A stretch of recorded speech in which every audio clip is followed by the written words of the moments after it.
ਗੱਡੀਆਂ ਹਥਿਆਰ ਜਾਂ ਕੁਛ ਇਧਰਲੇ ਪਾਸਾ ਸਾਡੇ ਯੰਗਸਟਰ ਲੱਗੇ ਹੋਏ ਸੀ। ਲਾਗ ਡਾਟ ਆ ਪਿੰਡਾਂ 'ਚ, ਇਹਨੂੰ ਸੋਚ ਕੇ ਅਸੀਂ ਵੋਟਾਂ ਪਾਉਂਦੇ ਸੀ।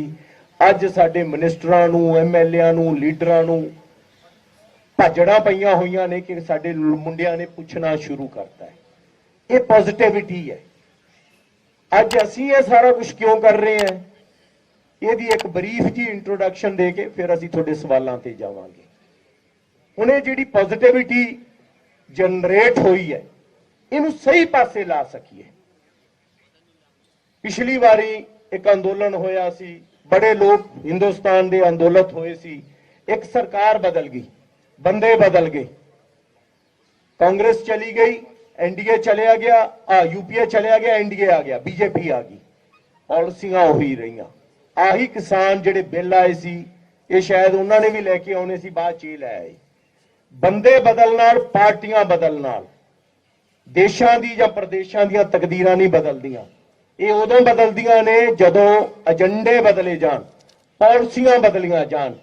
साडा सारियां दा इकट्ठे होण दा रीजन ही आ है। ਅੱਜ ਤੁਹਾਡੇ ਸਾਹਮਣੇ ਆਉਣ ਦਾ ਰੀਜ਼ਨ ਵੀ ਆ ਹੈ।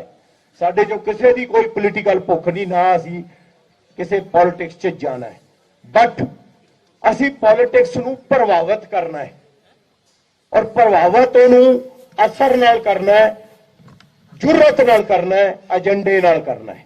ਕਿਉਂਕਿ ਜਦੋਂ ਏਜੰਡੇ ਬਦਲੇ ਜਾਣਗੇ ਤਾਂ ਤਕਦੀਰ ਬਦਲ ਸਕਦੀ ਹੈ। ਅੱਜ ਹੋ ਕੀ ਰਿਹਾ, ਸਾਡੇ ਟਰਾਂਸਪੋਰਟ ਦਾ ਕੀ ਹਾਲ ਹੈ, ਹੈਲਥ ਦਾ ਕੀ ਹਾਲ ਹੈ, एग्रीकल्चर का सत्यानाश किया होया। किते सोचिया सी कि पंजाबी भी खुदकुशी कर सकता है, पलायन कर सकता, भज सकता। अज साडे मुंडे बाहर भजे जा रहे हैं। ये गुरुआं दी परनोई ते पंज दरियावां दी धरती खाली होण डई है। क्यों हो रहा है? जे पार्टियां चंगियां होण तां लोकां नूं भजना पै जूगा। मैनूं समझ नहीं आउंदी, बहुत सारे लोग इन्हां पार्टियां नाल भजे जांदे ने कि ये है साडी नैतिकता। मैं किसान जथेबंदियां नाल भी बड़ियां डिटेल च गल्लां होईयां ने कि जे इन्हां च ही जाना ट्रैडिशनल पार्टियां च, तो फिर असीं उत्ते दिल्ली के बार्डरां ते क्यों बैठे सी? साडी ये दुर्दशा क्यों है? कि साडी दशा सही है? नहीं तो फिर कीती किहने है? इन्हां ने। ते असीं उन्हां दा ही हिस्सा बनांगे? नहीं, एक नवें सोच की लोड़ है, नवें एजेंडे की लोड़ है। जे ट्रांसपोर्ट पॉलिसी सही हुंदी ना तां आ हाल नहीं होना सी जो होना है। हैल्थ के सेंटर बंद हो गए, स्कूल कॉलेज, मतलब मेरा फरीदकोट का इलाका है, साडा कॉलेज, बठिंडे का कॉलेज, 8-8 कॉलेज दे एक प्रिंसीपल। हद हुई पई है यार। कोई मेडिसिन नहीं मिल रही, सरकारी हॉस्पिटल बंद हो गए ने, प्राइवेट स्कूलों च दाखले वधे हुए ने। 85% साडे बच्चे दा दाखला प्राइवेट स्कूलों च है। तो फिर साडे जिहड़े टीचर ने, साडे जिहड़े स्कूल ने, उन्हां नूं सुधारन दी जिम्मेदारी किहदी है? की है साडी एजुकेशन पॉलिसी? जदों इन्हां नूं घेरदे ने, ना तो किसी मिनिस्टर कोले जवाब हुंदा, ना किसी एमएलए कोले, ना मुख्यमंत्री कोले। वो तो जी सानू पता नहीं। गैट ते साइन क्यों कीते, वो तो जी सानू पता नहीं, असीं छोटे सी। कमाल दी गल है यार, ये कोई जवाब है? असीं कोई भी महकमे च जाने हैं, ग्रेजुएशन करते हैं, पोस्ट ग्रेजुएशन करते हैं, कि असीं आपदे जिहड़े चीफ एग्जीक्यूटिव ने, पॉलिसियां दे हैड ने, मिनिस्टर, कदे असीं उन्हां तो पुछिया उन्हां दी क्वालिफिकेशन की है? वो जिहड़ा मर्जी पा दिंदे यार। असीं आपदी लाग डाट दे चक्कर च असीं क्यों नहीं पुछदे उन्हां नूं कि तुहाडी सोच की है हैल्थ बारे, एजुकेशन बारे, साडे फैडरलिज्म दे जिहड़ा ढांचा है, जिहड़ा सातों खोए जा रहे ने अधिकार सेंटर वालों, उहदे बारे की स्टैंड है उन्हां दा। और एक होर जो बहुत गलत काम हो रहा है, जिहड़ियां नैशनल पार्टियां ने, ਇੱਥੇ कुछ होर बोलदियां ने, दिल्ली जाके कुछ होर बोलदियां ने। ਇਹਦਾ भी सल्यूशन करना पऊगा सानू। जे साडे पानी दे मसले ने, साडा पराली वाला मसला पोल्यूशन नाल जुड़ के, जां बाकी सारियां पॉलिसियां ने, एक मूंह ही गल होनी चाहिए है, चारे पासे नहीं। आ जिहड़ा असीं एजेंडा लैके आए हैं पंजाब दा, ਇਹਦੇ ਚੋਂ ਸਾਰੀਆਂ ਗੱਲਾਂ ਮੈਂਸ਼ਨ ਨੇ ਜਿਹੜੇ ਤੁਹਾਡੇ ਹੱਥਾਂ 'ਚ ਵੀ ਹੈ। ਪੂਰੀ ਡਿਟੇਲ ਸਾਡੀ ਵੈਬਸਾਈਟ ਤੇ ਮਿਲੂਗੀ। ਅਸੀਂ ਇਹਦੇ ਤੇ ਪਹਿਰਾ ਦੇਣ ਲਈ ਬੈਠੇ ਹਾਂ। 2.5-3 ਮਹੀਨੇ ਇਸ ਤੇ ਲਾਏ ਨੇ। ਜੇ ਐਗਰੀਕਲਚਰ ਬਾਰੇ ਗੱਲ ਕਰਨੀ ਹੈ ਤਾਂ ਮੈਨੂੰ ਲੱਗਦਾ ਦੁਨੀਆ ਵੀ ਦਵਿੰਦਰ ਸ਼ਰਮਾ ਜੀ ਤੇ ਸਿੱਧੂ ਸਾਹਿਬ ਵੱਲ ਵੇਂਦੀ ਹੈ, ਬਲਵਿੰਦਰ ਸਿੰਘ ਸਿੱਧੂ ਹੋਰਾਂ ਵੱਲ। ਤਾਂ ਕਿਉਂ ਨਹੀਂ ਅਸੀਂ ਇਹਨਾਂ ਦੀਆਂ ਸੇਵਾਵਾਂ ਲੈਂਦੇ? ਕਿਉਂ ਨਹੀਂ ਅਸੀਂ ਕਿਸਾਨ ਜਥੇਬੰਦੀਆਂ ਦੇ ਕੁਝ ਪ੍ਰਮੁੱਖਾਂ ਤੋਂ ਪੁੱਛਦੇ ਕਿ ਕੀ ਪਾਲਿਸੀ ਹੋਣੀ ਚਾਹੀਦੀ ਹੈ? क्यों नहीं असी डॉक्टर दीप्ति के गर्ग होरां तो पुछदे कि साडी हेल्थ दी पॉलिसी की होवे? मनरेगा बारे जो कोई जानता है इस देश च सब तो ज्यादा हमीर सिंह तो क्यों नहीं पूछते। कमाल की गल है कि 5 किले वाला एक किसान मनरेगा की दिहाड़ी लै सकता है और साडे पिंड के किसानों को यह गल ही नहीं दसी गई कि असीं इन्नी अवेयरनेस नहीं लै सकते। असीं ने पंजाब कोले पैसा है नहीं, 3 लाख करोड़ के कर्जे हेठ है। वो मनरेगा का पैसा तो सेंटर तो आ रहा है, फिर भी नहीं असीं लै पा रहे। बेवकूफियां करके किहड़ा एक बंदा इधर आ रहा, पार्टी चो छाल मारी जा रही है, वो उधर चलिया गया। 4.5 साल कुछ दिसिया नहीं, हुण सडनली सारा कुछ दिसन लग गया। मतलब सानू इन्हां चीज़ां तो उपर उठना चाहिए। किसी भी एक व्यक्ति की पार्टी की ना तो पक्ष लवो ना विरोध लवो, एजेंडे की गल करो, मुद्दे की गल करो। असीं आ मुद्दे लैके आए हैं और ये कोई हरफे आखर नहीं गा, लास्ट वर्ड नहीं गा। ਇਹਦੇ ਵਿੱਚ ਜਿਹੜੇ ਬੁੱਧੀਜੀਵੀਆਂ ਨੂੰ ਅਸੀਂ ਅਪਰੋਚ ਨਹੀਂ ਕਰ ਪਾਏ ਜਾਂ ਬਾਕੀ ਸਾਰੇ ਆਮੋ ਖਾਸ ਜਿੰਨੇ ਵੀ ਦੁਨੀਆ 'ਚ ਹੈਗੇ ਨੇ ਪੰਜਾਬ ਹਿਤੈਸ਼ੀ, ਸਾਡੀ ਉਹਨਾਂ ਨੂੰ ਹੱਥ ਜੋੜ ਕੇ ਬੇਨਤੀ ਹੈ ਕਿ ਆਪਦੇ ਸੁਝਾਅ ਭੇਜੋ, ਆਪਦੀਆਂ ਰਾਇਆਂ ਦਿਓ ਔਰ ਜੁੜੋ ਸਾਡੇ ਨਾਲ। ਕਿਉਂਕਿ ਜੁੜਨ ਲਈ ਅਸੀਂ ਪਰਸੋਂ ਅਨਾਉਂਸ ਕੀਤਾ, ਬਹੁਤ ਸਾਰੇ ਲੋਕਾਂ ਦਾ ਮਤਲਬ ਮੈਂ ਤੁਹਾਨੂੰ ਦੱਸ ਨਹੀਂ ਸਕਦਾ ਜੋ ਰਿਸਪੌਂਸ ਆਇਆ। ਔਰ ਉਹਨਾਂ 'ਚ ਇੱਕ ਸਾਡਾ ਆਪਦਾ ਮੁੰਡਾ ਜਿਹੜਾ ਸਾਡੇ ਨਾਲ ਜੁੜਿਆ ਰਿਹਾ ਅੰਦੋਲਨ ਕਿਸਾਨ 'ਚ ਵੀ ਅਸੀਂ ਜਾਂਦੇ ਰਹੇ, ਤਾਂ ਉਹਨੇ ਤਾਂ ਗਿਲਾ ਐ ਕੀਤਾ ਕਿ ਮੈਨੂੰ ਬਾਹੋਂ ਫੜ ਲਿਆ ਕਿ ਮੈਨੂੰ ਤਾਂ ਬਾਈ ਜੀ ਮੈਨੂੰ ਕੋ ਛੱਡ ਗਏ ਤੁਸੀਂ। ਮੈਂ ਕਿਹਾ ਯਾਰ ਆਪਣੀ ਗੱਲ ਨਹੀਂ ਹੋ ਪਾਈ, ਇਸ ਕਰਕੇ ਉਹਨੂੰ ਮੈਂ ਇੱਕ ਅੱਜ ਰੀਤ ਸ਼ੁਰੂ ਕਰਨ ਲੱਗਿਆ ਕਿ ਜਿਵੇਂ ਜੁੜਾਵ ਸ਼ੁਰੂ ਹੋਊਗਾ ਸਾਡਾ।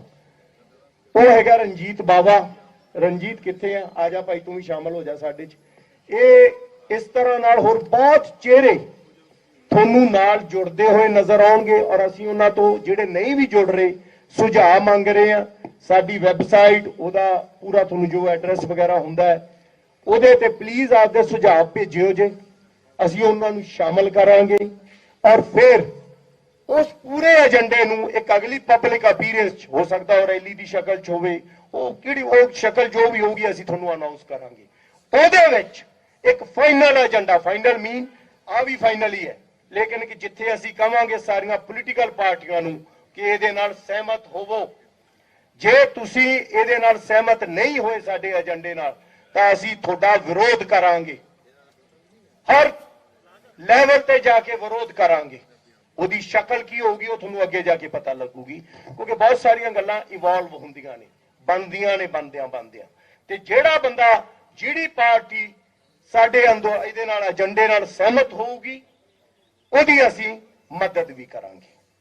ਇਹ ਗਰੁੱਪ ਅੱਗੇ ਜਾ ਕੇ ਕੋਈ ਰਾਜਨੀਤਿਕ ਪਾਰਟੀ ਨਹੀਂ ਬਣਨ ਜਾ ਰਿਹਾ, ਇਹ ਕੋਈ ਇਲੈਕਸ਼ਨ ਨਹੀਂ ਲੜੂਗਾ। ਅਸੀਂ ਕਿਸੇ ਆਫਿਸ ਲਈ ਲੜਨ ਲਈ ਇੱਥੇ ਨਹੀਂ ਬੈਠੇਗੇ। ਬੱਬੂ ਮਾਨ ਨੂੰ ਕੋਈ ਚਾਹ ਨਹੀਂਗਾ ਮੁੱਖ ਮੰਤਰੀ ਬਣਦਾ ਜਾਂ ਮੰਤਰੀ ਦਾ ਜਾਂ ਗੁਲਪਨਾਗ ਨੂੰ ਜਾਂ ਹਮੀਰ ਸਿੰਘ ਨੂੰ ਜਾਂ ਦਵਿੰਦਰ ਸ਼ਰਮਾ ਜੀ ਨੂੰ, ਨਾ ਹੀ ਮੈਨੂੰ। ਅਸੀਂ ਆਏ ਹਾਂ ਕਿ ਜੇ ਪੰਜਾਬ ਬਚਾਉਣਾ, ਪੰਜਾਬ ਬਚਾਉਣਾ। ਮੈਨੂੰ ਲੱਗਦਾ ਹੌਲੀ ਹੌਲੀ ਕਿਤੇ ਇਹ ਵੀ ਜੁਮਲਾ ਨਾ ਬਣ ਜੇ, जोक ना बन जाए, क्योंकि मेरे को बहुत लोग आए, मैं हर एक पूछा बचा पंजाब नूं बचाउण दा रस्ता की है, मॉडल की है। आंदे भाजी वो तो बन जूगा। और मैं क्या 75 साल च तां बनिया नहीं, हुण बन जूगा।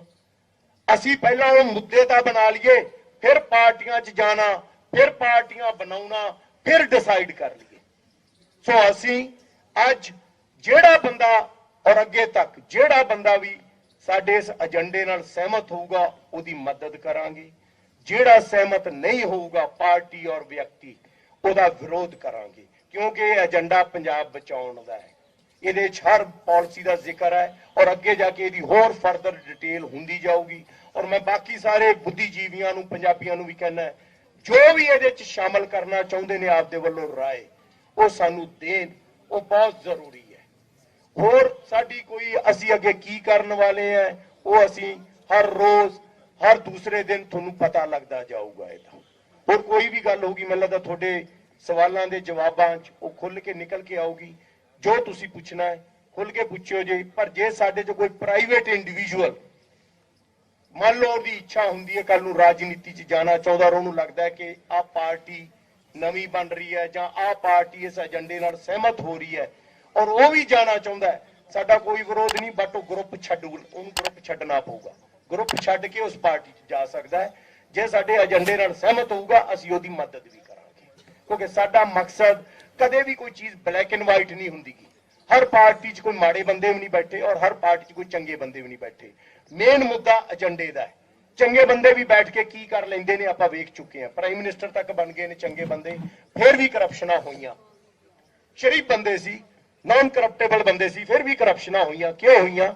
ਕਿਉਂਕਿ ਇੱਕ ਪ੍ਰਾਈਵੇਟ ਇੰਡੀਵਿਜੂਅਲ ਦੇ ਹੱਥ 'ਚ ਕੁਝ ਨਹੀਂ ਹੁੰਦਾ, ਲੋਕਾਂ ਦੇ ਹੱਥ 'ਚ ਹੁੰਦਾ ਜਾਂ ਪਾਰਟੀਆਂ ਦੇ ਹੱਥ 'ਚ ਹੁੰਦਾ। ਸੋ ਅਸੀਂ ਉਸ ਪਾਰਟੀ ਨੂੰ ਆਪਦਾ ਏਜੰਡਾ ਅਪਣਾਉਣ ਲਈ ਕਹਿ ਰਹੇ ਹਾਂ। ਦਿਸ ਇਜ਼ ਦੀ ਓਨਲੀ ਮਕਸਦ। मतलब तो काफी ब्रीफ होगी, तुम समझ भी गए होंगे। एजेंडा थोड़े हथ च है, जो थोड़े जहन च है, खुल के पूछो, असी सारे हाजिर हाँ उसका जवाब देने। थैंक यू जी।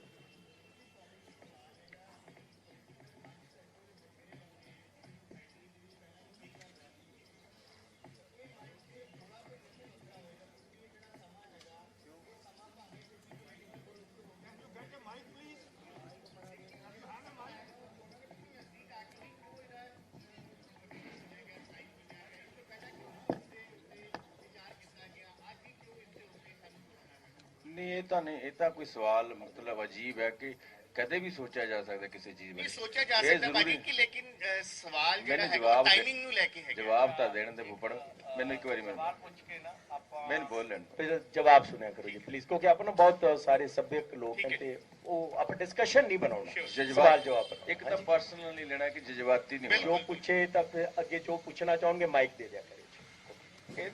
कदे भी किसी जी चीज़ का कोई इस तरह वक्त नहीं होता कि पहला क्यों नहीं हुई। हो सकता पहला असी सारे इकट्ठे ही नहीं हो सके, ये भी एक सबब हो सकता। और 2 साल तो करोना ही चलता सिस्टम है ना, फिर अंदोलन शुरू हो गया है ना, फिर बहुता वक्त अंदोलन सी। और जिन्ना चिर अंदोलन चलता उन्ना चिर फिर ये गल हो नहीं सी सकती। पहली जित जी देखो लोग जागरूक हो गए, ये गल तुसी मानते हो, वो हो गए। उस तो बाद वो अंदोलन जितया, फतवा मिल गया, हुण ये अगला स्टैप है। और दूसरी गल ये है कि जरूरी नहीं कि बहुत पहला ही रौला पै जाए। अजकल तो थोड़ा मीडिया देखो किन्ने हुण जिहड़ियां आपां गल्लां करदे हां शाम नूं पूरी दुनिया 'च पहुंच जाणी है। सो कोई जरूरी नहीं उहदे लई कि आपां बहुत पहला करदे, सबब ही हुण बनिया। मतलब ये समझ लो कि इस तरह की सोच का इकट्ठी होने का वक्त ही हुण आया। वक्त जे आपां आस तक फिर आपां कहने कुदरत मुकर्रर कर दी है, तो फिर कुदरत की विधि है, शायद आपां हुण सारे इकट्ठे हो गए। और कदे भी कोई चीज़ लेट नहीं होंदी। हो सकता है जे जे हुण तो बहुत पहला आ जाते बहुत चीज़ां रह जांदियां, शायद हुण निचोड़ निकल गया। सो ये एक सबब बन गया और एक शुभ आगाज है। किसान अंदोलन तो बाद जो पॉजिटिविटी आई ना, उन्होंने सही पासे ਉਹਦਾ सदुपयोग ਐਂ ਹੋ ਸਕਦਾ ਹੈ। ਇਹ ਸ਼ਾयद किसान अंदोलन पहला नहीं सी साडा, जो ਅਸੀਂ किसान अंदोलन 'ਚ ਜਾ ਰਹੇ ਸੀ ਉਹਦਾ ਸਭ ਤੋਂ ਵੱਡੀ ਵਜ੍ਹਾ ਆ ਸੀ ਦੋਸਤ। ਇਸ ਕਰਕੇ ਨਹੀਂ, नो डाउट सारी दुनिया गई। ਮੈਨੂੰ ਜੋ ਉੱਥੇ ਪੋਜ਼ਿਟਿਵਿਟੀ ਨਜ਼ਰ ਆ ਰਹੀ ਸੀ ਕਿ ਇਹਨੂੰ ਸਹੀ ਪਾਸੇ ਲਾ ਦਿੱਤਾ। ਜਿਹੜੀਆਂ ਗੱਲਾਂ ਅਸੀਂ ਚਾਹ ਕੇ ਵੀ ਨਹੀਂ ਸਮਝਾ ਪਾ ਰਹੇ ਸੀ ਉਹ ਅੰਦੋਲਨ ਨੇ ਸਮਝਾਤੀਆਂ, ਬਟ ਉਹਨੂੰ ਯੂਟਿਲਾਈਜ਼ ਕਰ ਸਕੇ। That's the main. ਮਾਨ ਸਾਹਿਬ ਤੁਸੀਂ ਕਿਹਾ ਹੈ ਕਿ ਜਿਹੜੀ ਪਾਰਟੀ ਤੁਹਾਡੇ ਏਜੰਡੇ ਨਾਲ ਸਹਿਮਤ ਹੋਊਗੀ ਤੁਸੀਂ ਉਹਦੀ ਸਪੋਰਟ ਕਰੋਗੇ, ਜਿਹੜੀ ਸਹਿਮਤ ਨਹੀਂ ਹੋਊਗੀ ਤੁਸੀਂ ਉਹਦਾ ਵਿਰੋਧ ਕਰੋਗੇ। ਇਲੈਕਸ਼ਨ ਦਾ ਦੌਰ ਹੈ ਜੀ, ਇਸ ਵੇਲੇ ਤਾਂ ਜੋ ਕਹਿ ਦੋਗੇ ਸਿਆਸਤ ਐਸੀ ਹੈ ਕਿ ਹਰ ਇੱਕ ਪਾਰਟੀ ਕਹੇਗੀ ਕਿ ਅਸੀਂ ਸਹਿਮਤ ਹਾਂ। ਚੂਜ਼ ਕਿਵੇਂ ਕਰੋਗੇ ਉਹਦੇ ਚੋਂ? ਤੁਸੀਂ ਏਜੰਡਾ ਤੁਹਾਡੇ ਹੱਥ ਚਾਹੀਦੇ ਐਂਡ ਤੇ ਵੇਖਿਓ ਜੇ ਅਸੀਂ ਕੁਝ ਗਾਈਡਲਾਈਨਸ ਦਿੱਤੀਆਂ ਨੇ।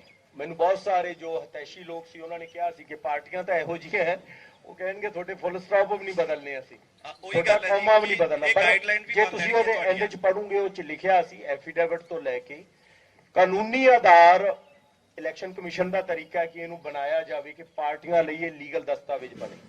ਬਟ ਉਹ ਤਾਂ ਜਦੋਂ ਬਣਾਉਣਗੇ ਅਸੀਂ ਆਨੇ ਆ ਕਿ ਤੁਸੀਂ ਦੇਖੋ ਸਭ ਤੋਂ ਵੱਡੀ ਕਚਹਿਰੀ ਪਤਾ ਕਿਹਦੀ ਹੁੰਦੀ ਦੋਸਤ? ਲੋਕਾਂ ਦੀ। ਅਸੀਂ ਕਹਿ ਰਹੇ ਹਾਂ ਲੋਕਾਂ ਨਾਲ ਪ੍ਰੋਮਿਸ ਕਰੋ, ਲਿਖ ਕੇ ਦਿਓ। ਇਹ 'ਚ ਪੂਰੀ ਉਹਦੀ ਫਾਰਮੈਲਿਟੀ ਲਿਖੀ ਹੈ ਕਿ ਇੱਕ ਤਾਂ ਪ੍ਰਾਈਵੇਟ ਜਿੰਨੇ ਵੀ ਇੰਡੀਵਿਜੂਅਲ ਐਮਐਲਏ ਹੋਣਗੇ, ਐਮਐਲਏ ਤਾਂ ਬਾਅਦ 'ਚ ਬਣਗੇ, ਕੈਂਡੀਡੇਟ ਹੋਣਗੇ, ਉਹ ਹਲਫਨਾਮਾ ਦੇਣਗੇ ਕਿ ਅਸੀਂ ਇਸ ਏਜੰਡੇ ਨਾਲ ਸਹਿਮਤ ਹਾਂ।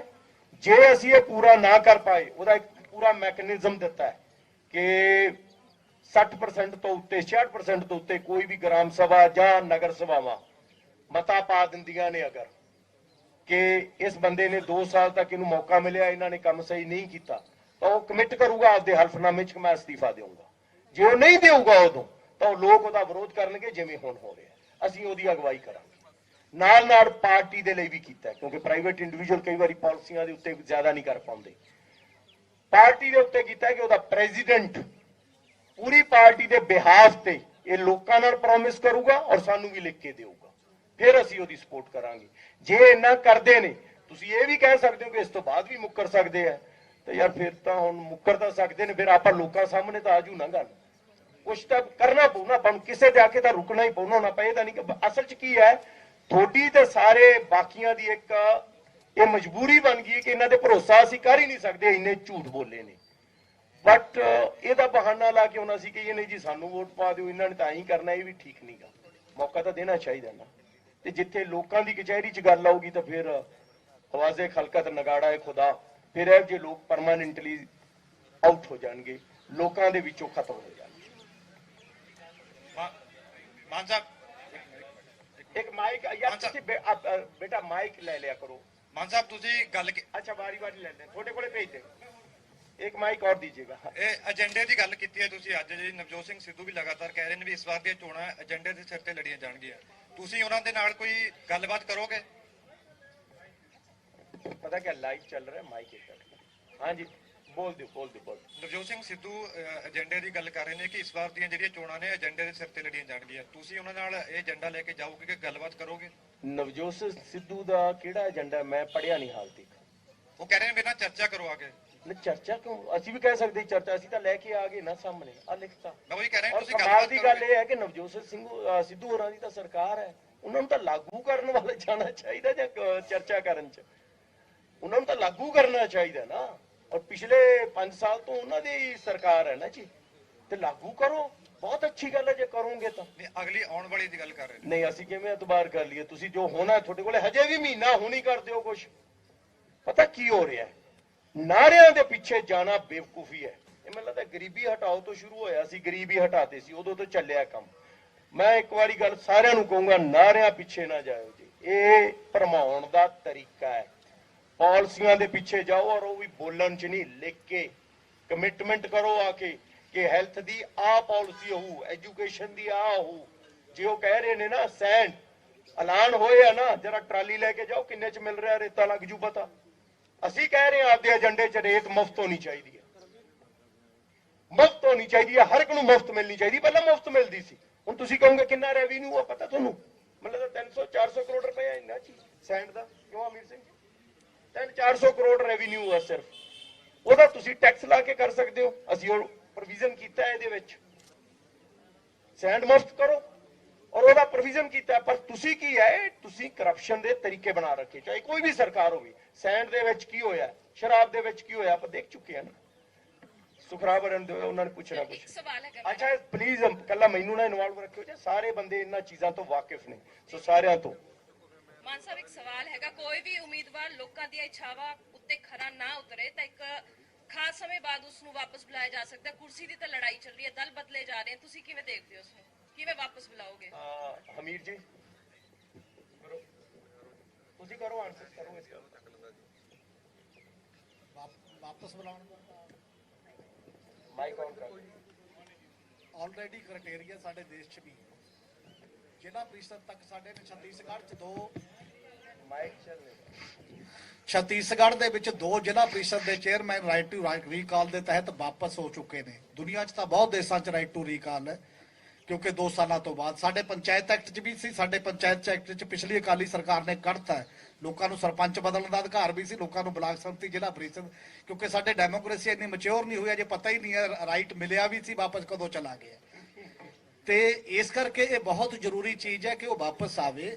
ਵਾਪਸ ਆਉਣ ਦਾ ਤਰੀਕਾ ਉਹਦੇ 'ਚ ਲਿਖਿਆ, ਤਰੀਕਾ ਇਹ ਲਿਖਿਆ ਕਿ ਇੱਕ ਹਲਕਾ ਹੈ, ਹਲਕੇ ਦੇ ਵਿੱਚ ਗ੍ਰਾਮ ਸਭਾਵਾਂ ਨੇ ਤੇ ਸ਼ਹਿਰ ਦੀ ਵਾਰਡ ਸਭਾ ਹੈ।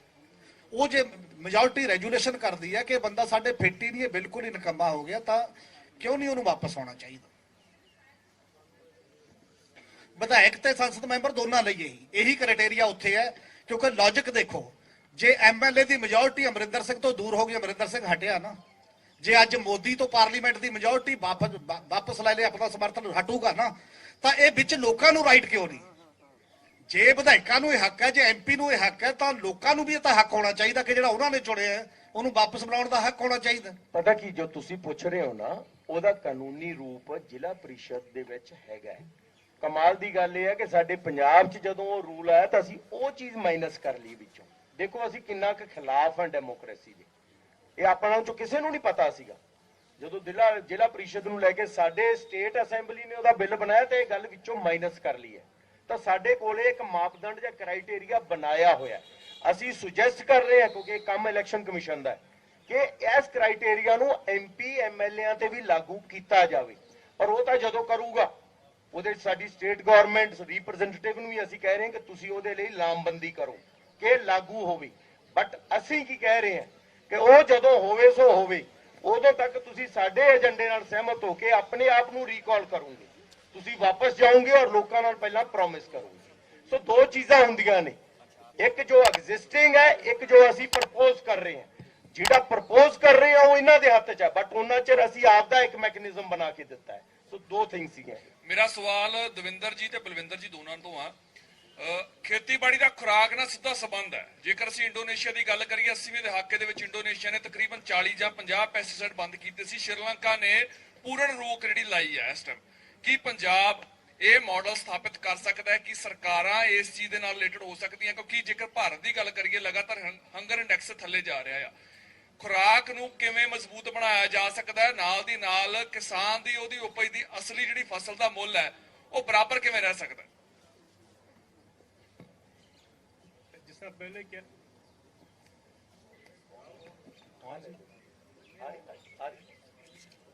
ਕਿਹਾ ਜਾ ਚੁੱਕਾ ਹੈ ਕਿ ਪੰਜਾਬ ਦਾ ਜਿਹੜਾ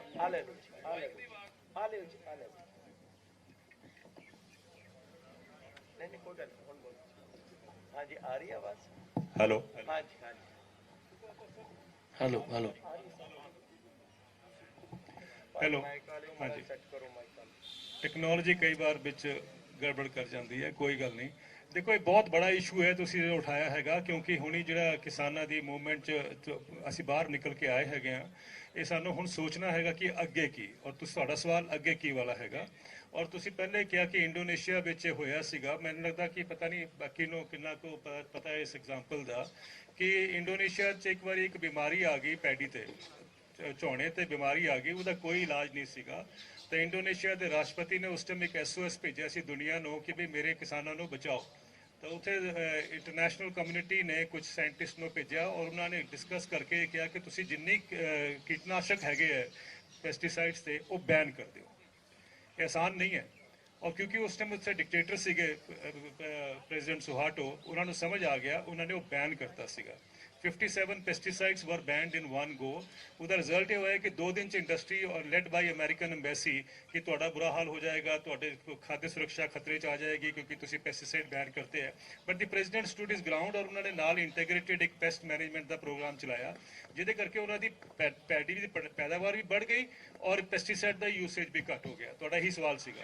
ਔਰ ਤੁਸੀਂ ਜੋ ਸਵਾਲ ਕੀਤਾ ਹੈ ਕਿ ਸ਼੍ਰੀਲੰਕਾ ਨੇ ਮੇਰਾ ਮੰਨਣਾ ਹੈ ਕਿ ਸ਼ਾਇਦ ਗਲਤੀ ਕੀਤੀ ਕਿ ਇੱਕਦਮ ਸਡਨਲੀ ਉਹਨਾਂ ਨੇ ਇੱਕ ਦਿਨ ਉੱਠ ਕੇ ਕਹਿਤਾ ਕਿ ਅੱਜ ਤੋਂ ਅਸੀਂ ਕੈਮੀਕਲ ਫਾਰਮਿੰਗ ਬੰਦ ਕਰਾਂਗੇ ਔਰ ਨਾਨ ਕੈਮੀਕਲ ਦੀ ਤਰਫ ਜਾਵਾਂਗੇ। ਤਾਂ ਉਹ ਤਾਂ ਇੱਕ ਗਲਤੀ ਹੈ। ਲੇਕਿਨ ਤੁਸੀਂ ਬਿਲਕੁਲ ਠੀਕ ਕਹਿ ਰਹੇ ਹੋ, ਅੱਜ ਪੰਜਾਬ ਦੀ ਜਿਹੜੀ ਤਬਾਹੀ ਹੋ ਗਈ ਹੈ ਬੇਸਿਕਲੀ ਇਸ ਕਰਕੇ ਹੋਈ ਹੈ ਕਿ ਸਾਡਾ ਜਿਹੜਾ ਇੰਟੈਂਸਿਵ ਫਾਰਮਿੰਗ ਮਾਡਲ ਹੈਗਾ ਉਹ ਦਬ ਕੇ ਬਾਅਦ ਰੱਜ ਕੇ ਖਾ ਵਾਲਾ ਜਿਹੜਾ ਸੀਗਾ ਉਹ ਦਬ ਕੇ ਕਿਸਾਨਾਂ ਨੇ ਵਾਇਆ। ਔਰ ਅੱਜ ਜ਼ਮੀਨ ਦਾ, ਪਾਣੀ ਦਾ ਤੁਹਾਡੇ ਸਾਹਮਣੇ ਹੈ, ਪਰਿਆਵਰਨ ਦਾ, ਕੈਂਸਰ ਦੇ ਕਿਸ ਤਰ੍ਹਾਂ ਹਾਲ ਹੋ ਰਿਹਾ ਤੁਹਾਡੇ ਸਾਹਮਣੇ ਹੈ, ਸੋਇਲ ਤੇ ਕਿਸ ਤਰ੍ਹਾਂ ਡਿਵੈਸਟੇਸ਼ਨ ਹੋ ਗਈ ਹੈ ਉਹ ਵੀ ਹੈਗਾ। ਉਹਦਾ ਹੁਣ ਸਾਨੂੰ ਇਲਾਜ ਜਿਹੜਾ ਤੁਸੀਂ ਕਹਿ ਰਹੇ ਪੋਜ਼ਿਟਿਵਿਟੀ ਜਿਹੜੀ ਹੁਣ ਆਈ ਹੈ ਮੂਵਮੈਂਟ ਤੋਂ, ਉਹਦੇ ਪਾਸ ਸਾਨੂੰ ਇਹ ਵੀ ਦੇਖਣਾ ਪਏਗਾ ਕਿ ਵੀ ਅੱਗੇ ਆਪਾਂ ਕਿਸ ਤਰ੍ਹਾਂ ਹੁਣ ਅੱਗੇ ਚੱਲਾਂਗੇ, ਪੰਜਾਬ ਨੂੰ ਕਿਸ ਤਰ੍ਹਾਂ ਉਸ ਰਸਤੇ ਤੇ ਲੈ ਕੇ ਆਵਾਂਗੇ। ਔਰ ਇਹ ਹੋ ਸਕਦਾ ਹੈ, ਤੁਹਾਡਾ ਸਵਾਲ ਜਿਹੜਾ ਹੈਗਾ ਕਿ ਬਈ ਹੋ ਸਕਦਾ, ਯੈਸ ਇਹੀ ਇੱਕ ਰਸਤਾ ਅੱਗੇ ਹੈ। ਐਗਰੋ ਇਕੋਲੋਜੀਕਲ ਫਾਰਮਿੰਗ ਜਿਹਨੂੰ ਕਹਿੰਦੇ ਆਪਾਂ, ਉਹੀ ਇੱਕ ਰਸਤਾ ਅੱਗੇ ਹੈ। ਔਰ ਇਹ ਹੁਣ ਇੰਟਰਨੈਸ਼ਨਲੀ ਨੈਸ਼ਨਲੀ ਸਭ ਜਗ੍ਹਾ ਇਹ ਐਸਟੈਬਲਿਸ਼ ਹੋ ਚੁੱਕਾ ਹੈ ਕਿ ਵੀ ਇਹਦੇ ਵਿੱਚ ਕੋਈ ਖਾਦਿਆਨ ਦੀ ਕਮੀ ਨਹੀਂ ਆਉਂਦੀ ਹੈਗੀ ਹੈ, ਪ੍ਰੋਡਕਟਿਵਿਟੀ ਨਹੀਂ ਗਿਰਦੀ ਹੈਗੀ ਹੈ। ਜਿਹੜਾ ਇੱਕ ਇੰਪ੍ਰੈਸ਼ਨ ਦਿੱਤਾ ਗਿਆ ਹੈ ਨਾ, ਇਹ ਹੁਣ ਤਾਂ ਇੰਟਰਨੈਸ਼ਨਲ ਸਟੱਡੀਜ਼ ਅਸੀਂ ਆ ਗਈਆਂ ਜਿਹੜੀ ਕਹਿੰਦੀਆਂ ਕਿ ਕੋਈ ਫਰਕ ਨਹੀਂ ਪੈਂਦਾ ਉਹਦੇ ਵਿੱਚ, ਬਲਕਿ ਇਹ ਕਿਹਾ ਜਾ ਰਿਹਾ ਹੈ ਕਿ business as usual is not the way forward. ਇਹ ਸਮਝ ਆਈਏ ਅਸੀਂ ਕਿ ਜੋ ਅਸੀਂ ਹੁਣ ਕਰ ਰਹੇ ਹੈਗੇ ਰਸਤਾ ਨਹੀਂ ਹੈਗਾ। ਤੁਹਾਡਾ ਜਿਹੜਾ ਅਸਲੀ ਪੰਜਾਬ ਦੀ ਚਿੰਤਾ ਵੀ ਹੈ ਕਿ ਬਈ ਹੁਣ ਅੱਗੇ ਪਾਣੀ ਦਾ ਕੀ ਹੋਏਗਾ, ਜ਼ਮੀਨ ਦਾ ਕੀ ਹੋਏਗਾ, ਕਿਸਾਨਾਂ ਦੀ ਆਪਣੀ ਹੈਲਥ ਦਾ ਕੀ ਹੋਏਗਾ, ਬਾਕੀ ਸੋਸਾਇਟੀ ਦੀ ਹੈਲਥ ਦਾ ਕੀ ਹੋਏਗਾ। ਉਹਦਾ ਸਮਾਧਾਨ ਖੇਤੀ ਵਿੱਚ ਹੈਗਾ।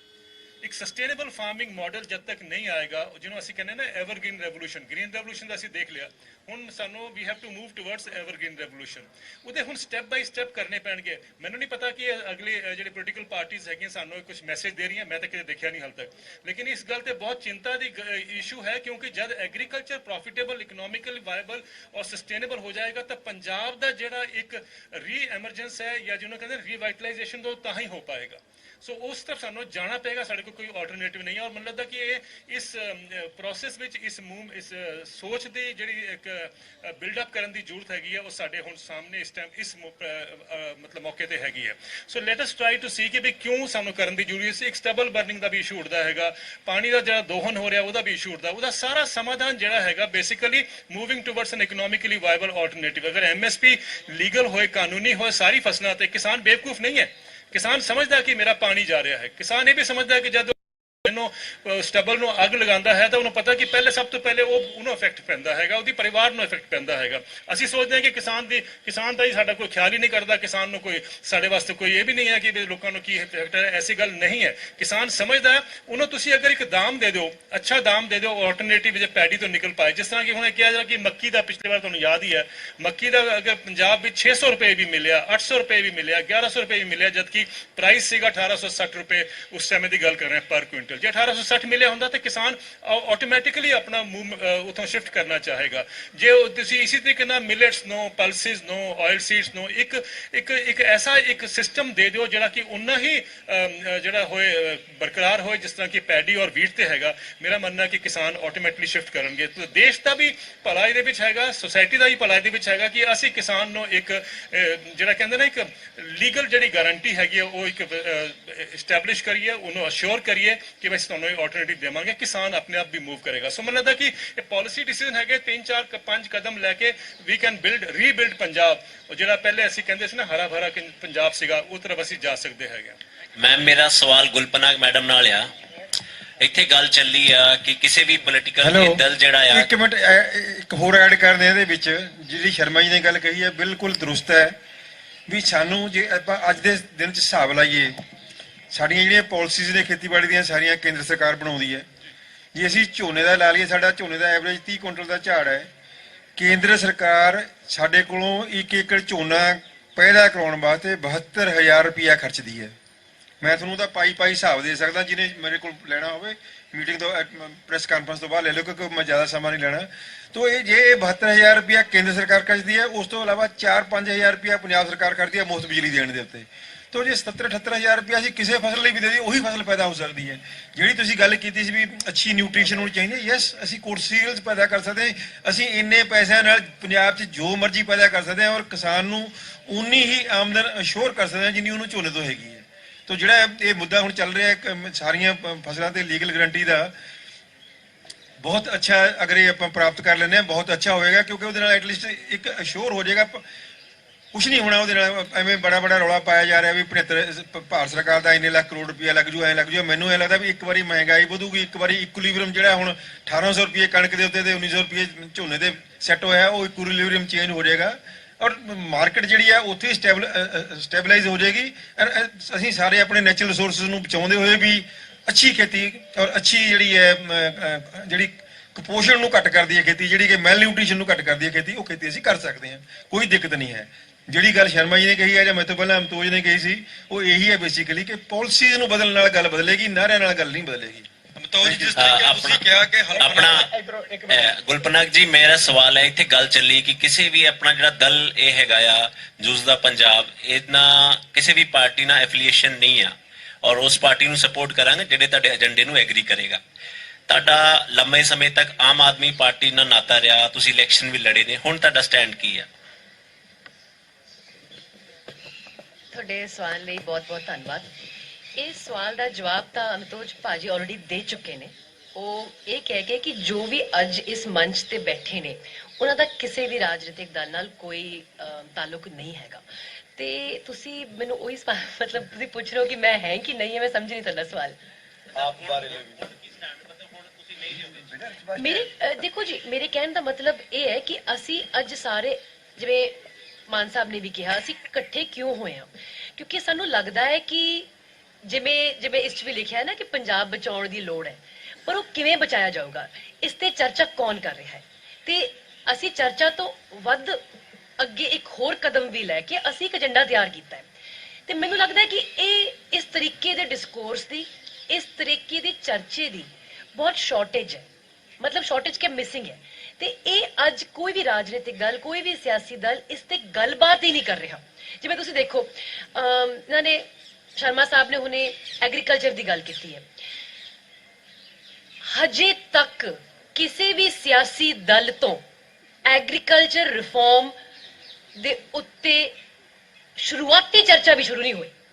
ਪੰਜਾਬ ਇੱਕ ਐਗਰੀਕਲਚਰਲ ਸਟੇਟ ਹੈ। ਕਿਹੜੀ ਪਾਰਟੀ ਨੇ ਐਗਰੀਕਲਚਰ ਮੁੱਦੇ ਤੇ ਖੁੱਲ ਕੇ ਗੱਲ ਕੀਤੀ ਹੈ? ਮਤਲਬ ਅੱਡ-ਅੱਡ ਤਰੀਕੇ ਦੇ ਪ੍ਰੋਮਿਸਿਸ ਕੀਤੇ ਜਾ ਰਹੇ ਨੇ, ਪਰ ਐਗਰੀਕਲਚਰ ਤੇ ਜਿਹੜਾ ਬੁਨਿਆਦੀ ਮਸਲਾ ਹੈ ਪੰਜਾਬ ਦਾ, ਇਹ ਤੁਹਾਡੇ ਸਵਾਲ ਦਾ ਜਵਾਬ ਹੈ ਕਿਉਂ ਮੈਂ ਇੱਥੇ ਬੈਠੀ ਹਾਂ। ਉਹਦਾ ਜਵਾਬ ਇਹੀ ਹੈ ਕਿਉਂਕਿ ਕੋਈ ਇਸੇ ਮੁੱਦਿਆਂ ਤੇ ਚਰਚਾ ਕਰਨ ਨੂੰ ਤਿਆਰ ਨਹੀਂ ਹੈਗਾ। ਅੱਜ ਅਸੀਂ ਇੱਥੇ ਬੈਠੇ ਹਾਂ ਤਾਂ ਕਿ ਅਸੀਂ ਚਰਚਾ ਕਰੀਏ ਤੇ ਕਰਵਾਈਏ, ਤੇ ਜਿਵੇਂ ਭਾਜੀ ਨੇ ਕਿਹਾ ਸਿਆਸਤ ਨੂੰ, ਰਾਜਨੀਤੀ ਨੂੰ ਪ੍ਰਭਾਵਿਤ ਕਰੀਏ, ਕਿਉਂਕਿ ਚਿਹਰੇ ਬਦਲਣ ਤੋਂ, ਪਾਰਟੀਆਂ ਬਦਲਣ ਤੋਂ ਪੰਜਾਬ ਨਹੀਂ ਬਦਲਣ ਲੱਗਿਆ। ਪੰਜਾਬ ਤਦੀ ਬਚੂਗਾ, ਪੰਜਾਬ ਤਦੀ ਬਦਲੂਗਾ ਜਦ ਅਸੀਂ ਏਜੰਡੇ ਬਦਲਾਂਗੇ, ਤੇ ਏਜੰਡੇ ਅਸੀਂ ਇਸ ਚ ਲਿਖੇ ਨੇ। ਤੇ ਜਿਵੇਂ ਇਹਨਾਂ ਨੇ ਕਿਹਾ ਇਹ ਕੋਈ ਲਾਸਟ ਵਰਡ ਨਹੀਂ ਹੈਗਾ, ਇਹ ਸ਼ੁਰੂਆਤੀ ਹੈ, ਇੱਕ ਸ਼ੁਰੂਆਤੀ ਏਜੰਡਾ। ਅਸੀਂ ਚਾਹੁੰਦੇ ਹਾਂ ਕਿ ਲੋਕ ਕੰਟਰੀਬਿਊਟ ਕਰਨ ਇਸ ਏਜੰਡੇ ਵਿੱਚ ਤੇ ਆਪਣੇ ਪੱਖ ਵੀ ਰੱਖਣ, ਤਾਂ ਜਾ ਕੇ ਅਸਲੀ ਪੀਪਲਸ ਏਜੰਡਾ ਸਾਹਮਣੇ ਆਏਗਾ। Thank you. ਅਮਿਤਾਭ ਜੀ, ਜਿਸ ਤਰੀਕੇ ਨਾਲ ਤੁਸੀਂ ਕਿਹਾ ਕਿ ਹਲਫਨਾਮਾ ਲਿਆ ਜਾਵੇਗਾ, ਜੇ ਸਾਰੀਆਂ ਪਾਰਟੀਆਂ ਦੇ ਉਮੀਦਵਾਰ ਹਲਫਨਾਮਾ ਦੇ ਦੇਣਗੇ ਕਿ ਅਸੀਂ ਤੁਹਾਡੇ ਨਾਲ ਸਹਿਮਤ ਆ, ਫਿਰ ਕਿਸ ਦਾ ਜਿਹੜਾ ਸਮਰਥਨ ਕਰੋਗੇ? ਨਾਲ ਦੀ ਨਾਲ ਮੈਂ ਵੀ ਕਹਿਣਾ ਚਾਹੁੰਦਾ ਕਿ ਕਿਸਾਨ ਆਗੂਆਂ ਨਾਲ ਤੁਹਾਡੀ ਕੋਈ ਗੱਲਬਾਤ ਹੋਈ ਆ? ਤੁਹਾਡਾ ਬੱਬੂ ਮਾਨ ਦਾ ਵੱਡਾ ਯੋਗਦਾਨ ਰਿਹਾ ਕਿਸਾਨ ਅੰਦੋਲਨ ਦੇ ਵਿੱਚ। ਰੱਬ ਕਰੇ ਸਾਰੇ ਸਹਿਮਤ ਹੋ ਜਾਣ, ਫਿਰ ਤਾਂ ਪੰਜਾਬ ਬਣ ਗਿਆ। ਸਹਿਮਤ ਤਾਂ ਹੋਣਾ, ਹੁਣ ਜੋ ਲਿਖਿਆ ਪਿੱਛੇ ਐਫੀਡੇਵਿਟ ਦੇਣਗੇ, ਲਿਖ ਕੇ ਦੇਣਗੇ, ਅਸੀਂ ਕਹਾਂਗੇ ਸਾਰੇ ਚੰਗੇ ਨੇ, ਫਿਰ ਤੁਸੀਂ ਚੁਣੋ।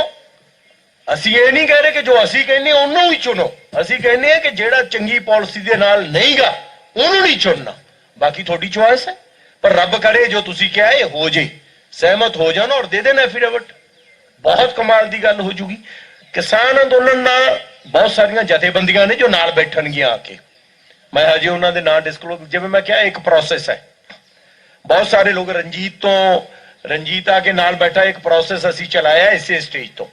ਬਹੁਤ ਸਾਰੇ ਲੋਕ, ਬਹੁਤ ਸਾਰੀਆਂ ਜਥੇਬੰਦੀਆਂ ਜੋ ਪੋਲਿਟਿਕਸ ਨੂੰ ਪ੍ਰਭਾਵਿਤ ਕਰਨਾ ਚਾਹੁੰਦੀਆਂ ਨੇ, ਪੋਲਿਟਿਕਸ ਦਾ ਹਿੱਸਾ ਬਣਨਾ ਨਹੀਂ, ਉਹ ਤੁਹਾਨੂੰ ਅੱਗੇ ਜਾ ਕੇ ਅਗਲੀਆਂ ਪਬਲਿਕ ਅਪੀਅਰੈਂਸ ਦੇ ਵਿੱਚ ਸਾਡੇ ਨਾਲ ਖੜੀਆਂ ਹੋਈਆਂ ਨਜ਼ਰ ਮਿਲਣਗੀਆਂ। ਔਰ ਬਹੁਤ ਸਾਰੇ ਲੋਕ ਅਕ੍ਰੋਸ ਦੀ ਵਰਲਡ, ਬਹੁਤ ਸਾਰੇ ਲੋਕ ਤੁਹਾਨੂੰ ਨਾਲ ਖੜੇ ਹੋਏ ਮਿਲਣਗੇ। ਇਹਦੇ ਨਾਲ ਹੀ ਪੰਜਾਬ ਬਦਲਿਆ ਜਾਊਗਾ। ਔਰ ਕਿਸਾਨੀ ਚ ਮੈਂ ਇੱਕ ਜ਼ਰੂਰ ਕਹਿਣਾ ਚਾਹੂੰਗਾ, ਸਾਡੀ ਸਾਰਿਆਂ ਦੀ ਇੱਕ ਸਮਝ ਸੀ ਕਿ ਜਦੋਂ ਤੁਸੀਂ ਇਹੋ ਜੀ ਕ੍ਰਾਂਤੀ ਚੋਂ ਨਿਕਲ ਕੇ ਆਏ ਹੋਵੋ, ਉਦੋਂ ਉਹਨਾਂ ਹੀ ਪਾਰਟੀਆਂ ਦਾ ਹਿੱਸਾ ਬਣਨਾ ਜਿਹੜੀਆਂ ਕਿ ਇਸ ਸਾਰੇ ਕਾਸੇ ਲਈ ਜ਼ਿੰਮੇਦਾਰ ਨੇ। ਕਿਉਂਕਿ ਜੋ ਅੱਜ ਸਾਡੀ ਸਥਿਤੀ ਹੈ, ਚੰਗੀ ਹੈ ਜਾਂ ਮਾੜੀ ਹੈ, ਚੰਗੇ ਵੀ ਕੰਮ ਹੋਏ ਨੇ ਔਰ ਮਾੜੇ ਬਹੁਤ ਹੋਏ ਨੇ, ਉਹ ਇਹੀ ਜ਼ਿੰਮੇਦਾਰ ਨੇ। ਜੇ ਇੱਕ ਕ੍ਰਾਂਤੀ ਚੋਂ ਨਿਕਲ ਕੇ ਇਹਨਾਂ ਦਾ ਹਿੱਸਾ ਬਣਦੇ ਹੋ, ਉਹਦੇ ਬਾਰੇ ਜ਼ਰੂਰ ਸੋਚਣੋ। ਪਰ ਜਿੱਥੋਂ ਤੱਕ ਸਾਡੀ ਗੱਲ ਹੋਈ ਹੈ, ਬੱਬੂ ਦੀ ਸਪੈਸ਼ਲੀ ਜ਼ਿਆਦਾ, ਮੇਰੀ, ਬਾਕੀ ਸਾਰਿਆਂ ਦੀ ਵੀ, ਬਹੁਤ ਸਾਰੇ ਲੋਕ ਨੇ ਜੋ ਨਾਲ ਖੜਨਾ ਚਾਹੁੰਦੇ। ਅੱਗੇ ਤੁਹਾਨੂੰ ਦਿਨ ਬ ਦਿਨ ਪਤਾ ਲੱਗਦਾ ਵੀ ਜਾਊਗਾ। ਮਾਨ ਸਾਹਿਬ, ਇੱਕ ਸਵਾਲ ਆ ਤੁਹਾਨੂੰ ਜੀ, ਜਥੇਦਾਰ ਸਾਹਿਬ ਵੀ ਬੈਠੇ ਨੇ, ਸਾਰੇ ਮੁੱਦੇ ਤੁਸੀਂ ਚੱਕੇ ਨੇ, ਸ਼੍ਰੋਮਣੀ ਕਮੇਟੀ ਵੀ ਇੱਕ ਵੱਡਾ ਮੁੱਦਾ ਹੈਗਾ, ਕਿੱਦਾਂ ਲੋਕਾਂ ਦੀ ਜਿਹੜੀ ਦਸੌਂਦ ਹੈਗੀ ਆ ਉਹਦੀ ਦੁਰਵਰਤੋਂ ਹੁੰਦੀ ਆ ਇਲੈਕਸ਼ਨਸ ਦੇ ਵਿੱਚ, ਇਲੈਕਸ਼ਨ ਨਹੀਂ ਕਰਵਾਏ ਜਾ ਰਹੇ ਸ਼੍ਰੋਮਣੀ ਕਮੇਟੀ ਦੇ, ਉਹ ਵੀ ਉਹਦੇ ਲਈ ਵੀ ਤੁਸੀਂ ਆਵਾਜ਼ ਚੱਕੋਗੇ?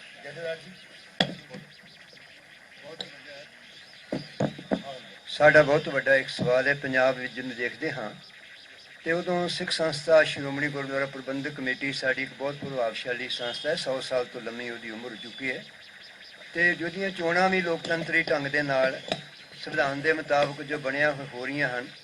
ਇਹ ਇਸ ਤਰ੍ਹਾਂ ਦੇਖਿਆ ਗਿਆ ਕਿ ਜਿੱਦਾਂ ਦੀ ਸਰਕਾਰ ਕੇਂਦਰ ਦੇ ਵਿੱਚ ਹੁੰਦੀ, ਉਹਦੀ ਮਰਜ਼ੀ ਦੇ ਮੁਤਾਬਕ ਚੋਣਾਂ ਹੁੰਦੀਆਂ ਨੇ।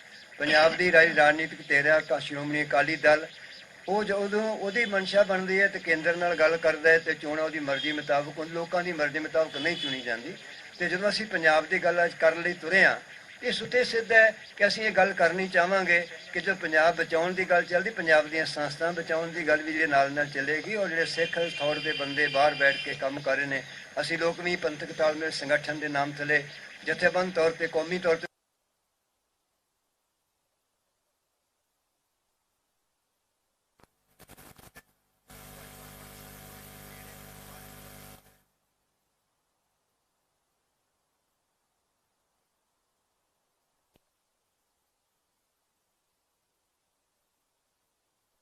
ਵੀ ਕੇਵਲ ਠੱਗਿਆ ਹੀ ਜਾਂਦਾ ਹੈ। ਜਿਵੇਂ ਹੁਣੇ ਹੀ ਆਪਾਂ ਦੇਖ ਰਹੇ ਹਾਂ ਕਿ ਜਿੰਨੀਆਂ ਵੀ ਰਾਜਨੀਤਿਕ ਧਿਰਾਂ ਨੇ ਪੰਜਾਬ ਨੂੰ ਕੰਗਲਾ ਭਖਾਰੀ ਮੰਨ ਕੇ ਜਿਹੜਾ ਹੈ ਉਹਨਾਂ ਵਾਸਤੇ ਐਲਾਨ ਤੇ ਐਲਾਨ ਕਰ ਰਹੇ ਨੇ, ਜਿਹੜੇ ਪਾਲਿਸੀ ਦੇ ਉੱਤੇ, ਏਜੰਡੇ ਦੇ ਉੱਤੇ, ਨੀਤੀ ਦੇ ਉੱਤੇ ਪੰਜਾਬ ਦੇ ਲੋਕਾਂ ਦੀ ਭਾਈਵਾਲੀ ਰਾਜਨੀਤੀ ਦੇ ਵਿੱਚ ਉਹ ਨਾਲ ਲੈ ਕੇ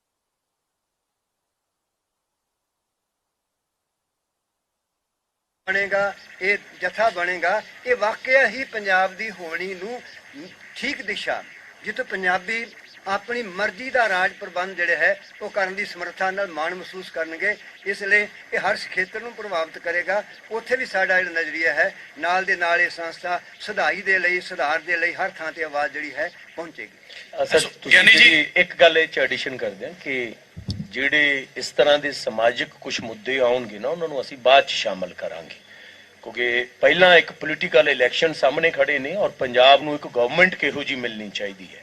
ਇਸ ਕਰਕੇ ਅਸੀਂ ਜ਼ਿਆਦਾਤਰ ਉਹਨਾਂ ਨੀਤੀਆਂ ਦੀ ਗੱਲ ਕੀਤੀ ਹੈ। ਸਾਡੀ ਸ਼੍ਰੋਮਣੀ ਕਮੇਟੀ ਬਾਰੇ ਜਾਂ ਉਹਨਾਂ ਦੇ ਇੱਕ ਪ੍ਰੋਸੈਸ ਬਾਰੇ ਇੱਕ ਬੜੀ ਅੱਛੀ ਰਾਏ ਹੈਗੀ, ਬਟ ਉਹਨੂੰ ਲੇਟਰ ਆਨ ਇਹਦੇ ਚ ਸ਼ਾਮਲ ਕੀਤਾ ਜਾਊਗਾ। ਗਿਆਨੀ ਜੀ ਮੇਰਾ ਇੱਕ ਸਵਾਲ, ਗਿਆਨੀ ਜੀ ਆਪ ਜੀ ਨੂੰ ਇੱਕ ਸਵਾਲ ਹੈ। ਅਸਿੱਧੇ ਤੌਰ ਤੇ ਤੁਸੀਂ ਪਿਛਲੇ ਲੰਬੇ ਸਮੇਂ ਤੋਂ ਪੰਜਾਬ ਦੀ ਰਾਜਨੀਤੀ ਨਾਲ ਜੁੜੇ ਹੋਏ ਹੈਗੇ ਹੋ। ਭਵਿੱਖ ਸਾਲ ਪਿੱਛੇ ਚੱਲ ਜੀਏ, ਜਿਹੜੇ ਕਲਾਕਾਰ ਲੋਕ ਨੇ ਜਦ ਤੱਕ ਇਸ ਪਾਸੇ ਵੱਲ ਨਹੀਂ ਆ ਰਹੇ ਸੀਗੇ ਤਾਂ ਸ਼ਾਇਦ ਪੰਜਾਬ ਦਾ ਨੌਜਵਾਨ ਵੀ ਜਿਹੜਾ ਕਹਿ ਲੋ ਇੱਕ ਰੀੜ ਦੀ ਹੱਡੀ ਹੈ ਸੂਬੇ ਦੀ, ਇਹ ਕਿਤੇ ਨਾ ਕਿਤੇ ਨਹੀਂ ਲੱਗਦਾ ਤੁਹਾਨੂੰ ਇਹਨਾਂ ਨੂੰ ਦੇਖ ਕੇ ਉਹਦੇ ਚ ਉਤਸੁਕਤਾ ਹੋ ਰਹੀ ਹੈ, ਕਿਉਰਿਓਸਿਟੀ ਹੋ ਰਹੀ ਹੈ, ਤਾਂ ਉਹ ਸ਼ਾਇਦ ਜੁੜਨਾ ਚਾਹਣਗੇ ਕਿ ਇਹ ਗੱਲ ਕਰ ਰਹੇ ਨੇ, ਜੂਝਾ ਪੰਜਾਬ ਗੱਲ ਕਰ ਰਿਹਾ ਡਾਇਲੌਗ ਵਿਦ ਪਬਲਿਕ ਦੀ, ਤੇ ਇਹ ਕਿਤੇ ਨਾ ਜੇ ਚਿਹਰੇ ਜੇ ਵਿੱਚੋਂ ਹਟ ਜਾਣ, ਲੱਗਦਾ ਨਹੀਂ ਇਹ ਮੂਵਮੈਂਟਾਂ ਚੱਲ ਨਹੀਂ ਪਾਉਂਦੀਆਂ।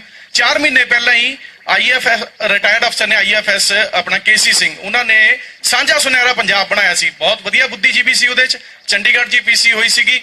ਅੱਜ ਉਹ 4 ਮਹੀਨੇ ਬਾਅਦ ਕਿਤੇ ਨਜ਼ਰ ਆ ਰਹੇ, ਵਿੱਚੋਂ ਕਈ ਛੱਡ ਵੀ ਗਏ ਨੇ। ਉਹਨਾਂ 'ਚ ਕੋਈ ਇੰਡਸਟਰੀ ਦਾ ਇਦਾਂ ਦਾ ਚਿਹਰਾ ਨਹੀਂ ਸੀਗਾ। ਲੱਗਦਾ ਨਹੀਂ ਕਿਉਰਿਓਸਿਟੀ ਕਰਕੇ, ਉਤਸੁਕਤਾ ਕਰਕੇ ਲੋਕ ਜੇ ਤੁਹਾਡੇ ਨਾਲ ਸ਼ਾਇਦ ਜੁੜ ਜਾਣਗੇ, ਮੁੜ ਕੇ ਲੰਬੀ ਰੇਸ ਦਾ ਘੋੜਾ ਬਣ ਪਾਏਗਾ। ਇੱਕ ਗੱਲ ਪਹਿਲਾਂ ਖਤਮ ਕਰ ਦਿਆਂ ਮੈਂ ਛੋਟੀ ਜੀ, ਕਿ ਕਿਸੇ ਨੇ ਵੀ ਏਜੰਡਾ ਲਿਆਂਦਾ ਪਹਿਲਾਂ ਉਹਨਾਂ ਦਾ ਸੇਮ ਨਹੀਂ, ਜੋ ਤੁਸੀਂ ਏਜੰਡਾ ਦੇ ਰਹੇ ਹੋ ਇਹੀ ਲਿਖਤੀ ਉਹਨਾਂ ਨੇ ਦਿੱਤਾ ਸੀਗਾ। ਲਿਖਤੀ ਚ ਦਿੱਤਾ ਸੀਗਾ, ਬਿਲਕੁਲ ਦਿੱਤਾ ਸੀਗਾ। ਸਾਰੇ ਮੁੱਦਿਆਂ ਤੇ ਡਿਸਕਸ ਹੋਇਆ ਸੀਗਾ। ਬਿਲਕੁਲ ਮੇਰੇ ਤੱਕ ਨਹੀਂ ਆਇਆ, ਮੈਂ ਇਸ ਲਈ ਤੋਂ ਪੁੱਛਿਆ ਪਲੀਜ਼।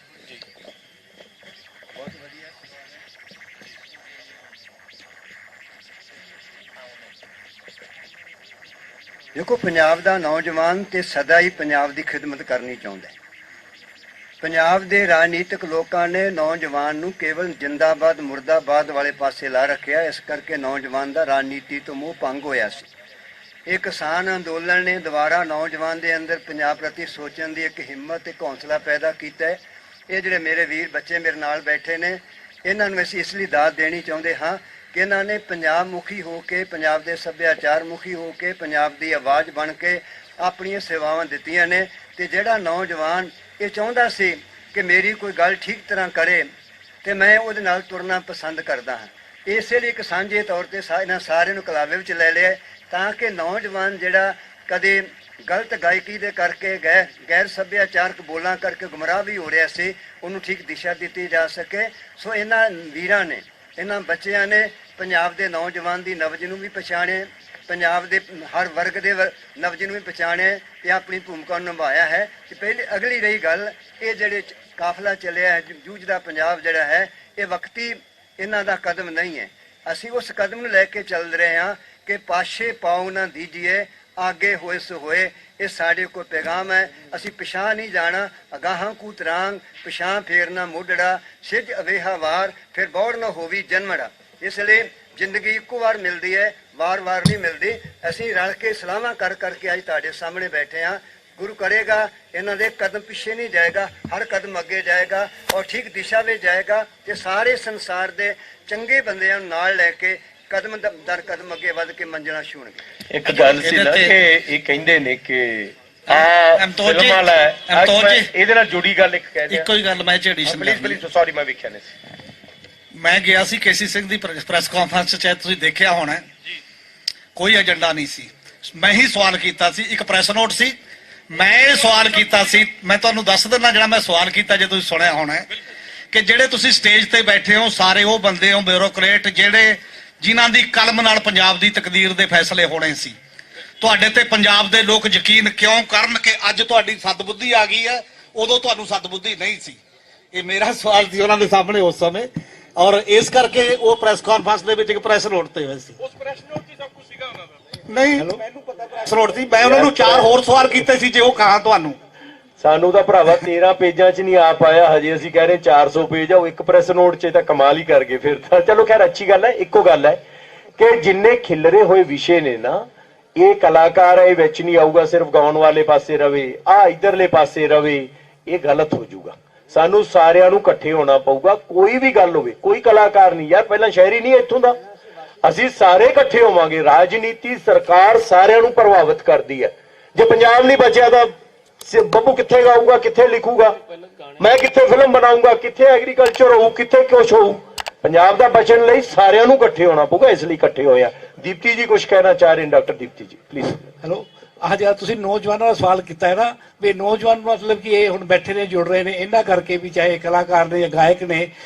ਮੈਂ ਨੌਜਵਾਨਾਂ ਦੇ ਵਿੱਚ ਰਹਿਣਾ, ਮੈਂ ਮੈਡੀਕਲ ਕਾਲਜ ਦੇ ਵਿਦਿਆਰਥੀਆਂ ਨੂੰ ਪੜ੍ਹਾਉਂਦਾ। 17 ਤੋਂ ਲੈ ਕੇ 21 ਸਾਲ ਦੇ ਬੱਚੇ ਹਰ ਵਕਤ ਮੇਰੇ ਕੋਲ ਰਹਿੰਦੇ ਆ। ਮੈਂ ਪਿਛਲੇ ਤਕਰੀਬਨ 35 ਸਾਲ ਤੋਂ ਮੈਡੀਕਲ ਕਾਲਜ ਪੜ੍ਹਾ ਰਿਹਾ ਤੇ 17 ਤੋਂ 21 ਸਾਲ ਦੇ ਨੌਜਵਾਨਾਂ 'ਚ ਰਹਿਣਾ। ਦੇਖੋ, ਨੌਜਵਾਨ ਰਾਜਨੀਤੀ ਵਿੱਚ ਸਕੂਲਾਂ ਤੋਂ, ਕਾਲਜਾਂ ਤੋਂ, ਯੂਨੀਵਰਸਿਟੀਆਂ ਦੇ ਸਾਰਿਆਂ ਤੋਂ ਨੌਜਵਾਨ ਹੀ ਹੁੰਦਾ ਹੈਗਾ। ਉਹ ਹੌਲੀ ਹੌਲੀ ਉਹਦਾ ਮੋਹ ਭੰਗ ਕਿਉਂ ਹੁੰਦਾ ਹੈਗਾ, ਮੈਂ ਉਹਨਾਂ ਦੇ ਉੱਤੇ ਸਰਵੇ ਵੀ ਕੀਤਾ ਹੈਗਾ, ਪਤਾ ਵੀ ਕੀਤਾ ਹੈਗਾ। ਦਰਅਸਲ ਉਹਨਾਂ ਦੇ ਵਿੱਚ ਇੱਕ ਬਹੁਤ ਵੱਡਾ ਕ੍ਰਾਈਸਿਸ ਹੈਗਾ ਕਿ ਉਹਨਾਂ ਦੇ ਸਾਹਮਣੇ ਕੋਈ ਵੀ ਆਈਡੀਅਲ ਨਹੀਂ ਹੈਗਾ ਕਿ ਇਹਨੂੰ ਉਹ ਫਾਲੋ ਕਰਨ।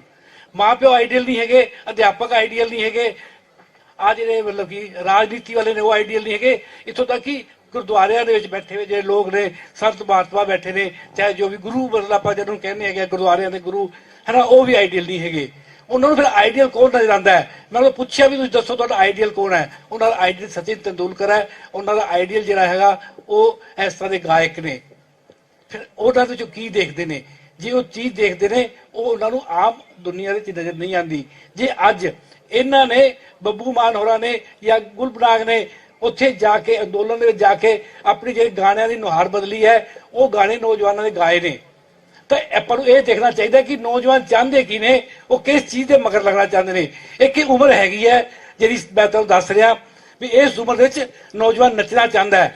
ਉਹ ਕਿਹੜੇ ਗਾਣੇ ਤੇ ਨੱਚੂਗਾ, ਉਹ ਗਾਣਾ ਤੁਸੀਂ ਦੇਣਾ ਹੈਗਾ। ਉਸ ਗਾਣੇ ਦੇ ਵਿੱਚ ਜੇ ਸ਼ਰਾਬ ਹੋਊਗੀ, ਬੰਦੂਕਾਂ ਹੋਣਗੀਆਂ, ਤਾਂ ਉਹ ਇੱਕ ਪਾਸਾ ਹੈਗਾ।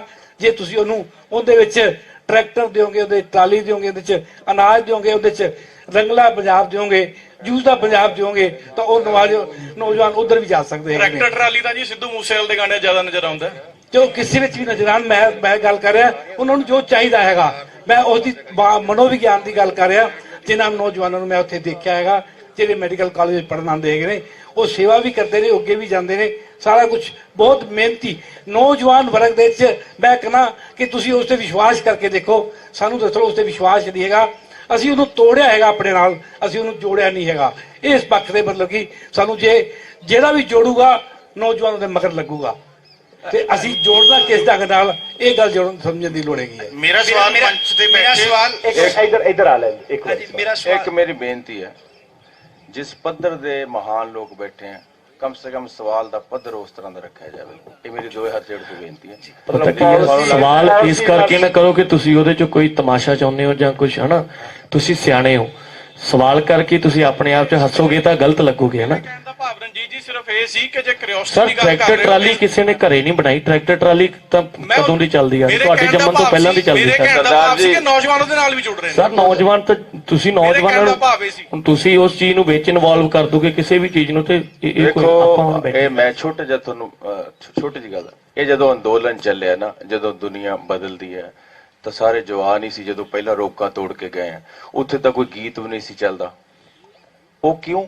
ਕਿਉਂਕਿ ਇੱਕ ਦਰਦ ਸੀ। ਨੱਚਣਾ, ਗਾਉਣਾ, ਹੱਸਣਾ ਇਹ ਇੱਕ ਅਲੱਗ ਦੁਨੀਆ ਹੈ।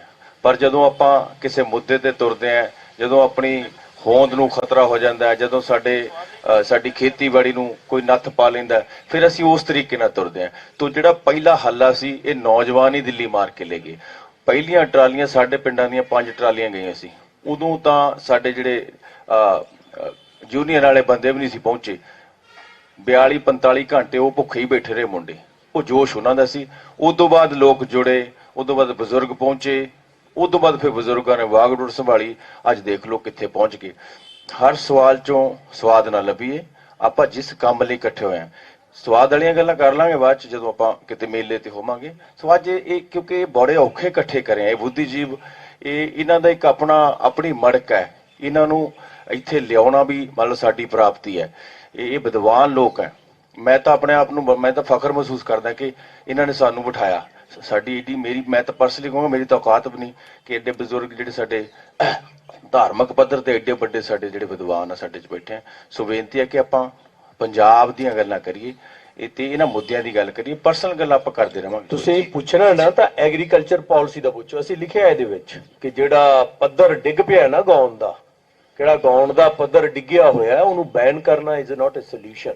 ਸੋਲੂਸ਼ਨ ਹੈ ਕਿ ਅਸੀਂ ਚੰਗੇ ਨੂੰ ਰਿਵਾਰਡ ਕਰੀਏ। ਅਸੀਂ ਚਾਹੁੰਦੇ ਹਾਂ ਕਿ ਨੈਸ਼ਨਲ ਅਵਾਰਡ ਦੀ ਤਰਜ਼ ਤੇ ਇੱਕ ਸਟੇਟ ਅਵਾਰਡ ਵੀ ਸ਼ੁਰੂ ਕੀਤਾ ਜਾਵੇ, ਜਿਹਦੇ 'ਚ ਅਸੀਂ ਚੰਗੇ ਗਾਣੇ, ਚੰਗੀਆਂ ਫਿਲਮਾਂ ਉਹਨੂੰ ਐਪਰੀਸ਼ੀਏਟ ਕਰੀਏ ਔਰ ਉਹਨਾਂ ਨੂੰ GS ਜੋ ਪੰਜਾਬ ਇਕੱਠਾ ਕਰਦੀ ਟੈਕਸ ਉਹਨਾਂ ਨੂੰ ਵਾਪਸ ਕੀਤਾ ਜਾਵੇ। ਔਰ ਸਿਰਫ ਫਿਲਮਾਂ ਗਾਣੇ ਨਹੀਂ, ਸਾਡਾ ਲਿਟਰੇਚਰ ਵੀ ਆ ਜਾਂਦਾ ਹੈ। ਆਪਾਂ ਮੈਨੂੰ ਲੱਗਦਾ ਪੜ੍ਹਦੇ ਰਹੇ ਆ ਰਸ਼ੀਆ ਦਾ, ਅਮਰੀਕਾ ਦਾ, ਕਿੰਨਾ ਲਿਟਰੇਚਰ ਹੁੰਦਾ ਜਿਹੜਾ ਪੰਜਾਬੀ 'ਚ ਅਨੁਵਾਦ ਹੋ ਕੇ ਸਾਹਮਣੇ ਆਉਂਦਾ ਸੀ। ਅੱਜ ਭਾਸ਼ਾ ਵਿਭਾਗ ਦਾ ਕੀ ਹਾਲ ਹੈ? ਉਸੇ ਤਰ੍ਹਾਂ ਅਸੀਂ ਇਹ ਵੀ ਸੁਜੈਸਟ ਕਰ ਰਹੇ ਹਾਂ ਇਹਦੇ 'ਚ ਕਿ ਹਰ ਡਿਸਟ੍ਰਿਕਟ ਜਾਂ ਡਿਵੀਜ਼ਨਲ ਹੈੱਡਕੁਆਰਟਰ ਤੇ ਇੱਕ ਵਧੀਆ ਥੀਏਟਰ ਬਣੇ। ਪ੍ਰਿਥਵੀ ਥੀਏਟਰ ਹੈ ਜਿਵੇਂ ਬੰਬੇ 'ਚ, ਆਰਟ ਗੈਲਰੀ ਬਣੇ, ਲਾਇਬ੍ਰੇਰੀ ਬਣੇ। ਇਹ ਕਿੰਨੇ ਹੀ ਔਖੇ ਕੰਮ ਹੈ ਕਿਉਂਕਿ ਬਦਲਣਾ ਨੌਜਵਾਨਾਂ ਨੇ, ਜਿਵੇਂ ਬੱਬੂ ਨੇ ਕਿਹਾ। ਨੌਜਵਾਨ ਕਿਵੇਂ ਬਦਲਣਗੇ ਜੇ ਅਸੀਂ ਉਹਨਾਂ ਨਾਲ ਜੁੜੀਆਂ ਸਾਰੀਆਂ ਗੱਲਾਂ ਹੀ ਬੰਦ ਕਰ ਦਿਆਂਗੇ?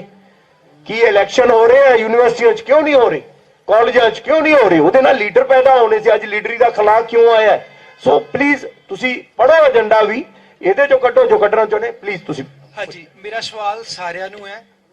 ਪਹਿਲਾਂ ਮਾਨ ਸਾਹਿਬ ਨੇ ਕਿਹਾ ਸੀਗਾ ਕਿ ਜਿਹੜੀ ਟਾਈਮਿੰਗ ਹੈ ਉਹ ਮਹਿਜ਼ ਇਤਫਾਕ ਹੈ, ਤੇ ਜਦੋਂ ਅਸੀਂ ਆ ਵਿਜ਼ਨ ਡਾਕੂਮੈਂਟ ਪੜ੍ਹਿਆ ਤਾਂ ਉਹਦਾ ਜਿਹੜਾ ਪੁਆਇੰਟ ਨੰਬਰ 32 ਹੈ ਉਹਦੇ 'ਚ ਇੱਕ ਪ੍ਰਤੀਗਿਆ ਦੱਸੀ ਗਈ ਹੈ। ਉਹ ਪ੍ਰਤੀਗਿਆ ਜਿਹੜੀ ਹੈ ਉਹ ਇਲੈਕਸ਼ਨ ਦੇ ਕੰਟੈਕਸਟ 'ਚ ਰੱਖ ਕੇ ਦੱਸੀ ਗਈ ਹੈ। ਮੇਰਾ ਸਵਾਲ ਇਹ ਹੈ ਕਿ ਜਿਹੜਾ ਇਹ ਅੰਦੋਲਨ ਹੋਇਆ, ਤੁਸੀਂ ਸਾਰੇ ਲੋਕ ਅੰਦੋਲਨ ਨਾਲ ਕਿਤੇ ਨਾ ਕਿਤੇ ਜੁੜੇ ਰਹੇ ਹੋ, ਤਾਂ ਇਹ ਅੰਦੋਲਨ ਜਿਹੜਾ ਸੀਗਾ ਉਹ ਅੰਦੋਲਨ ਦੇ ਵਿੱਚ ਜਿਹੜੀ ਜਿੱਤ ਹੋਈ ਹੈ, ਜਿਹੜਾ ਸਾਰਾ ਸੰਘਰਸ਼ ਲੜਿਆ ਗਿਆ, ਉਹ ਚੁਣੇ ਹੋਏ ਨੁਮਾਇੰਦੇ ਨਹੀਂ ਸੀਗੇ। ਉਹ ਇਲੈਕਸ਼ਨ 'ਚੋਂ ਚੁਣ ਕੇ ਨਹੀਂ ਸੀ ਆਏ। ਜਿਹੜੇ ਲੋਕਾਂ ਨੇ ਕਾਨੂੰਨ ਪਾਸ ਕੀਤੇ ਸੀ ਉਹ ਇਲੈਕਸ਼ਨ 'ਚੋਂ ਚੁਣ ਕੇ ਆਏ ਸੀ, ਤੇ ਉਹਨਾਂ ਦਾ ਮੈਂਡੇਟ ਵੀ ਇਹੀ ਸੀ ਕਿ ਸਾਨੂੰ ਮੈਂਡੇਟ ਦਿੱਤਾ ਗਿਆ, ਅਸੀਂ ਮੈਂਡੇਟ ਦੇ ਨਾਲ ਕਾਨੂੰਨ ਪਾਸ ਕੀਤਾ। ਤੇ ਜਿਹੜੇ ਲੋਕ ਵਿਰੋਧ ਕਰ ਰਹੇ ਸੀ ਉਹਨਾਂ ਕੋਲ ਕੋਈ ਮੈਂਡੇਟ ਨਹੀਂ ਸੀ। ਜਿਨ੍ਹਾਂ ਇਲਾਕਿਆਂ ਦੇ ਵਿੱਚ ਡੈਂਸ ਸੀਗਾ ਅੰਦੋਲਨ, ਚਾਹੇ ਉਹ ਪੰਜਾਬ ਸੀ ਜਾਂ ਹਰਿਆਣਾ ਸੀ ਜਾਂ ਵੈਸਟਰਨ UP ਸੀ, ਉਹਦੇ ਵਿੱਚ ਟੋਟਲ 32 ਜਾਂ 33 ਜਿਹੜੀਆਂ MP ਸੀਟਸ ਬਣਦੀਆਂ ਨੇ ਟੋਟਲ। ਤੇ ਜਿਹੜੀ BJP ਹੈ ਜਿਨ੍ਹਾਂ ਨੇ ਕਾਨੂੰਨ ਪਾਸ ਕੀਤੇ ਨੇ ਉਹਨਾਂ ਕੋਲ 301 MP ਸੀਟਸ ਨੇ। ਤਾਂ ਜਿਹੜਾ ਮੇਰਾ ਪੁਆਇੰਟ ਇਹ ਸੀਗਾ ਕਿ ਜਿਹੜਾ ਅੰਦੋਲਨ ਜਿੱਤਿਆ ਗਿਆ ਉਹ ਐਜੀਟੇਸ਼ਨ ਦੇ ਸਿਰ ਤੇ ਜਿੱਤਿਆ ਗਿਆ। ਤੇ ਜਦੋਂ ਆਪਾਂ ਇਲੈਕਸ਼ਨ ਪ੍ਰੋਸੈਸ ਨੂੰ ਦੇਖਦੇ ਹਾਂ, ਜਿਹੜੀ ਆਪੋਜੀਸ਼ਨ ਆ, ਜਿਹੜੀ ਵੀ ਪਾਰਟੀ ਕਾਂਗਰਸ ਦੀ ਸੀ, ਚਾਹੇ ਜਦੋਂ ਕਾਨੂੰਨ ਪਾਸ ਕੀਤੇ ਗਏ, ਚਾਹੇ ਜਦੋਂ ਕਾਨੂੰਨ ਵਾਪਸ ਲਏ ਗਏ, ਨਾ ਉਦੋਂ ਡਿਬੇਟ ਹੋਈ ਨਾ ਬਾਅਦ ਚ ਡਿਬੇਟ ਹੋਈ। ਤਾਂ ਜਿਹੜਾ ਇਲੈਕਸ਼ਨ ਦਾ ਸਾਰਾ ਪ੍ਰੋਸੈਸ ਸੀ ਉਹਨੂੰ ਬਾਈਪਾਸ ਕੀਤਾ ਗਿਆ। ਤਾਂ ਇਹ ਜਿਹੜਾ ਸਾਰਾ ਅੰਦੋਲਨ ਹੈ, ਉਹ ਅੰਦੋਲਨ ਜਿਹੜੇ ਲੋਕ ਇਲੈਕਸ਼ਨ 'ਚ ਨਹੀਂ ਸੀਗੇ ਉਹਨਾਂ ਨੇ ਇਹ ਸਾਰੀ ਜਿੱਤ ਦਵਾਈ ਹੈ। ਤਾਂ ਮੇਰਾ ਪੁਆਇੰਟ ਤੁਹਾਨੂੰ ਇਹ ਸੀਗਾ ਕਿ ਜਿਹੜਾ ਤੁਸੀਂ ਇਹ ਮੰਚ ਬਣਾਇਆ, ਉਸ ਮੰਚ ਦੇ ਵਿੱਚ ਇਲੈਕਸ਼ਨ ਤੋਂ ਬਿਨਾਂ ਕੀ ਹੈ, ਇਲੈਕਸ਼ਨ ਤੋਂ ਬਿਨਾਂ ਤੁਸੀਂ ਕੀ ਵਿਜ਼ਨ ਲੋਕਾਂ ਨੂੰ ਦੋਗੇ? ਜੇ ਤੁਹਾਡਾ ਏਜੰਡਾ ਨਹੀਂ ਲਾਗੂ ਕਰਦੀਆਂ ਪਾਰਟੀਆਂ 2022 ਚ, ਤਾਂ ਇਲੈਕਸ਼ਨ ਤੋਂ ਬਿਯੋਂਡ ਤੁਸੀਂ ਕਿਹੜੀ ਅਜਿਹੀ ਐਕਟੀਵਿਟੀ ਕਰੋਗੇ ਜਿਹਦੇ ਨਾਲ ਡੈਮੋਕ੍ਰੇਸੀ ਜਿਹੜੀ ਹੈ ਰਿਸਟੋਰ ਹੋਊਗੀ? ਕਿਉਂਕਿ ਅਸੀਂ ਜਦੋਂ ਉੱਥੇ ਜਿਹੜੇ ਪ੍ਰੋਟੈਸਟਰ ਫਾਰਮਰ ਸੀ ਉਹਨਾਂ ਨਾਲ ਗੱਲਾਂ ਕੀਤੀਆਂ ਨੇ ਤਾਂ ਉਹਨਾਂ ਨੇ ਇਹ ਗੱਲ ਸਾਨੂੰ ਬਾਰ-ਬਾਰ ਕਹੀ ਹੈ ਕਿ ਅਸੀਂ ਤਾਂ ਆਪਣੇ ਅੰਦੋਲਨ 'ਚ ਯਕੀਨ ਰੱਖਦੇ ਹਾਂ, ਵੋਟਾਂ 'ਚ ਸਾਡਾ ਕੋਈ ਯਕੀਨ ਨਹੀਂ। ਤਾਂ ਇਹ ਸਵਾਲ ਮੇਰਾ ਸੀਗਾ ਕਿ ਇਹ ਤੁਸੀਂ ਕਿੱਦਾਂ ਕਰੋਗੇ? ਜਰਾ ਜਵਾਬ ਦਿਓ ਜੀ ਪਲੀਜ਼। ਗੁਰਸ਼ਮਸ਼ੀਰ ਜੀ, ਤੁਹਾਨੂੰ ਪਤਾ ਹੀ ਲੱਗ ਗਿਆ ਕਿ ਅੰਦੋਲਨ ਤੋਂ ਬਾਅਦ ਲੋਕ ਸ਼ਕਤੀ ਦਾ ਕੀ ਮਤਲਬ ਹੁੰਦਾ ਹੈ। ਸੋ ਇਹ ਜਿਹੜਾ ਅੰਦੋਲਨ ਸੀ ਇਹ ਸਾਰੀ ਲੋਕ ਸ਼ਕਤੀ ਦਾ ਪ੍ਰਗਟਾ ਸੀਗਾ। ਇਸ ਦਾ ਇੱਕ ਗੱਲ ਸਾਬਤ ਹੋ ਚੁੱਕੀ ਹੈ ਕਿ ਬਹੁਮਤ ਵੱਡਾ ਨਹੀਂ ਹੁੰਦਾ, ਮਤ ਵੱਡੀ ਹੁੰਦੀ ਹੈ, ਲੋਕ ਮਤ ਵੱਡਾ ਹੁੰਦਾ ਹੈ। ਸੋ ਜੇ ਉਹ ਲੋਕ ਮਤ ਉੱਥੇ ਜਾ ਕੇ ਇੱਕ ਸਰਕਾਰ ਨੂੰ ਮਜਬੂਰ ਕਰ ਸਕਦਾ ਹੈ ਕਿ ਤੁਸੀਂ ਬਿੱਲ ਵਾਪਸ ਲਓ, ਤਾਂ ਜਿਹੜੀ ਇੱਥੇ ਅਸੀਂ ਅੱਜ ਜੁਬੀਦਾ ਪੰਜਾਬ ਬਣਾਇਆ ਹੈ, ਇਹ ਵੀ ਇੱਕ ਲੋਕ ਮਤ ਦਾ ਪ੍ਰਗਟਾ ਹੋਏਗਾ। ਇਹ ਵੀ ਇੱਕ ਲੋਕ ਮਤ ਦਾ ਪ੍ਰਗਟਾ ਹੋਏਗਾ। ਸੋ ਆਉਣ ਵਾਲੇ ਦਿਨਾਂ ਵਿੱਚ ਜੇ ਉਹ ਸਰਕਾਰ ਕਾਨੂੰਨ ਵਾਪਸ ਕਰ ਸਕਦੀ ਹੈ, ਤਾਂ ਜੇ ਇੱਥੋਂ ਦੀ ਸਰਕਾਰ ਜਿਹੜੀ ਬਣਦੀ ਹੈ ਉਹ ਗਲਤ ਪਾਲਿਸੀਆਂ ਬਣਾਉਂਦੀ ਹੈ, ਗਲਤ ਫੈਸਲੇ ਲੈਂਦੀ ਹੈ ਜਾਂ ਲੋਕ ਪੱਖੀ ਫੈਸਲੇ ਨਹੀਂ ਲੈਂਦੀ, ਤਾਂ ਫਿਰ ਇੱਥੋਂ ਦੇ ਲੋਕ ਵੀ ਉਸੇ ਰੂਪ ਵਿੱਚ ਜਿਸੇ ਕਿਸਾਨ ਅੰਦੋਲਨ ਜਿਸ ਤਰ੍ਹਾਂ ਹੋਇਆ ਸੀ ਉਸ ਤਰ੍ਹਾਂ ਜਾ ਕੇ ਫਿਰ ਇੱਥੇ ਵੀ ਉਹ ਆਪਣਾ ਰੰਗ ਵਿਖਾ ਸਕਦੇ ਆ, ਸਰਕਾਰਾਂ ਨੂੰ ਸਿੱਧੇ ਰਸਤੇ ਤੇ ਲਿਆ ਸਕਦੇ ਆ। ਤੋ ਇਸੇ ਕਰਕੇ ਇਹ ਜਿਹੜੀ ਜਥੇਬੰਦੀ ਬਣੀ ਹੈ ਕਿ ਆਉਣ ਵਾਲੇ ਦਿਨਾਂ ਵਿੱਚ ਸਰਕਾਰ ਦੇ ਫੈਸਲਿਆਂ ਤੇ ਕਿਵੇਂ ਨਿਗਰਾਨੀ ਰੱਖਣੀ ਹੈ, ਉਹ ਵੀ ਇਸ ਦਾ ਜਿਹੜੀ ਜੂਝਦਾ ਪੰਜਾਬ ਦਾ ਇੱਕ ਏਜੰਡਾ ਹੈਗਾ।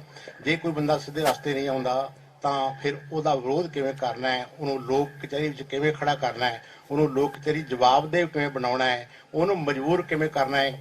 ਤੁਹਾਨੂੰ ਦੇਖਿਆ ਹੋਣਾ ਕਿ ਜਦੋਂ ਪਿਛਲੇ ਦਿਨਾਂ ਵਿੱਚ ਪੰਜਾਬ ਵਿੱਚ ਪੋਲੀਟੀਕਲ ਬੰਦੇ ਜਾਂਦੇ ਸੀ ਪਿੰਡਾਂ ਵਿੱਚ ਤਾਂ ਕਿਵੇਂ ਸਵਾਲ ਲੋਕ ਕਰਦੇ ਸੀਗੇ, ਤੇ ਫਿਰ ਇਹ ਰਵਾਇਤ ਕਾਇਮ ਰਹੇਗੀ।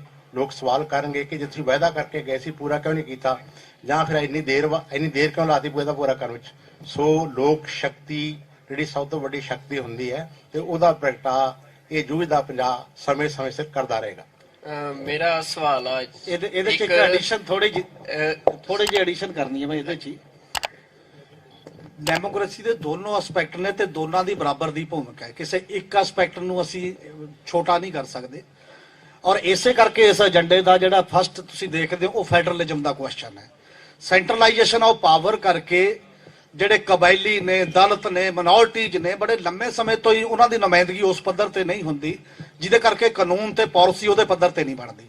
ਇਸੇ ਕਰਕੇ ਦੇਸ਼ ਦੇ ਵਿੱਚ ਇਸ ਸਮੇਂ ਜਿਹੜਾ ਪੋਲੀਟੀਕਲ ਸਪੈਕਟਰਮ ਹੈ ਉਹਦੇ 'ਚ ਜੇ ਸੈਂਟਰਲਾਈਜੇਸ਼ਨ ਆਫ ਪਾਵਰ ਸਿਸਟਮ ਦੇ ਖਿਲਾਫ ਇੱਕ ਫੈਡਰਲ ਸਟਰਕਚਰ ਦਾ ਕਨਸੈਪਟ ਡਿਫਰੈਂਟ ਖੇਤਰੀ ਰੁਝਾਨ ਵਾਲੀਆਂ ਧਿਰਾਂ ਜਾਂ ਬਾਕੀ ਨੇ ਨਹੀਂ ਲਿਆਉਂਦੀਆਂ ਤਾਂ ਪਰਮਾਨੈਂਟ ਧਰਨੇਬਾਜ਼ੀ ਦਾ ਕੁਐਸਚਨ ਨਹੀਂ। ਧਰਨੇ ਹਮੇਸ਼ਾ ਹੀ ਹੋਣਗੇ, ਲੋਕਾਂ ਦੀ ਜਾਗਰੂਕਤਾ ਦਾ ਲੈਵਲ ਇਹ ਹੈ, ਪਰ ਅਗਲੀ ਜਾਗਰੂਕਤਾ ਸਟਰਕਚਰਲ ਚੇਂਜ 'ਚ ਵੀ ਆਉਣੀ ਚਾਹੀਦੀ ਹੈ, ਢਾਂਚਾਗਤ ਤਬਦੀਲੀ ਦੇ ਵਿੱਚ ਵੀ ਆਉਣੀ ਚਾਹੀਦੀ ਹੈ, ਤਾਂ ਕਿ ਇੱਕੋ ਸੂਬੇ ਤੋਂ ਇੰਨੀਆਂ ਸੀਟਾਂ ਲੈ ਕੇ ਉਹਦੇ ਆਸਰੇ ਤੁਸੀਂ ਸੱਤਾ ਸਾਰੇ ਕਾਨੂੰਨ ਬਣਾਓ, ਉਹ ਵੀ ਨਹੀਂ ਚੱਲਦਾ ਹੁੰਦਾ।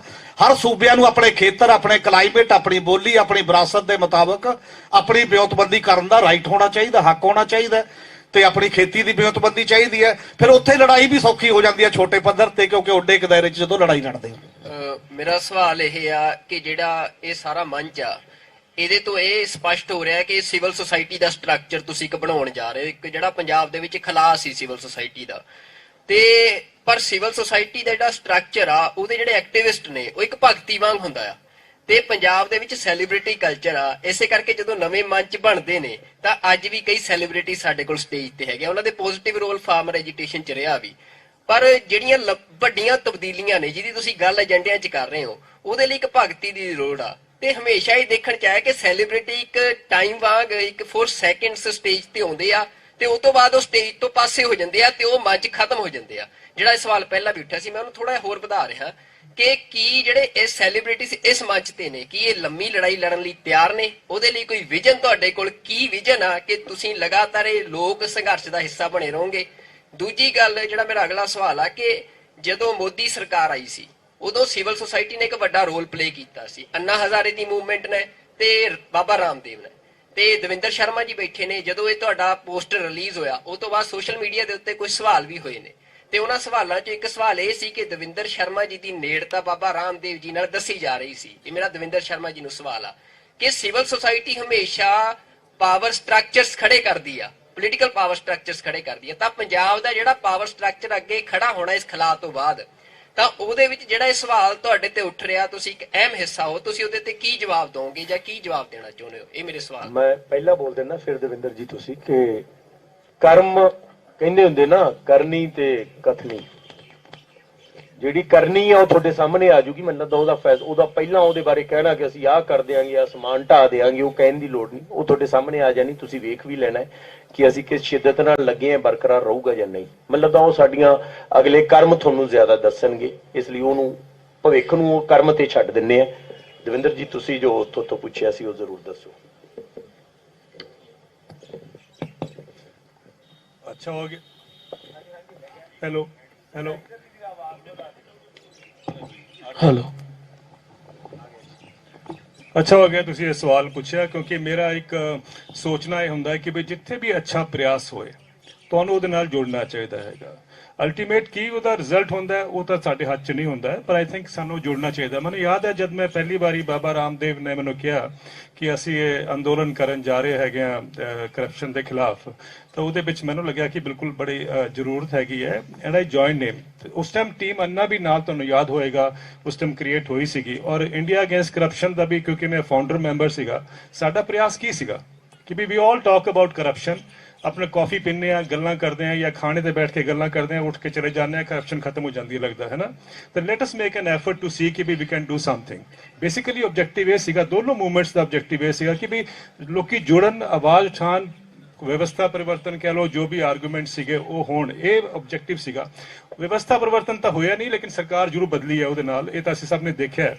ਔਰ ਉਹਦੇ ਬਾਅਦ ਇੱਕ ਪਾਰਟੀ ਵੀ ਬਣੀ ਹੈ, ਉਹਨਾਂ ਦੀ ਵੀ ਸਰਕਾਰ ਆਈ ਹੈਗੀ ਹੈ। ਲੇਕਿਨ ਜੋ ਅਸਲੀ ਇਸ਼ੂ ਹੈਗਾ ਕਿ ਵੀ I think as an individual ਸਾਡਾ ਸਭ ਦਾ ਇੱਕ ਰੋਲ ਹੁੰਦਾ ਹੈ ਕਿ ਵੀ ਸ਼ੁੱਡ ਸਟੈਂਡ ਅਪ, ਆਪਣੀ ਡਿਊਟੀ, ਆਪਣੇ ਕਰਤੱਵ ਨੂੰ ਸਮਝੀਏ ਔਰ ਸਮਾਜ ਵਾਸਤੇ ਖੜੇ ਹੋਈਏ। ਤਾਂ ਉਸ ਟਾਈਮ ਵੀ ਖੜੇ ਹੋਏ ਸੀਗੇ, ਹੁਣ ਵੀ ਖੜੇ ਹੋਵਾਂਗੇ। ਤਾਂ ਹੁਣ ਅਸੀਂ ਦੇਖ ਰਹੇ ਹਾਂ ਕਿ ਜੂਝ ਦਾ ਪੰਜਾਬ ਜਿਹੜਾ ਹੈਗਾ ਇੱਕ ਐਸਾ ਇਨੀਸ਼ੀਏਟਿਵ ਹੈਗਾ, ਉਹਦੀ ਉਹੀ ਗੱਲ ਹੈਗੀ ਹੈ, ਉਹੀ ਸਪਿਰਿਟ ਜਿਹੜੀ ਆਣੀ ਚਾਹੀਦੀ ਹੈ ਸਭ ਵਿੱਚ ਕਿ ਵੀ ਲੈਟ ਅਸ ਜੁਆਇਨ ਹੈਂਡਸ, ਕਿ ਆਪਾਂ ਹੀ ਬਦਲਾਵ ਲੈ ਕੇ ਆ ਸਕਦੇ ਹਾਂ, ਉੱਪਰੋਂ ਬਦਲਾਵ ਨਹੀਂ ਆਏਗਾ। ਸੋ ਬਦਲਾਵ ਥੱਲੋਂ ਆਏਗਾ, ਔਰ ਅਸੀਂ ਜਦ ਤੱਕ ਅਸੀਂ ਨਹੀਂ ਸਭ ਲੋਕ ਉਹਦੇ ਵਿੱਚ ਸ਼ਾਮਿਲ ਹੋਵਾਂਗੇ ਤਾਂ ਫਿਰ ਅਸੀਂ ਐਕਸਪੈਕਟ ਨਹੀਂ ਕਰ ਸਕਦੇ, ਨਾ ਸਾਨੂੰ ਕਿਸੇ ਨੂੰ ਦੋਸ਼ ਦੇਣਾ ਚਾਹੀਦਾ ਕਿ ਬਦਲਾਵ ਨਹੀਂ ਆਇਆ ਹੈਗਾ। ਉਹ ਸਾਡੇ ਉੱਪਰ, ਸਾਡੇ ਸਭ ਦੇ ਕੰਧਿਆਂ ਉੱਪਰ ਹੈਗਾ, ਸਿਰਫ ਜਿਹੜੇ ਮੰਚ ਤੇ ਬੈਠੇ ਉਹਨਾਂ ਦਾ ਨਹੀਂ, ਸਭ ਦੇ ਉੱਪਰ ਹੋਏਗਾ। ਔਰ ਇਹੀ ਇੱਕ ਮੇਰੇ ਖਿਆਲ ਪ੍ਰਯਾਸ ਹੈਗਾ ਇਸ ਸਾਰੇ ਪ੍ਰੋਸੈਸ ਵਿੱਚੋਂ ਕਿ ਇਹ ਨਿਕਲ ਕੇ ਆਏ, ਆਪਾਂ ਖੜੇ ਹੋਈਏ। Let us not try to identify A ਔਰ ਬੀ ਔਰ ਸੀ। ਉਹ ਤਾਂ ਜੋ ਵੀ ਚੀਜ਼ਾਂ ਆਣਗੀਆਂ ਉਹਦੇ ਨਾਲ ਆਪਾਂ ਜੁੜਨ, ਜੇ ਅੱਛੀ ਲੱਗਦੀ ਹੈਗੀ ਜੁੜੋ, ਕਰੋ। ਐਂਡ ਤੁਹਾਡਾ ਕੰਮ ਤਾਂ ਉੱਥੇ ਤੱਕ ਹੀ ਹੈ ਕਿ ਤੁਸੀਂ ਕਰ ਸਕਦੇ ਹੋ, ਉਹਨੂੰ ਅਚੀਵ ਕਰ ਸਕਦੇ ਹੋ ਕਿ ਨਹੀਂ ਕਰ ਸਕਦੇ ਹੋ, ਦੈਟ ਇਜ਼ ਸੈਕੰਡਰੀ। ਦੂਜੀ ਗੱਲ ਤੁਸੀਂ ਹੋਰ ਪੁੱਛੀ ਸੀਗੀ ਕਿ ਬਈ ਇਹ ਜਿਹੜਾ ਸੈਲੀਬ੍ਰਿਟੀਜ਼ ਹੈਗੇ ਆ, ਮੋਸਟਲੀ ਇੱਕ ਮੰਚ ਤੇ ਆਉਂਦੇ ਆ, ਥੋੜਾ ਉਹਨਾਂ ਦਾ ਟਾਈਮ ਹੁੰਦਾ ਫਿਰ ਚਲੇ ਜਾਂਦੇ ਆ। ਇਹ ਤਾਂ ਇੱਕ ਜਿਹੜੀ ਗੱਲ ਹੈਗੀ, ਕਈ ਲੋਕਾਂ ਦਾ ਵਿਸ਼ਵਾਸ ਹੈਗਾ, ਲੇਕਿਨ ਮੈਂ ਐਸੇ ਵੀ ਸੈਲੀਬ੍ਰਿਟੀ ਦੇਖਿਆ ਕਿ ਜਿਹਨਾਂ ਨਾਲ ਬਹੁਤ ਉਹਨਾਂ ਦੀ ਇਨਵੋਲਵਮੈਂਟ ਜਿਹੜੀ ਹੈਗੀ ਹੁੰਦੀ ਹੈ। ਔਰ ਮੈਂ ਦੇਖਿਆ ਆਪਣੇ ਸਟੇਜ ਤੇ ਜਿੰਨੇ ਸੈਲੀਬ੍ਰਿਟੀ ਬੈਠੇ ਆ, ਮੈਂ ਇਹਨਾਂ ਨੂੰ ਬਹੁਤ ਸਾਲਾਂ ਤੋਂ ਦੇਖਦਾ ਆਇਆ ਹੈਗਾ। ਆਈ ਥਿੰਕ ਇਹ ਜੀ ਕਮਿਟਮੈਂਟ, ਇਹ ਜਾਂ ਅੰਦਰ ਜਿਹੜਾ ਇੱਕ ਵਿਸ਼ਵਾਸ ਹੋਏ ਆਪਣੇ ਉੱਪਰ ਕਿ ਅਸੀਂ ਕੁਝ ਕਰ ਸਕਦੇ ਹਾਂ, ਇਹ ਬੜਾ ਇੰਪੋਰਟੈਂਟ ਹੈ। ਮੈਂ ਤੁਹਾਨੂੰ ਛੋਟਾ ਜਿਹਾ ਇੱਕ ਅਰਜ਼ ਕਰਾਂਗਾ ਕਿ ਮੈਨੂੰ ਇੱਕ ਦਿਨ ਅਮਿਤੋਜ ਮਾਨ ਜੀ ਨੇ ਬਹੁਤ ਜ਼ੋਰ ਪਾਇਆ ਕਿ ਤੁਸੀਂ ਨਾ ਸਾਡੇ ਨਾਲ ਸਿੰਗਰਸ ਨਾਲ ਬਾਰਡਰ ਤੇ ਚਲੋ। ਮੈਂ ਕਿਹਾ ਤੁਸੀਂ ਇੰਨੇ ਸਾਰੇ ਸੈਲੀਬ੍ਰਿਟੀ ਮੈਨੂੰ ਕਾਹਨੂੰ ਲੈ ਕੇ ਜਾ ਰਹੇ ਹੋਗੇ? ਬੜੀ ਮੁਸ਼ਕਿਲ ਨਾਲ ਮੈਂ ਕਿਹਾ ਚਲੋ ਠੀਕ ਹੈ, ਤੁਸੀਂ ਕਹਿੰਦੇ ਨਹੀਂ ਤੁਸੀਂ ਚੱਲਣਾ ਜ਼ਰੂਰ ਹੈਗਾ। ਉੱਥੇ ਇਹ ਸਾਰੇ ਸੈਲੀਬ੍ਰਿਟੀ ਸੀਗੇ, ਹਾਂਜੀ, ਔਰ 7-8 ਮੇਰਾ ਸਿੰਗਰ ਸੀਗੇ, ਮੈਂ ਗਲਤ ਤਾਂ ਨਹੀਂ ਹੈ ਸਰ, 7-8 ਸਿੰਗਰ ਸੀਗੇ। ਔਰ ਉਹ ਮੈਨੂੰ ਅੱਛਾ ਲੱਗਿਆ ਕਿ ਮੰਚ ਤੇ ਜਦ ਬੈਠੇ ਆ ਤਾਂ ਮੈਂ ਸੋਚਿਆ ਕਿ ਮੈਨੂੰ ਕਾਹਨੂੰ ਬਸ ਫਸਾਤਾ ਹੈਗਾ। ਹਾਂਜੀ, ਇਹ ਇੰਨੇ ਅੱਛੇ ਸਿੰਗਰ ਹੈਗੇ, ਸਭ ਉਹਨਾਂ ਨੂੰ ਸੁਣਨਾ ਹੈ। ਪਰ ਇਹ ਆਪਣੇ ਆਪ ਤਾਂ 5-5 ਮਿੰਟ ਬੋਲੇ। ਇਹਨਾਂ ਨੇ ਕਿਹਾ ਜੀ ਅਸੀਂ ਤਾਂ ਦੇਵਿੰਦਰ ਸ਼ਰਮਾ ਨੂੰ ਸੁਣਨੇ ਆਏ ਹੈਗੇ। ਤੁਸੀਂ ਸਪਿਰਿਟ ਦੇਖੋ ਵੀ, ਤਾਂ ਇਹਨਾਂ ਨੂੰ ਲੋਕੀ ਸੁਣਨ ਆਉਂਦੇ ਹੈਗੇ, ਇਹਨਾਂ ਨੇ ਕਿਹਾ ਜੀ ਅਸੀਂ ਇਹਨਾਂ ਨੂੰ ਸੁਣਨਾ ਹੈਗਾ ਕਿ ਕੀ ਇਹ ਬੋਲ ਰਹੇ ਹੈਗੇ। ਮੈਨੂੰ ਲੱਗਦਾ ਕਿ ਇਹ ਜਿਹੜੀ ਅੰਦਰ ਇੱਕ ਇਹ ਜਿਹੜੀ ਫੀਲਿੰਗ ਹੈ ਨਾ, ਇਹ ਡਿਪਿਕਟਸ ਕਿ ਬਈ ਇਹ ਆਪਣੇ ਵਾਸਤੇ ਨਹੀਂ ਉਹ ਕਰਨ ਆਏ, ਸਟੇਜ ਨਹੀਂ ਦੇਖ ਰਹੇ ਸੀਗੇ, ਇਹ ਦੇਖ ਰਹੇ ਸੀਗੇ ਕਿ ਹਾਊ ਟੂ ਮੋਬਿਲਾਈਜ਼ ਔਰ ਹਾਊ ਟੂ ਇਨਫਾਰਮ ਔਰ how to take the message to the society. ਇਹ ਬਹੁਤ ਬੜੀ achievement. So let's not identify ਜਾਂ ਜਨਰਲਾਈਜ਼ ਕਿ ਸਾਰੇ ਸੈਲੀਬ੍ਰਿਟੀ ਕਿਸ ਤਰ੍ਹਾਂ ਹੁੰਦੇ ਆ। I think there are people who stand out, ਔਰ ਬੜਾ ਸਾਡਾ ਵੀ ਸੁਭਾਗਿਆ ਹੈਗਾ ਕਿ we are with people who stand out in that community ਔਰ community as a community. So ਇਹ ਬਹੁਤ ਬੜਾ ਇੱਕ ਮੈਸੇਜ ਹੈਗਾ। So let's all join hands and to see ਕਿ ਵੀ ਆਪਾਂ ਕਿਸ ਤਰ੍ਹਾਂ ਪੰਜਾਬ ਨੂੰ ਬਦਲ ਸਕਦੇ ਹਾਂ। ਬਲਕਿ ਮੈਂ ਸਾਰਿਆਂ ਨੂੰ ਚਾਹੂੰਗਾ ਇੱਕ ਵਾਰੀ ਰਣਜੀਤ ਵੀ ਤੇ ਗੁੱਲ ਵੀ ਤੇ ਜੱਸ ਵੀ ਤੇ ਜੱਸਾ ਵੀ, ਇਹ ਜਿਹੜਾ ਤੁਸੀਂ ਕੁਐਸਚਨ ਕੀਤਾ ਇਹ ਆਪਦੀ ਕਮਿਟਮੈਂਟ ਆਪ ਵੀ ਦੱਸ ਦੇਣਗੇ। ਰਣਜੀਤ ਦੱਸ ਦਿਓ ਤੁਸੀਂ ਵੀ, ਇੱਕ ਵਾਰੀ ਉਹ ਦੱਸ ਰਹੇ ਫਿਰ ਤੁਹਾਡੇ ਤੇ ਆਉਣੇ ਕਿੱਧਰੋਂ ਸੀ। ਹਾਂ ਰਣਜੀਤ ਤੁਸੀਂ ਦੱਸ ਦਿਓ ਭਾਈ ਆਪਦੀ ਕਮਿਟਮੈਂਟ ਤੁਸੀਂ ਜੀ। ਬਿਲਕੁਲ, ਬਹੁਤ ਬਹੁਤ ਥੈਂਕ ਯੂ।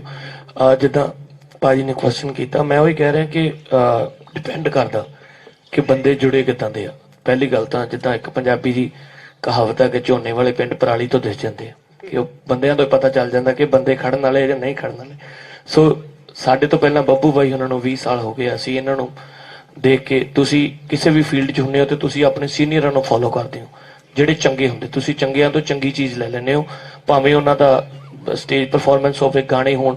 ਸੋ ਅਸੀਂ ਵੀ ਕੋਸ਼ਿਸ਼ ਕੀਤੀ ਕਿ ਅਸੀਂ ਆਪਣੇ ਗਾਣਿਆਂ 'ਚ ਸੱਚ ਬੋਲੀਏ, ਪੰਜਾਬ ਦਾ ਦਰਦ ਦੇ, ਭਾਵੇਂ ਕੋਈ ਵੀ ਮੁੱਦਾ ਹੋਵੇ, ਭਾਵੇਂ ਜਿੱਦਾਂ 2016 'ਚ ਜੇ ਉਦੋਂ ਅਕਾਲੀ ਸਰਕਾਰ ਸੀ ਤਾਂ ਮੈਂ ਉਦੋਂ ਗੀਤ ਗਾਇਆ ਸੀ ਸਰਕਾਰਾਂ ਹੀ ਬਕਾਉਂਦੀਆਂ ਚਿੱਟਾ। ਤਾਂ ਮੈਨੂੰ ਲੱਗਦਾ ਕਿ ਉਹ ਕਿਤੇ ਨਾ ਕਿਤੇ ਪੰਜਾਬ ਦਾ ਦਰਦ ਆ। ਭਾਵੇਂ ਅਸੀਂ ਹੁਣ, ਮੈਂ ਜਿੱਦਾਂ ਕੱਲ ਬਾਈ ਜੀ ਨੂੰ ਫੋਨ ਕੀਤਾ ਸੀਗਾ ਕਿ ਕਿਸੇ ਸੰਸਥਾ ਦੇ ਨਾਲ ਜੁੜ ਕੇ, ਜਿੱਦਾਂ ਅਸੀਂ ਕਹਿ ਦਿੰਦੇ ਕਿ ਪ੍ਰੈਸ਼ਰ ਗਰੁੱਪ, ਇਹ ਪ੍ਰੈਸ਼ਰ ਗਰੁੱਪ ਆ ਕਿ ਉਹਦੇ ਨਾਲ ਸਾਡਾ ਹੌਸਲਾ ਹੋਰ ਵਧੂਗਾ। ਅਸੀਂ ਕਿਤੇ ਸਟੇਜ ਤੇ ਗੱਲ ਕਰਾਂਗੇ, ਕਿਸੇ ਗਾਣੇ 'ਚ ਗੱਲ ਕਰਾਂਗੇ ਤੇ ਸਾਡੇ ਨਾਲ 4 ਬੰਦੇ ਉਸ ਗੱਲ 'ਚ ਹਾਮੀ ਭਰਨ ਵਾਲੇ ਹੋਣਗੇ, ਕਿ ਕਲਾਕਾਰ ਨੂੰ ਵੀ ਐ ਨਹੀਂ ਹੋਊਗਾ ਕਿ ਯਾਰ ਮੈਂ ਇਕੱਲਾ ਆ, ਇਕੱਲੇ ਨੇ ਗੱਲ ਕਰਤੀ, ਹੁਣ ਕਿਤੇ ਪਰਚਾ ਹੋ ਗਿਆ ਜਾਂ ਕਿਤੇ ਰੌਲਾ ਪੈ ਗਿਆ ਜਾਂ ਕਿਤੇ ਕਿਸੇ ਹੋਰ ਕੋਈ ਖੜਾ ਹੋ ਗਿਆ ਤਾਂ ਉਹਦੇ 'ਚ ਐ ਨਹੀਂ ਹੋਊਗਾ ਕਿ ਕੋਈ ਹੋਰ ਪ੍ਰੈਸ਼ਰ ਗਰੁੱਪ ਤੁਹਾਡੇ ਤੇ ਪ੍ਰੈਸ਼ਰ ਬਣਾਊਗਾ। ਤਾਂ ਉਹਦੇ ਨਾਲ ਤੁਹਾਡੇ ਇੱਕ ਸੀਨੀਅਰ, ਤੁਹਾਡੇ ਨਾਲ ਉਹ ਲੋਕ ਹੋਣਗੇ ਜਿਹੜੇ ਤੁਹਾਡੇ ਪੱਖ ਤੇ ਗੱਲ ਕਰਨਗੇ। ਔਰ ਅਸੀਂ ਤਾਂ ਹਮੇਸ਼ਾ ਹੀ ਸਾਡੀ ਕੋਸ਼ਿਸ਼ ਰਹੀ ਆ ਕਿ ਗਾਣਿਆਂ ਥਰੂ ਜਾਂ ਕਿਸਾਨੀ ਅੰਦੋਲਨ ਜਾਂ ਉਸ ਤੋਂ ਪਹਿਲਾਂ ਵੀ, ਭਾਵੇਂ ਲਾਈਵ ਹੋਵੇ, ਕਿਤੇ ਨਾ ਕਿਤੇ ਛੋਟੀ ਜਿਹੀ ਗੱਲ ਵੀ ਭਾਵੇਂ ਕਰੀਏ, ਭਾਵੇਂ ਉਹ ਕਿਸੇ ਨੂੰ ਚੁੱਭਦੀ ਹੋਵੇ ਭਾਵੇਂ ਨਾ ਚੁੱਭਦੀ ਹੋਵੇ, ਉਹ ਸਾਡਾ ਮਕਸਦ ਆ। ਸੋ ਮੈਂ ਸਮਝਦਾ ਕਿ ਜਿੱਦਾਂ ਬਾਈ ਜੀ ਨੇ ਦੱਸਿਆ ਕਿ ਅਸੀਂ ਤਾਂ ਬਹੁਤ ਕਿਸਮਤ ਵਾਲੇ ਆ ਕਿ ਇਹਨਾਂ ਲੋਕਾਂ ਦੇ ਨਾਲ ਬੈਠੇ ਆ। ਮੇਰੇ ਤਾਂ ਪ੍ਰੋਫੈਸਰ ਸਮਾਨ ਆ, ਸਾਰੇ ਗੁਰੂ ਸਮਾਨ ਆ, ਤਾਂ ਬਹੁਤ ਕੁਝ ਸਿੱਖਾਂਗੇ ਵੀ। ਔਰ ਜੇ ਨਾ ਖੜਾਂਗੇ ਤਾਂ ਮੈਨੂੰ ਲੱਗਦਾ ਅੱਗੇ ਕਿਤੇ ਵੀ ਖੜਨ ਜੋਗੇ ਨਹੀਂ ਹੋਵਾਂਗੇ। ਜੇ ਇਹਨਾਂ ਨਾਲ ਨਾ ਖੜੇ ਤਾਂ ਮੈਨੂੰ ਲੱਗਦਾ ਅੱਗੇ ਕਿਤੇ ਵੀ ਖੜਨਾ ਤਾਂ ਦੂਰ ਬੈਠਣ ਜੋਗੇ ਵੀ ਨਹੀਂ ਹੋਵਾਂਗੇ। ਸੋ ਮੈਨੂੰ ਲੱਗਦਾ ਕਿ ਇੱਕ ਚੰਗੀ ਸ਼ੁਰੂਆਤ ਆ ਔਰ ਅਸੀਂ ਕੋਸ਼ਿਸ਼ ਕਰਾਂਗੇ ਕਿ ਇਹਨਾਂ ਦਾ ਹੱਥ ਫੜ ਕੇ ਇਹਨਾਂ ਦੇ ਨਾਲ ਤੁਰਦੇ ਰਹੀਏ। Thank you. ਦੇਖੋ ਥੋੜੀ ਦੇਰ ਪਹਿਲਾਂ ਬੱਬੂ ਜੀ ਹੋਰਾਂ ਨੇ ਗੱਲ ਕੀਤੀ ਸੀਗੀ, ਮੇਰਾ ਸਵਾਲ ਆ ਜਾਣ ਤੋਂ ਜੀ ਫਿਰ ਉੱਤੇ ਗੱਲ ਕਰ ਲਓ।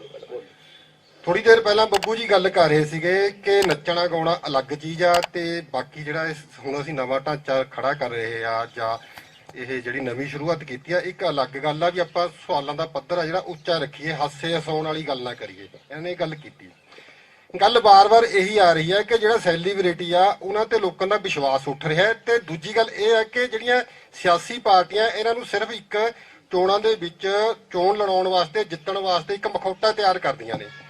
ਹੁਣ ਤੁਹਾਡੇ ਸਾਹਮਣੇ ਤੁਸੀਂ ਗੁੱਲਪਨਾਗ ਜੀ ਦੀ ਗੱਲ ਕਰਕੇ ਹਟਿਆ, 2014 ਦੇ ਵਿੱਚ ਇਹਨਾਂ ਦੇ ਇਲੈਕਸ਼ਨ ਲੜੀ ਇੱਥੇ ਜੀ, ਲੋਕਾਂ ਨੇ ਇਹਨਾਂ ਦਾ ਪੂਰਾ ਸਾਥ ਦਿੱਤਾ। 2014 ਤੋਂ ਬਾਅਦ ਮੁੜ ਕੇ ਮੈਦਾਨ ਵਿੱਚ ਨਹੀਂ ਆਏ ਹੈਗੇ ਜੀ, ਲੋਕ ਇਹਨਾਂ ਦੇ ਨਾਲ ਚੱਲੇ ਸੀਗੇ। ਚਲੋ ਠੀਕ ਆ ਕਿ ਇਹਨਾਂ ਨੇ ਇੱਕ ਪੋਲੀਟੀਕਲ ਪਾਰਟੀ ਦੇ ਤੌਰ ਤੇ ਉੱਥੇ ਇਲੈਕਸ਼ਨ ਦੇ ਵਿੱਚ ਆਏ ਜੀ।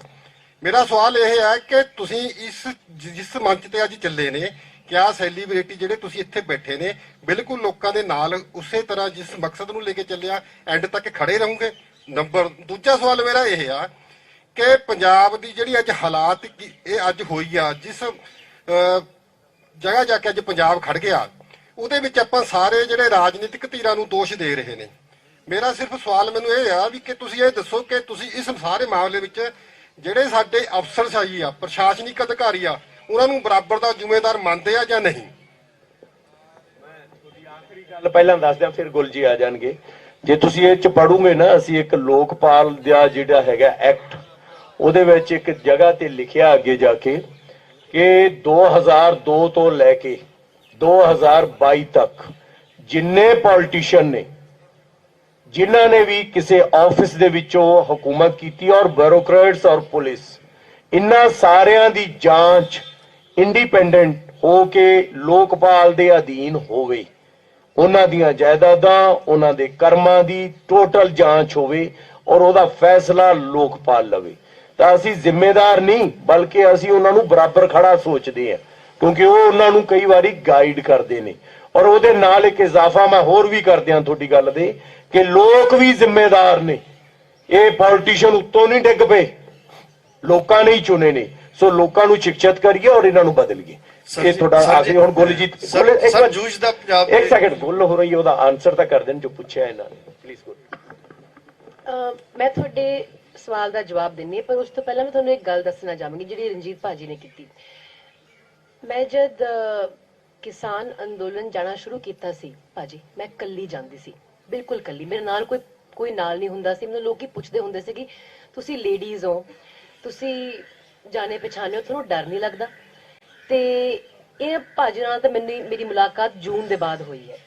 ਦਸੰਬਰ ਤੋਂ ਲੈ ਕੇ ਜਿਹੜਾ ਕਰੋਨਾ ਕਾਲ ਦੇ ਜਿਹੜਾ 2 ਮਹੀਨੇ ਛੱਡ ਕੇ ਨਾ, ਮੈਂ ਅੰਦੋਲਨ ਚ ਕੱਲੀ ਜਾ ਰਹੀ ਸੀ, ਕਿਉਂਕਿ ਮੈਨੂੰ ਲੱਗਦਾ ਸੀ ਕਿ ਇਹ ਨਾ ਪੰਜਾਬ ਦਾ ਬੁਨਿਆਦੀ ਮਸਲਾ ਹੈ। ਤੇ ਮੈਂ ਇੱਕ ਕਿਸਾਨੀ ਪਰਿਵਾਰ ਤੋਂ ਆ, ਇੱਕ ਫੌਜੀ ਪਰਿਵਾਰ ਤੋਂ ਆ, ਤੇ ਮੈਨੂੰ ਲੱਗਿਆ ਕਿ ਸਾਡੇ ਨਾਲ ਧੱਕਾ ਹੋ ਰਿਹਾ ਹੈ ਕਿ ਬਈ ਜਿਹੜੇ ਲੋਕ ਆਪਣਾ ਵਿਰੋਧ ਕਰਨ ਆਏ ਹੈ ਸਰਕਾਰ ਦਾ, ਉਹਨਾਂ ਨੂੰ ਵਿਦਰੋਹੀ ਕਰਾਰ ਦਿੱਤਾ ਜਾ ਰਿਹਾ ਹੈ। ਇਹ ਮੇਰੇ ਵਾਸਤੇ ਇੱਕ ਇਮੋਸ਼ਨਲ ਡਿਸੀਜਨ ਸੀਗਾ ਕਿ ਮੈਂ ਅੰਦੋਲਨ ਚ ਆ ਕੇ ਖੜਾ ਤੇ ਆਪਣੀ ਹਾਮੀ ਭਰਾਂ। ਇਹ ਤਾਂ ਮੇਰੀ ਖੁਸ਼ਕਿਸਮਤੀ ਹੈ ਕਿ ਕੁਝ ਸਮੇਂ ਬਾਅਦ ਮੈਨੂੰ ਮਾਨ ਸਾਹਿਬ ਉਰੀ ਮਿਲੇ ਤੇ ਅਸੀਂ ਇੱਥੇ ਜੁੜੇ, ਤੇ ਅਸੀਂ ਜੁੜੇ ਅੰਦੋਲਨ ਦੇ ਬੈਕਡ੍ਰੌਪ ਚ। ਤੇ ਬਹੁਤ ਲੋਕ ਇਹ ਸਵਾਲ ਵੀ ਪੁੱਛ ਰਹੇ ਕਿ ਅੱਡ-ਅੱਡ ਆਈਡੀਓਲੋਜੀ ਰੱਖਣ ਵਾਲੇ, ਅੱਡ-ਅੱਡ ਧਿਰਾਂ ਚ ਜਿਹੜੇ ਲੋਕ ਸ਼ਾਮਿਲ ਆ, ਉਹ ਅੱਜ ਇੱਕ ਮੰਚ ਤੇ ਇਕੱਠੇ ਬੈਠੇ ਆ। ਮੈਂ ਦਵਿੰਦਰ ਸਾਹਿਬ ਬਾਰੇ ਗੱਲ ਕੀਤੀ ਸੀ ਹੁਣੇ। ਜਿਹੜਾ ਸਾਡਾ ਪੰਜਾਬ ਅੰਦੋਲਨ ਹੈ ਨਾ, ਮੋਰਚਾ ਜਿਹੜਾ ਅਸੀਂ ਜਿੱਤ ਕੇ ਆਏ ਆ, ਉਹ ਇੱਕ ਮਿਸਾਲ ਹੈ ਕਿ ਅੱਡ-ਅੱਡ ਧਿਰਾਂ ਤੋਂ ਤੁਸੀਂ ਹੋਣ ਦੇ ਬਾਵਜੂਦ ਇਕੱਠੇ ਕੰਮ ਕਰ ਸਕਦੇ ਹੋ। ਇਹ ਤੁਸੀਂ ਜਾਣਦੇ ਹੋ। ਬੱਤੀਆਂ ਦੀ ਜਿਹੜੀ ਬੈਕਗ੍ਰਾਉਂਡ ਹੈ, ਅਸੀਂ ਉਹ ਸਾਰੇ ਨਾਲ ਵਾਕਿਫ ਹੈ। ਤੇ ਇਹ ਤਾਂ ਉਹ ਪਰ ਉਹ ਸਾਰੇ ਇੱਕ ਇਕੱਠੇ ਇੱਕ ਮਕਸਦ ਲਈ ਲੜ ਰਹੇ ਸੀਗੇ। ਤੇ ਮੈਨੂੰ ਲੱਗਦਾ ਹੈ ਕਾਫੀ ਹੱਦ ਤੱਕ ਇਸ ਗੱਲ 'ਚ ਸਹਿਮਤੀ ਰੱਖਣੀ ਪਊਗੀ ਕਿ ਉਹ ਜਿੱਤ ਕੇ ਆਏ ਨੇ। ਉਹ ਰਹੀ ਗੱਲ ਕਿ ਅੱਡ-ਅੱਡ ਧਿਰਾਂ ਤੋਂ ਲੋਕ ਕਿਵੇਂ ਇਕੱਠੇ ਹੋ ਕੇ ਇਕੱਠੇ ਕੰਮ ਕਰ ਸਕਦੇ ਆ। ਕਲਾਕਾਰਾਂ ਦੀ ਜਿਹੜੀ ਕਿੰਨੀ ਸੀਰੀਅਸਨੈਸ ਹੁੰਦੀ ਹੈ, ਕਿੰਨੀ ਕਮਿਟਮੈਂਟ ਹੁੰਦੀ ਹੈ, ਉਹਦੇ ਤੇ ਮੈਂ ਗੱਲ ਕਰ ਲਾਂ 1 ਮਿੰਟ। ਅਕਸਰ ਜਿਹੜੀਆਂ ਸਿਆਸੀ ਪਾਰਟੀਆਂ ਹੁੰਦੀਆਂ ਉਹ ਕਲਾਕਾਰਾਂ ਨੂੰ as a show piece use ਕਰਨਾ ਚਾਹੁੰਦੀਆਂ ਨੇ ਅਕਸਰ। ਤੇ ਜਦ ਤੱਕ ਉਹ ਕਲਾਕਾਰ ਆਪਣੀ ਪੋਜੀਸ਼ਨ ਅਸਰਟ ਨਾ ਕਰਨ ਕਿਸੇ ਵੀ ਸਿਆਸੀ ਸੈਟਅਪ 'ਚ, ਤਦ ਤੱਕ ਉਹ ਖੁਸ਼ ਨੇ। ਭਾਜੀ, ਇਹ ਤੁਹਾਡੇ ਗੱਲ ਦਾ ਜਵਾਬ ਹੈ। ਜਦ ਤੱਕ ਕਲਾਕਾਰ ਕਲਾਕਾਰੀ ਦੇ ਤੌਰ ਤੇ ਸਿਆਸੀ ਪਾਰਟੀ ਨਾਲ ਜੁੜਦੇ ਨੇ ਤੇ ਜਦ ਤੱਕ ਉਹ ਚੁੱਪਚਾਪ ਹੋ ਕੇ ਰੋਡ ਸ਼ੋਅ ਕਰਨ ਨੂੰ ਤਿਆਰ ਨੇ, ਮੋਟਰਸਾਈਕਲ ਚਲਾਉਣ ਨੂੰ ਤਿਆਰ ਨੇ, ਪਰ ਜਦੋਂ ਮੁੱਦਿਆਂ ਦੀ ਗੱਲ ਕਰਦੇ ਆ ਕਿ ਜਦੋਂ ਇਸ਼ੂਜ਼ ਦੀ ਗੱਲ ਕਰਦੇ ਆ ਫਿਰ ਇਕੁਏਸ਼ਨ ਬਦਲ ਜਾਂਦੀ ਹੈ। ਤੁਸੀਂ 2014 ਦਾ ਸਵਾਲ ਕੀਤਾ। ਮੈਂ 20 ਸਾਲ ਤੋਂ ਪਬਲਿਕ ਲਾਈਫ 'ਚ ਮੇਰਾ ਕਾਫੀ ਕਲੀਨ ਟਰੈਕ ਰਿਕਾਰਡ ਹੈ। ਕੰਟਰੋਵਰਸ਼ੀਅਲ ਸਟੇਟਮੈਂਟਸ ਮੈਂ ਨਾ ਤਾਂ ਕੀਤੀਆਂ ਨੇ ਨਾ ਮੈਂ ਅੱਜ ਕਰਾਂਗੀ, ਪਰ ਮੈਂ ਸਿਰਫ ਇੰਨੀ ਗੱਲ ਕਹਾਂਗੀ ਕਿ ਅਲਟੀਮੇਟਲੀ ਜਿਹੜਾ ਤੁਹਾਡਾ ਟੈਸਟ ਆਫ ਕੈਰੈਕਟਰ ਹੁੰਦਾ ਹੈ ਨਾ, ਉਹ ਤੁਸੀਂ ਆਪਣੇ ਆਪ ਨੂੰ ਪਾਸ ਕਰਨਾ ਹੈ, ਕਿਸੇ ਹੋਰ ਲਈ ਨਹੀਂ ਕਰੀਦਾ ਹੁੰਦਾ। ਤੇ ਕਲਾਕਾਰਾਂ ਲਈ ਜਿਵੇਂ ਮਾਨ ਸਾਹਿਬ ਵੀ ਕਹਿਣਗੇ ਤੇ ਇਹਨਾਂ ਨੇ ਵੀ ਕਿਹਾ, ਸਾਡੇ ਵਾਸਤੇ ਬੁਨਿਆਦੀ ਤੌਰ ਤੇ ਉਹ ਲੋਕਾਂ ਨਾਲ ਜੁੜਨਾ ਜਿਹੜੇ ਵਿਸ਼ਿਆਂ ਦੇ ਮਾਹਿਰ ਨੇ, ਜਿਵੇਂ ਅੱਜ ਇਸ ਮੰਚ ਤੇ ਬੈਠੇ ਨੇ, ਇੱਕ ਬਹੁਤ ਵੱਡੀ ਪ੍ਰਾਪਤੀ ਹੈ। ਮੈਂ ਤੁਹਾਨੂੰ ਇੰਨਾ ਦੱਸ ਸਕਦੀ ਹਾਂ ਕਿ ਮੈਂ ਕਦੇ ਵੀ ਕਿਸੇ ਵੀ ਸਿਆਸੀ ਸੈਟਅਪ 'ਚ ਇੰਨੇ ਸਬਜੈਕਟ ਮੈਟਰ ਐਕਸਪਰਟਸ, ਇਹਨੂੰ ਆਪਾਂ ਵਿਸ਼ਿਆਂ ਦੇ ਮਾਹਿਰ ਕਹਿੰਦੇ ਹਾਂ, ਇਕੱਠੇ ਰਲਾ ਕੇ ਇੱਕ ਚਰਚਾ ਦਾ ਜਾਂ ਇੱਕ ਪਲੇਟਫਾਰਮ ਕ੍ਰੀਏਟ ਕਰਨ, ਇਹ ਮੈਂ ਕਦੇ ਦੇਖਿਆ ਨਹੀਂ ਹੈਗਾ। ਤੇ ਇਹ ਫਰਕ ਹੈ ਸਿਰਫ ਕਿ ਕਿਉਂ ਤੁਸੀਂ ਦੇਖਦੇ ਹੋ ਕਿ ਕਈ ਵਾਰ ਆਰਟਿਸਟਸ ਸ਼ਾਮਿਲ ਜ਼ਰੂਰ ਹੁੰਦੇ ਨਵੀਂ ਮੂਵਮੈਂਟਸ 'ਚ, ਪਰ ਕਿਉਂਕਿ ਜਿਹੜੀ ਮੂਵਮੈਂਟਸ ਉਹਨਾਂ ਨੂੰ ਸ਼ਾਮਿਲ ਕਰਦੀਆਂ ਨੇ ਉਹ ਉਹਨਾਂ ਨੂੰ ਸਿਰਫ ਇੱਕ ਆਰਟਿਸਟ ਦੇ ਤੌਰ ਤੇ, ਕਰਾਊਡ ਪੁਲਰ ਦੇ ਤੌਰ ਤੇ, ਮੇਲੇ ਜਿਵੇਂ ਲੋਕ ਆਉਂਦੇ ਆ ਉਸ ਤੌਰ ਤੇ ਰਿਗਾਰਡ ਕਰਦੇ ਆ। ਪਰ ਜਦ ਉਹ ਲੋਕ ਆਪਣੀ ਮੁੱਦਿਆਂ ਤੇ, ਪਾਲਿਸੀਜ਼ ਤੇ, ਏਜੰਡਾ ਤੇ ਚਰਚਾ ਕਰਦੇ ਆ ਤਾਂ ਉਹਨਾਂ ਨੂੰ ਕਿਹਾ ਜਾਂਦਾ ਹੈ ਕਿ ਬਈ ਤੁਹਾਨੂੰ ਕੁਝ ਪਤਾ ਨਹੀਂ ਹੈਗਾ, ਤੁਹਾਨੂੰ ਰਾਜਨੀਤੀ ਬਾਰੇ ਕੁਝ ਨਹੀਂ ਪਤਾ, ਤੇ ਫਿਰ ਡਿਫਰੈਂਸਸ ਕ੍ਰੀਏਟ ਹੋ ਜਾਂਦੇ। ਮੈਂ ਕਿਸੇ ਪਾਰਟਿਕੂਲਰ ਸਿਆਸੀ ਦਲ ਦੀ ਗੱਲ ਨਹੀਂ ਕਰ ਰਹੀ, ਇਹ ਜਨਰਲ ਟੈਂਡੈਂਸੀ ਹੈ। ਉਹ ਚਾਹੁੰਦੇ ਆ ਕਿ ਕਲਾਕਾਰ ਨਾਲ ਜੁੜਨ ਆ ਕੇ, ਉਹ ਚਾਹੁੰਦੇ ਆ ਕਿ ਉਹਨਾਂ ਦੀ ਸਪੋਰਟ ਹੋਵੇ, ਜਿਹੜੀ ਉਹਨਾਂ ਦੀ ਪਬਲਿਕ ਪਰਸੈਪਸ਼ਨ ਹੈ ਉਹਨਾਂ ਨੂੰ ਯੂਜ਼ ਕੀਤਾ ਜਾਵੇ। ਪਰ ਜਦ ਉਹੀ ਲੋਕ ਆਪਣੀ ਪੋਜੀਸ਼ਨ ਲੈਂਦੇ ਆ ਮੁੱਦਿਆਂ ਤੇ, ਇਸ਼ੂਜ਼ ਤੇ, ਉਹ ਪਸੰਦ ਨਹੀਂ ਕੀਤਾ ਜਾਂਦਾ। ਤੇ ਕਿਉਂਕਿ ਇਹ ਮੁੱਦਿਆਂ ਤੇ, ਇਸ਼ੂਜ਼ ਤੇ, ਏਜੰਡਾਜ਼ ਦਾ ਇੱਕ ਮੰਚ ਹੈ, ਮੈਨੂੰ ਲੱਗਦਾ ਹੈ ਕਿ ਜਿਹੜੇ ਵੀ ਕਲਾਕਾਰ ਅੱਜ ਨਾਲ ਜੁੜੇ ਹੈ ਉਹ ਜ਼ਰੂਰ ਜੁੜੇ ਰਹਿਣਗੇ। ਰੂਪ ਸ਼ਾਇਦ ਆਉਣ ਵਾਲੇ ਸਮੇਂ 'ਚ ਬਦਲ ਸਕਦੇ ਨੇ, ਪਰ ਕਿਉਂਕਿ ਇਹ ਏਜੰਡਿਆਂ ਤੋਂ ਸ਼ੁਰੂਆਤ ਹੋਈ ਹੈ, ਮੈਨੂੰ ਲੱਗਦਾ ਹੈ ਕਿ ਜਿਹੜੇ ਵੀ ਲੋਕ ਅੱਜ ਇਸ ਮੰਚ ਤੇ ਬੈਠੇ, ਤੇ ਮੈਂ ਸਾਰਿਆਂ ਦੇ ਬਿਹਾਫ ਤੇ ਗੱਲ ਕਰ ਰਹੀ ਹਾਂ, ਆਫ ਕੋਰਸ ਜਸਪਾਲ ਜੀ ਆਪ ਵੀ ਕਹਣਗੇ, ਪਰ ਕਿਉਂਕਿ ਏਜੰਡਿਆਂ ਤੋਂ ਗੱਲ ਸ਼ੁਰੂਆਤ ਅਸੀਂ ਅੱਜ ਕੀਤੀ ਹੈ, ਮੈਨੂੰ ਲੱਗਦਾ ਹੈ ਕਿ ਇਹ ਕਮਿਟਮੈਂਟ ਲੰਬੀ ਰਹੂਗੀ, ਬਿਕੋਜ਼ ਇੱਕ ਕਲਟ ਦੇ ਤੌਰ ਤੇ ਸ਼ੁਰੂਆਤ ਨਹੀਂ ਕੀਤੀ ਜਾ ਰਹੀ। ਇਹ ਮੇਰਾ ਬਸ ਇੱਕ ਥੋੜੀ ਜਿਹੀ ਮੈਂ ਲੰਬੀ ਗੱਲ ਕਰਤੀ, ਪਰ 3-4 ਸਵਾਲ ਲੋਕਾਂ ਨੇ ਮੈਨੂੰ ਕੀਤੇ ਸੀ, ਖਾਸ ਤੌਰ ਤੇ ਭਾਜੀ ਨੇ ਜਿਹੜੇ ਬੈਠੇ ਨੇ ਸਾਹਮਣੇ, ਤੇ ਮੈਨੂੰ ਲੱਗਿਆ ਕਹਿਣਾ ਜ਼ਰੂਰੀ ਹੈ ਜੀ ਮੇਰੀ ਪੁਆਇੰਟ ਆਫ ਵਿਊ ਹੈ। ਥੈਂਕ ਯੂ ਭਾਜੀ, ਤੁਹਾਡੇ ਸਵਾਲ ਲਈ ਬਹੁਤ ਬਹੁਤ ਧੰਨਵਾਦ, ਆਭਾਰੀ ਹਾਂ ਤੁਹਾਡੀ ਮੈਂ। ਸਭ ਤੋਂ ਪਹਿਲਾਂ ਤਾਂ ਜਿੰਨੇ ਵੀ ਸਤਿਕਾਰਯੋਗ ਚਿਹਰੇ ਮੰਚ ਤੇ ਬੈਠੇ ਨੇ ਤੇ ਸਾਹਮਣੇ ਮੀਡੀਆ ਵਾਲੇ ਭਰਾ, ਸਭ ਨੂੰ ਪਿਆਰ ਭਰੀ ਸਤਿ ਸ੍ਰੀ ਅਕਾਲ। ਹੈਲੋ। ਤੇ ਬਹੁਤ ਸਿਆਣੇ ਨੇ ਸਾਰੇ, ਬਹੁਤ ਵੱਡੇ ਨੇ ਰੁਤਬੇ ਦੇ ਵਿੱਚ ਵੀ, ਉਮਰ ਦੇ ਵਿੱਚ ਵੀ ਸਾਡੇ ਤੋਂ। ਇਹਨਾਂ ਨੇ ਹਰ ਇੱਕ ਚੀਜ਼ ਦਾ ਸੋਲੂਸ਼ਨ ਹੈ ਜਿਹੜਾ ਬਹੁਤ ਸੋਚ ਸਮਝ ਕੇ ਤਿਆਰ ਕੀਤਾ ਹੋਇਆ। ਤੇ ਜਿੱਥੇ ਤੱਕ ਰਹਿ ਗਈ ਗੱਲ ਕਲਾਕਾਰਾਂ ਦੀ ਕਿ ਕਲਾਕਾਰ ਨਾਲ ਖੜਨਗੇ ਜਾਂ ਨਹੀਂ ਖੜਨਗੇ, ਤਾਂ ਪਹਿਲੀ ਤਾਂ ਗੱਲ, ਚਲੋ ਮੈਂ ਕਿਸੇ ਨੂੰ ਛੋਟਾ ਨਹੀਂ ਦਿਖਾ ਰਿਹਾ, ਤੁਸੀਂ ਮੰਚ ਤੇ ਦੇਖੋ ਕਲਾਕਾਰ 4-5 ਹੀ ਹੈ, ਇੰਡਸਟਰੀ ਬਹੁਤ ਵੱਡੀ ਹੈ। ਅਸੀਂ ਕੋਸ਼ਿਸ਼ ਕਰਾਂਗੇ ਕਿ ਆਉਣ ਵਾਲੇ ਦਿਨਾਂ 'ਚ ਹੋਰ ਵੀ ਭਰਾ ਸਾਡੇ ਨਾਲ ਜੁੜਨਗੇ, ਕਿਉਂਕਿ ਇਸ ਅੰਦੋਲਨ ਨੇ ਹਰ ਇੱਕ ਬੰਦੇ ਦੀ ਜ਼ਿੰਦਗੀ ਤੇ ਬਹੁਤ ਅਹਿਮ ਅਸਰ ਕੀਤਾ ਹੈ, ਚਾਹੇ ਉਹ ਤੁਹਾਡੇ 'ਚ ਹੋਵੇ ਚਾਹੇ ਉਹ ਸਾਡੇ 'ਚ ਹੋਵੇ। ਹੁਣ ਜਦੋਂ ਇਹ ਮੋਰਚਾ ਫਤਿਹ ਹੋ ਗਿਆ ਤਾਂ ਲੋਕ ਆਸ ਕਰਦੇ ਆ ਕਿ ਇਹ ਜਿਹੜੇ ਚਿਹਰੇ ਇਸ ਅੰਦੋਲਨ ਦੇ ਵਿੱਚ ਚੱਲੇ ਆ, ਇਹ ਸਾਡੇ ਨਾਲ ਜੁੜੇ ਰਹਿਣ ਤੇ ਸਾਡੇ ਮੁੱਦਿਆਂ ਦੀ ਗੱਲ ਹੈ ਜਿਹੜੀ ਉਹ ਕਰਦੇ ਰਹਿਣ। ਕੱਲੀ ਗੱਲ ਮੁੱਦਿਆਂ ਤੇ ਨਹੀਂ ਮੁੱਕਦੀ, ਉਹਨਾਂ ਦਾ ਸੋਲੂਸ਼ਨ ਵੀ ਕਰਦੇ ਰਹਿਣ। ਸੋ ਇਹ ਜਿਹੜਾ ਗਰੁੱਪ ਬਣਿਆ, ਇੱਕ ਜਥੇਬੰਦੀ ਬਣੀ ਆ। ਦੇਖੋ ਬਾਈ ਜੀ ਨੇ ਪਹਿਲਾਂ ਕਿਹਾ ਕਿ ਸਰਕਾਰਾਂ ਦੇ ਚੁਣੇ ਹੋਏ ਨੁਮਾਇੰਦੇ ਨੇ ਜਿਹੜੇ, ਉਹ ਫੇਲ ਹੋ ਗਏ। ਜਿੱਤ ਕਿਹਦੀ ਹੋਈ ਹੈ? ਜਥੇਬੰਦੀਆਂ ਦੀ। ਖੇਤੀਬਾੜੀ ਨਾਲ ਸੰਬੰਧਿਤ ਜਥੇਬੰਦੀਆਂ, 32 ਜਥੇਬੰਦੀਆਂ। ਅੱਜ ਜਿਹੜੀ ਇਹ ਜਥੇਬੰਦੀ ਬਣੀ ਹੈ, ਇਹਦੇ ਚ ਬਹੁਤ ਮਹਾਨ ਲੋਕ ਨੇ। ਸਰਕਾਰਾਂ ਨੂੰ ਵੀ ਜਦੋਂ ਵਿਫਤਾ ਪੈ ਜਾਂਦੀ ਹੈ ਨਾ, ਜਦੋਂ ਸਰਕਾਰਾਂ ਨੇ ਐਲਾਨ ਕਰਨਾ ਹੁੰਦਾ, ਜਾਂ ਤਾਂ ਉਹ ਝੂਠੇ ਵਾਅਦੇ ਕਰ ਸਕਦੇ ਆ ਜਾਂ ਹੋਰਡਿੰਗ ਲਾ ਕੇ ਤੁਹਾਨੂੰ ਭਰਮਾ ਸਕਦੇ ਆ, ਜਦੋਂ ਉਹਨਾਂ ਦਾ ਵੀ ਕੋਈ ਕੰਮ ਅੜ ਜਾਂਦਾ ਤਾਂ ਬਹੁਤ ਸਾਡੇ ਜਿਹੜੇ ਇਹ ਵਿਦਵਾਨ ਲੋਕ ਨੇ ਉਹ ਵੀ ਇਹਨਾਂ ਨੂੰ ਆ ਕੇ ਪੁੱਛਦੇ ਆ ਕਿ ਹੁਣ ਜੀ ਕੀ ਕਰੀਏ ਅੱਗੇ। ਜਦੋਂ ਇਹ ਸਾਰੇ ਲੋਕ ਇਕੱਠੇ ਹੋ ਰਹੇ ਆ ਤਾਂ ਸਾਡੀ ਬਿਲਕੁਲ ਕਮਿਟਮੈਂਟ ਹੈ, ਇਕੱਲੀ ਸਾਡੀ ਕਮਿਟਮੈਂਟ ਨਹੀਂ। ਆਉਣ ਵਾਲੇ ਦਿਨਾਂ 'ਚ ਤੁਸੀਂ ਦੇਖੋਗੇ ਪੰਜਾਬ ਦਾ ਇੱਕ ਜਿਹੜਾ ਬਦਲਾਅ ਭਾਲਦਾ ਯੂਥ ਹੈ, ਜਿਹੜਾ ਬਹੁਤ ਵੱਡੇ ਪੱਧਰ ਤੇ ਬਦਲਾਅ ਦੀ ਗੱਲ ਕਰ ਰਿਹਾ ਹੈ, ਉਹ ਸਾਰਾ ਸਾਡੇ ਨਾਲ ਜੁੜੂਗਾ। ਤੇ ਆਉਣ ਵਾਲੇ ਦਿਨਾਂ ਦੇ ਵਿੱਚ ਹੋਰ ਕਲਾਕਾਰ ਵੀ ਹਰ ਇੱਕ ਖੇਤਰ ਤੋਂ ਲੋਕ ਜੁੜਨਗੇ, ਕਿਉਂਕਿ ਇਹ ਕੋਈ ਇੱਕ ਖੇਤਰ ਨਹੀਂ। ਤੁਸੀਂ ਦੇਖ ਸਕਦੇ ਹੋ ਜੱਸਾ ਬਾਈ ਬੈਠਾ ਹੈ, ਇਹਦਾ ਖੇਡਾਂ ਦਾ ਖੇਤਰ ਹੈ, ਹੋਰ ਬਹੁਤ ਸਾਰੇ ਵਿਦਵਾਨ ਬੈਠੇ ਆ। ਸੋ ਇੱਕ ਚੰਗੀ ਸੋਚ ਲੈ ਕੇ ਚੰਗੀ ਇੱਕ ਜਥੇਬੰਦੀ ਮੈਨੂੰ ਲੱਗਦਾ ਹੈ ਬਣੀ ਹੈ, ਤੇ ਪ੍ਰਮਾਤਮਾ ਮਿਹਰ ਕਰੂਗਾ। ਆਉਣ ਵਾਲੇ ਦਿਨਾਂ ਦੇ ਵਿੱਚ ਜਿਹੜਾ ਸਾਡਾ ਕੰਮ ਹੈ, ਅਸੀਂ ਯੂਥ ਨੂੰ ਰੀਪ੍ਰੈਜ਼ੈਂਟ ਕਰਦੇ ਹਾਂ। ਕੱਲੇ ਬੰਦੇ ਤੱਕ ਰੌਲਾ ਪਹੁੰਚਾ ਕੇ ਇਹ ਗੱਲਾਂ, ਇਹ ਮੁੱਦੇ ਲੈ ਕੇ ਵੀ ਜਾਵਾਂਗੇ, ਹਰ ਇੱਕ ਮੰਚ ਤੋਂ ਗੱਲ ਵੀ ਕਰਾਂਗੇ। ਬਾਵੇ ਨੇ ਇੱਕ ਗੱਲ ਬਹੁਤ ਵਧੀਆ ਕਹੀ ਹੈ ਕਿ ਕਈ ਵਾਰੀ ਚਿੱਤ ਕਰਦਾ ਹੁੰਦਾ ਕਿ ਯਾਰ ਇਦਾਂ ਦਾ ਗਾਣਾ ਗਾਈਏ। ਹੁਣ ਤੁਸੀਂ ਦੇਖੋ ਕਿ ਸਰਕਾਰਾਂ ਕਿਵੇਂ ਬੰਦੇ ਨੂੰ ਟੌਰਚਰ ਕਰਦੀਆਂ ਨੇ, ਕਿਵੇਂ ਉਹਦੇ ਤੇ ਪ੍ਰੈਸ਼ਰ ਪਾਉਂਦੀਆਂ ਨੇ। ਹੁਣ ਅਸੀਂ ਬੇਝਿਜਕ ਹੋ ਕੇ ਬੋਲ ਸਕਾਂਗੇ ਕਿ ਸਾਨੂੰ ਪਤਾ ਸਾਡੇ ਪਿੱਛੇ ਖੜਨ ਵਾਲੇ ਲੋਕ ਖੜੇ ਐ। ਸੋ ਬਹੁਤ ਜ਼ਿਆਦਾ ਗਾਇਕੀ 'ਚ ਵੀ ਤੁਸੀਂ ਅੰਦੋਲਨ 'ਚ ਵੀ ਦੇਖਿਆ ਕਿ ਸੱਭਿਆਚਾਰ 'ਚ ਵੀ ਬਹੁਤ ਵੱਡਾ ਵੈਕਿਊਮ ਹੋਇਆ। ਟਰੈਕਟਰ ਟਰਾਲੀ ਦੀ ਗੱਲ ਕੀਤੀ ਸੀ ਬਾਈ ਜੀ ਨੇ, ਉਹਨਾਂ ਟਰੈਕਟਰ ਟਰਾਲੀਆਂ ਤੇ ਉਹੀ ਗੀਤ ਵੱਜੇ ਆ ਜਿਹੜੇ ਸਾਡੇ ਮੁੱਦੇ ਸੀ, ਏਜੰਡੇ ਸੀ। ਕੋਈ ਆਉਣ ਲੱਗੇ ਵੀ ਜਦੋਂ ਮੋਰਚਾ ਫਤਿਹ ਕਰਕੇ ਆਏ ਆ ਉਦੋਂ ਵੀ ਕਿਸਾਨੀ ਵਾਲੇ ਗੀਤ ਚੱਲੇ ਆ, ਤੇ ਇੱਕ ਸਾਲ ਸਾਰੇ ਕਲਾਕਾਰਾਂ ਨੇ ਵੀ ਕਿਸਾਨੀ ਵਾਲੇ ਗੀਤ ਕੀਤੇ ਆ। ਸੋ ਚੰਗੇ ਸਮਾਜ ਦੀ ਕਲਪਨਾ ਕਰਦੇ ਆ, ਚੰਗੇ ਪੰਜਾਬ ਦੀ ਕਲਪਨਾ ਕਰਦੇ ਆ, ਤੇ ਬਦਲਾਅ ਦੀ ਕਲਪਨਾ ਕਰਦੇ ਆ। ਡਟ ਕੇ ਨਾਲ ਖੜਾਂਗੇ। ਬਹੁਤ ਸਾਡਾ ਕੰਮ ਹੈ ਸਿਰਫ ਲੋਕਾਂ ਤੱਕ ਆਵਾਜ਼ ਪਹੁੰਚਾਉਣਾ। ਇਹ ਬਹੁਤ ਮਹਾਨ ਲੋਕ ਜਿਹੜੇ ਬੈਠੇ ਆ, ਇਹਨਾਂ ਨੇ ਸਾਨੂੰ ਪਾਲਿਸੀਆਂ ਬਣਾ ਕੇ ਦੇਣੀਆਂ ਨੇ, ਤੇ ਡਟ ਕੇ ਮੋਢੇ ਨਾਲ ਮੋਢਾ ਲਾ ਕੇ ਅਸੀਂ ਇਹਨਾਂ ਦੇ ਨਾਲ ਖੜੇ ਆ ਜੀ।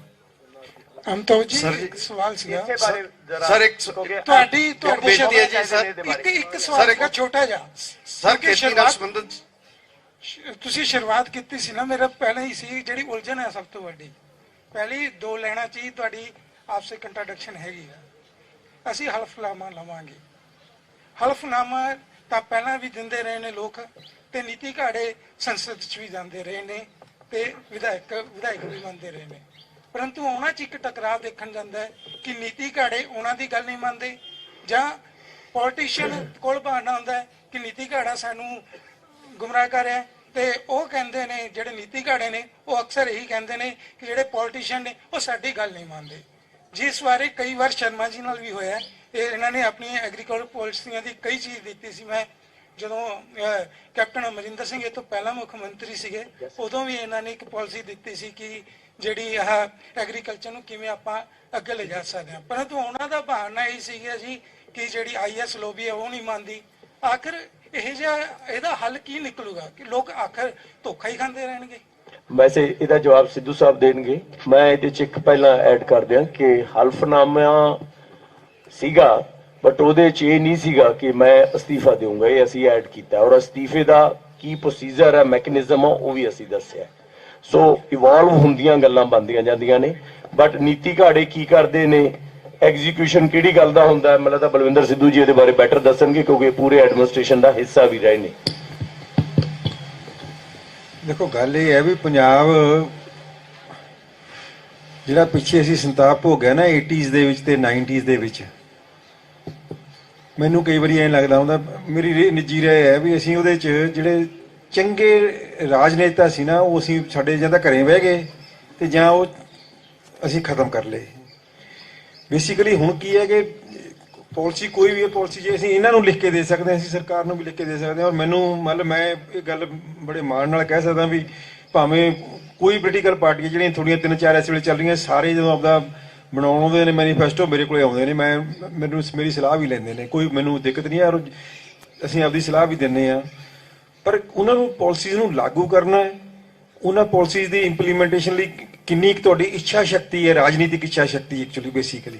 ਆਫ ਕੋਰਸ ਯੈਸ ਬਿਊਰੋਕ੍ਰੇਸੀ ਦਾ ਵੀ ਰੋਲ ਹੁੰਦਾ ਹੈ, ਪਰ ਇਹ ਬਿਊਰੋਕ੍ਰੇਸੀ ਫਿਰ ਵੀ ਮੈਂ ਲੱਗਦਾ ਮੈਨੂੰ ਵੀ ਜੇ CMI ਅੱਖ ਕਰਕੇ ਇੱਧਰ ਨੂੰ ਝਾਕੇ ਨਾ ਤਾਂ ਇਹ ਬਿਊਰੋਕਰੇਟ ਦਾ ਹੌਸਲਾ ਨਹੀਂ ਹੈ ਵੀ ਉਹ ਉਸ ਗੱਲ ਨੂੰ ਧਿਆਨ ਨਾ ਦੇਵੇ।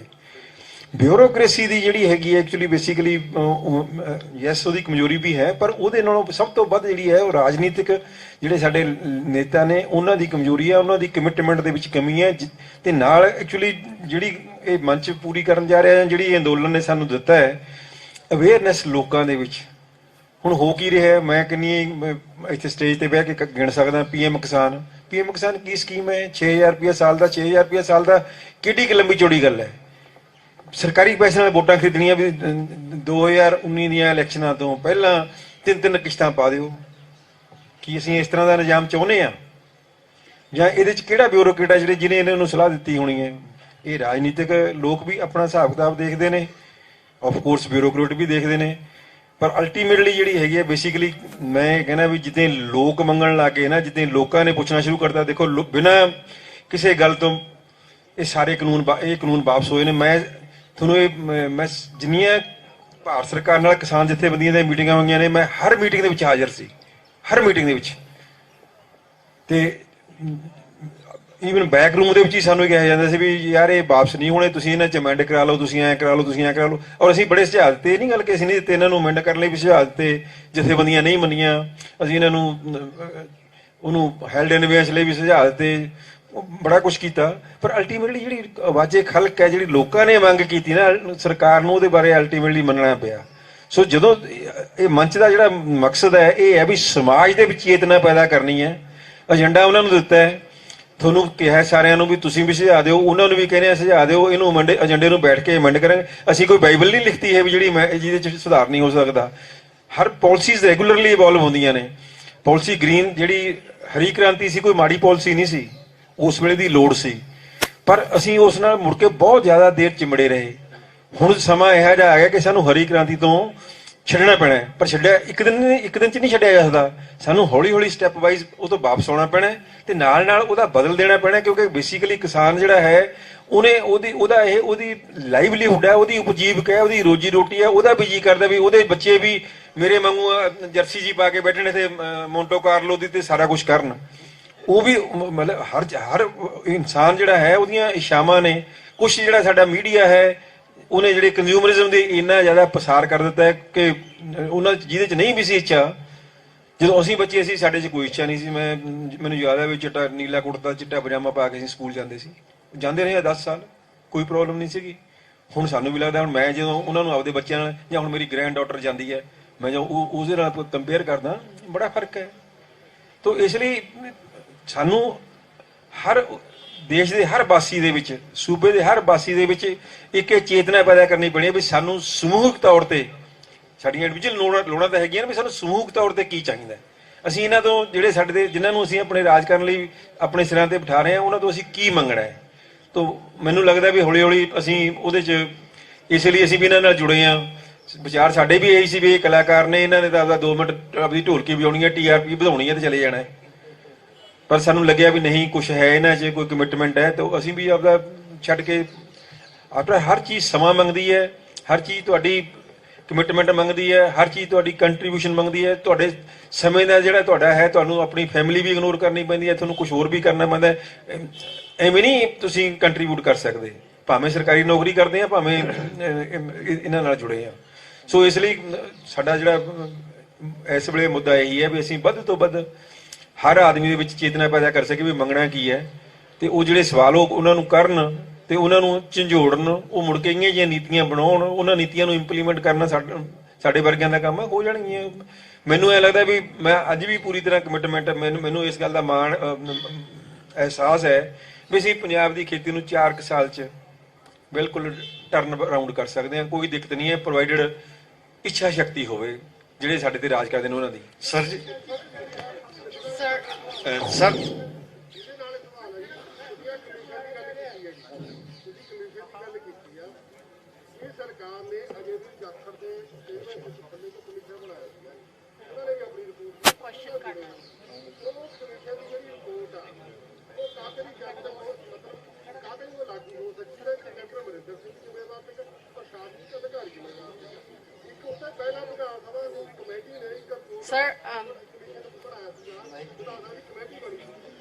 ਮਾਈਕ ਦੇ ਦਿਓ ਖਾਂ।